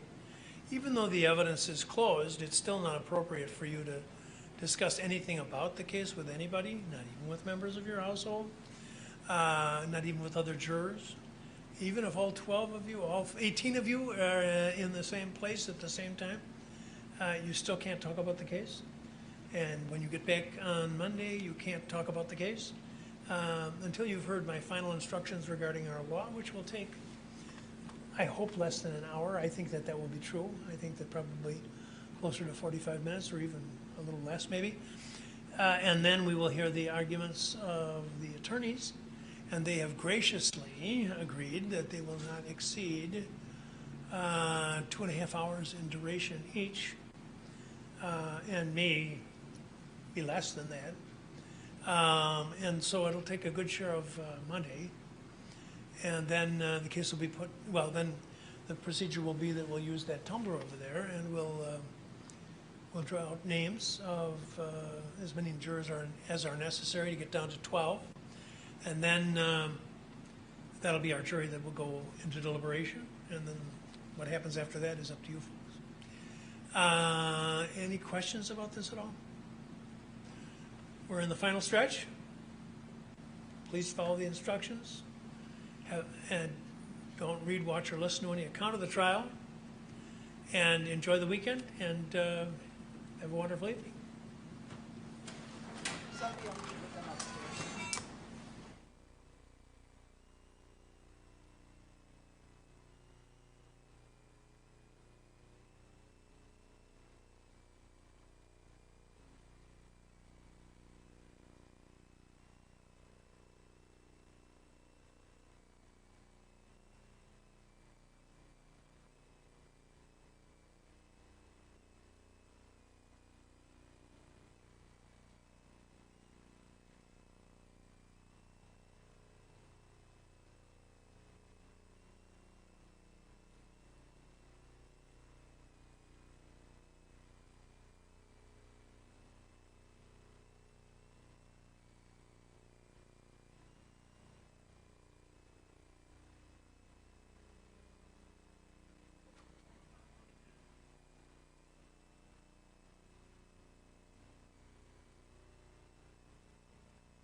I'm sorry?